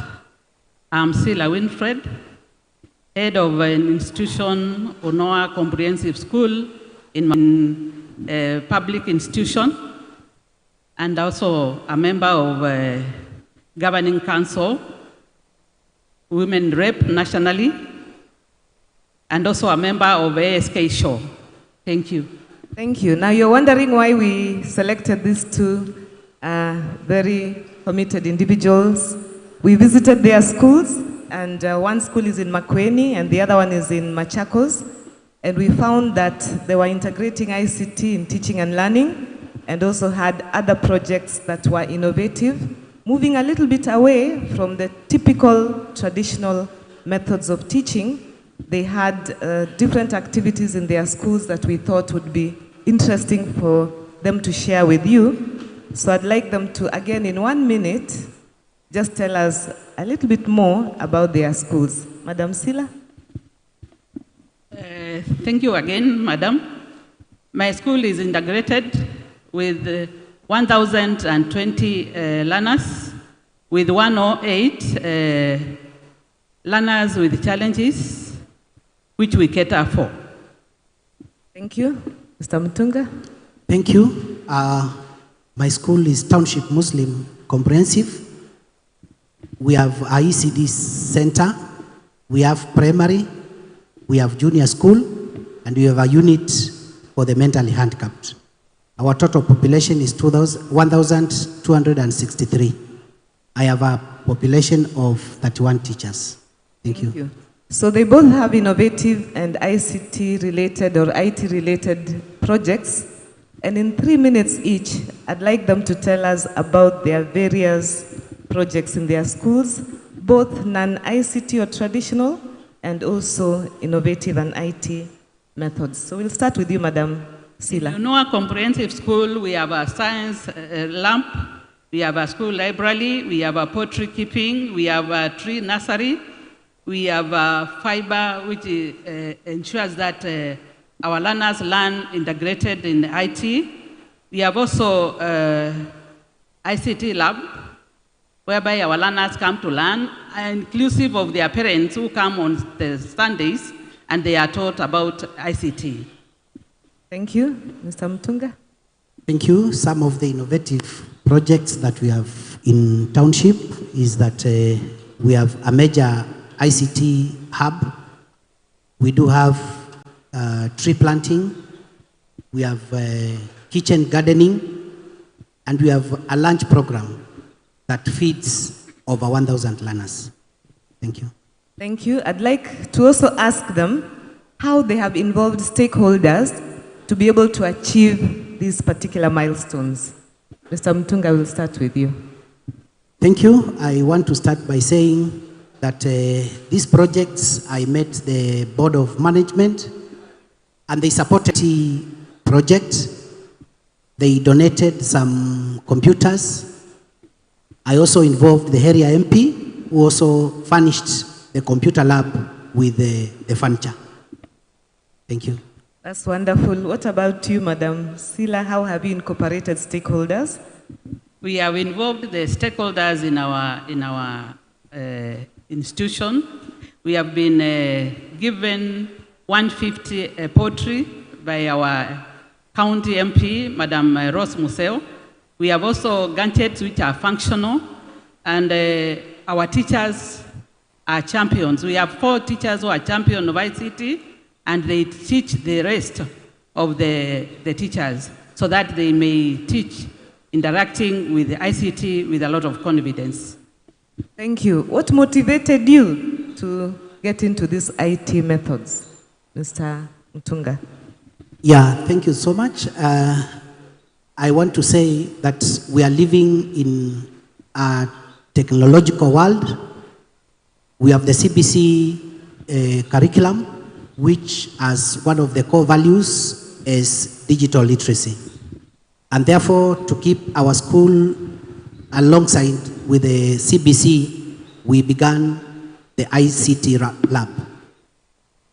Thank you. Madam Sila?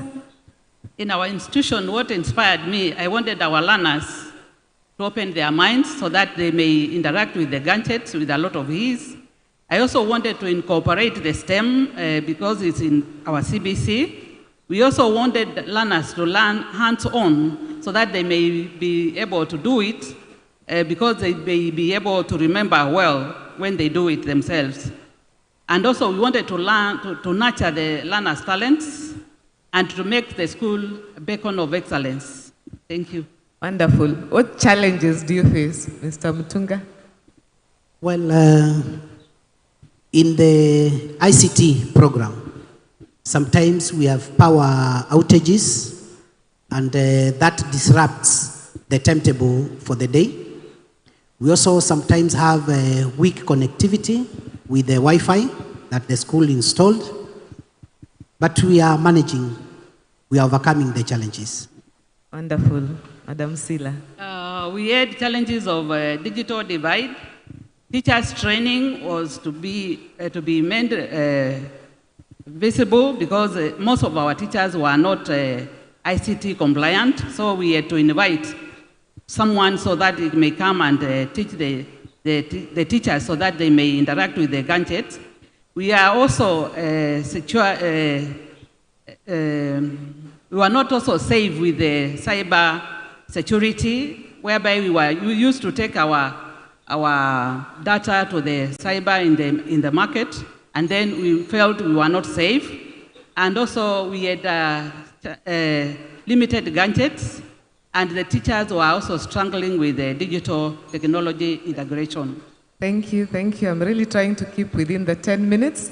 2 last questions. One, how do you ensure that students don't have their core values affected? Just in 1 minute each or less. Yeah, thank you. We have teachers who are supervising the learners when in the lab, and all the content that is in the IT gadgets is censored by the school administration. What about you? The learners learn with supervision from the teachers, and we also sensitize them. And that now their parents come in the afternoon on Sundays, they are also aware of what the learners are doing with the gadgets. Thank you. Thank you. Then lastly, artificial intelligence. What are your thoughts on this? Is it something that teachers should embrace or not? Any one of you can answer that one. I think this is a journey of a digital era, and each one of us should make the first step. Thank you. Yes, Mr. Mtunga. Artificial intelligence is the way to go. It is not replacing the human role, but it is assisting and simplifying the work that we are doing. Okay, in 2 seconds, 1 second each, your parting shots. What do you tell teachers who are here, heads of institutions that would want to get encouraged by the journey that you have taken? That's the last question. I would urge all the head teachers to embrace ICT integration and take the leading role in their schools. Madam Sila. I may also say that we should start the long journey, because the IT is there to complement what we are doing with our learners. It has not come out to take up our positions. It has come to complement what we are doing with our learners and also with the society at large. Thank you. Excellent, excellent. So on this, I'd like to say, Semastea, we have been able to train 32,000 junior school secondary teachers so far in ICT integration, and we hope to continue engaging with you. Thank you. Asante sana, makofi yao tafadhali. And we do have a gift of appreciation. Bwana Francis Ndirangu, tafadhali tusaidie. I also have a gift from Semastea, so as we receive these guests from Kepsha, we will also give these two teachers something just to encourage and appreciate them in their journey. Wow, thank you so much. A gift from Semastea and also a gift from Kepsha. Look at that. These are the champions indeed. Makofi tafadhali. Thank you so much. Wow, well done. Well done.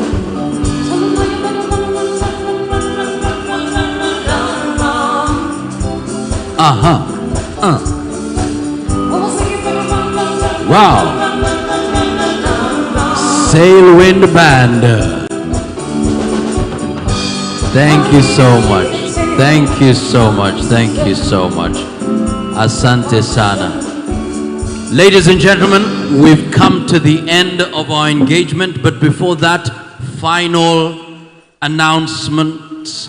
A big round of applause to Bwana Meshak Roche. Makofi yake tafadhali as he gives us the final remarks. Final announcements. Wow. Special day it has been, and we thank God for His grace this far. I really want to appreciate who have been around. I know the sugar level is going down, so I won't take much of your time. But as you can see the program, early in the day we were expecting a very special guest, the RD Coast, who, due to unavoidable circumstances, could not be there on time. He was a meeting due to duty, but he has managed to be here. Before I close, I would want just him to come and salute the audience and welcome us to the region, or tell us that we are not welcome. We can go back to our regions. Karibu sana, Director.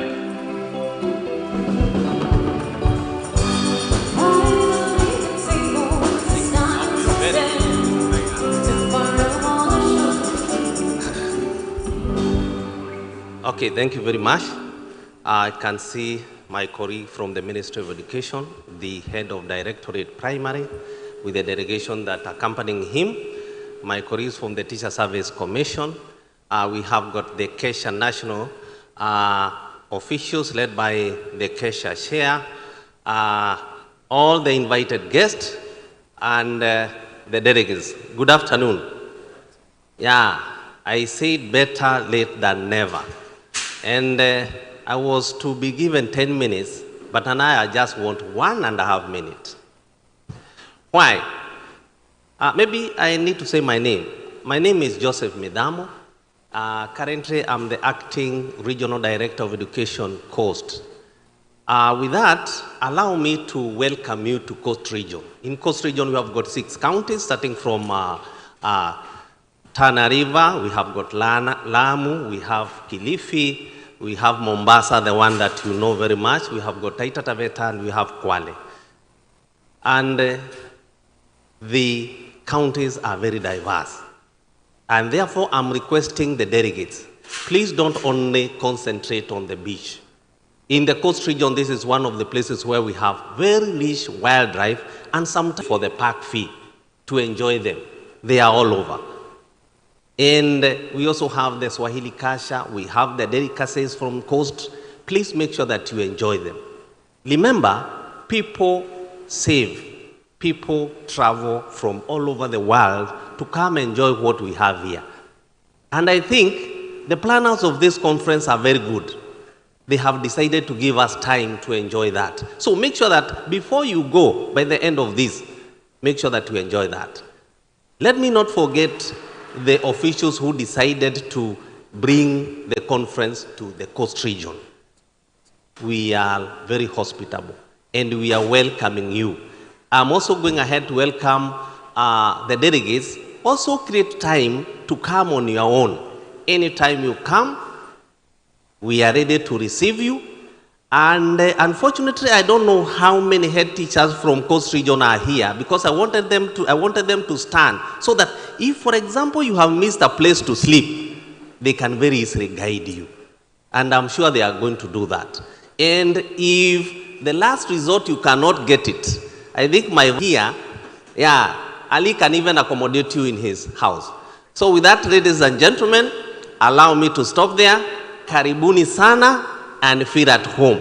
And I think it is by design that I have come to welcome you at this time. Because when you are welcoming visitors, the next thing they expect is a cup of tea or lunch. And because it is lunchtime, please go and sample our delicacies. Thank you very much. Thank you. Thank you, Director. We are closing down now. It has been a good day.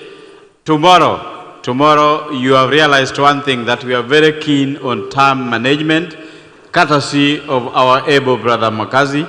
We are strictly following the program as it is. So keep time tomorrow. We really want to appreciate the delegates for honoring and accepting our request that you really kept to the area that we had assigned to the delegates, and you welcomed our guests and you allowed them to sit on the chairs that had been reserved for them. Be blessed. Dr. Bishop, final prayer, please.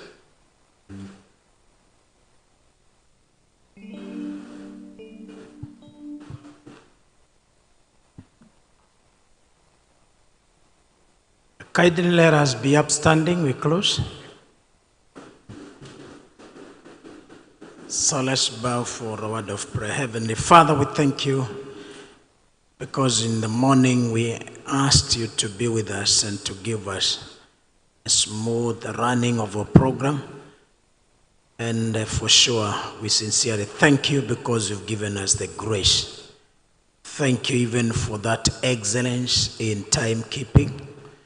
We thank you, Father, for our MC. Thank you for all other facilitators and members of Kepsha, including our chairman, who have been so informative and greatly giving us staff to help us in the running of our schools.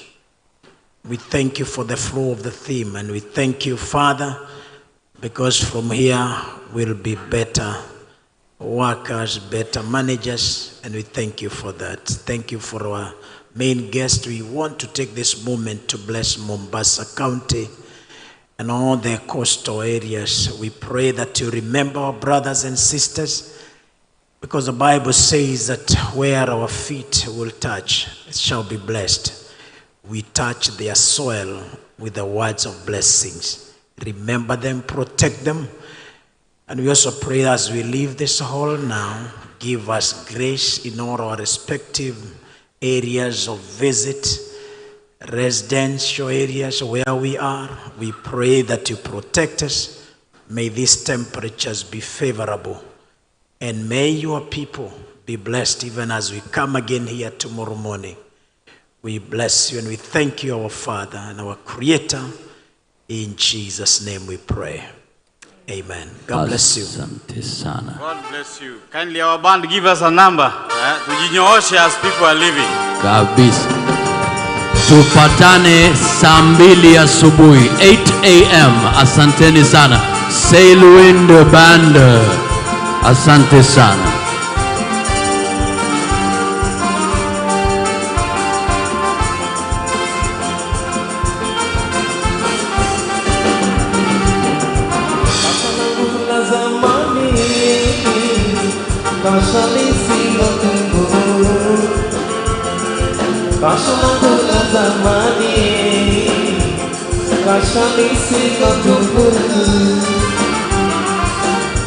Ndani kwa ndani na ufunguo ni huu, alofungua ni nani?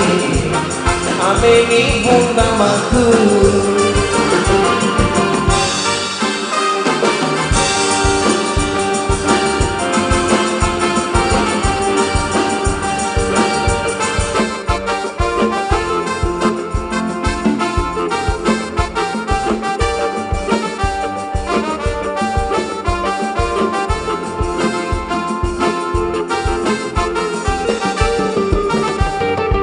Kasha mundo wa kale, si mundo wa kisasa.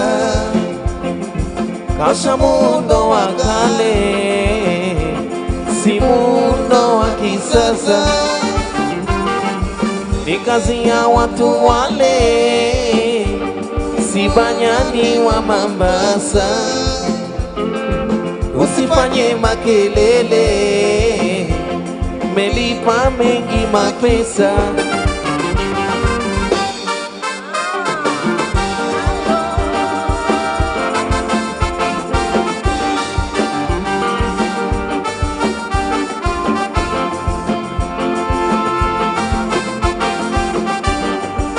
Asante sana.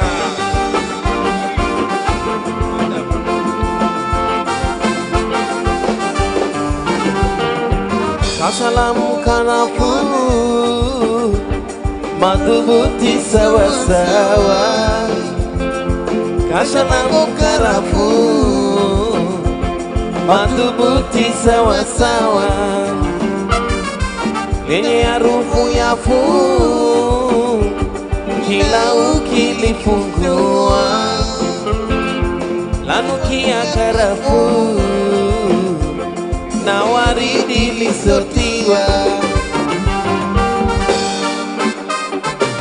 In this place, Sacred Heart, tunakuona, tunakutambua.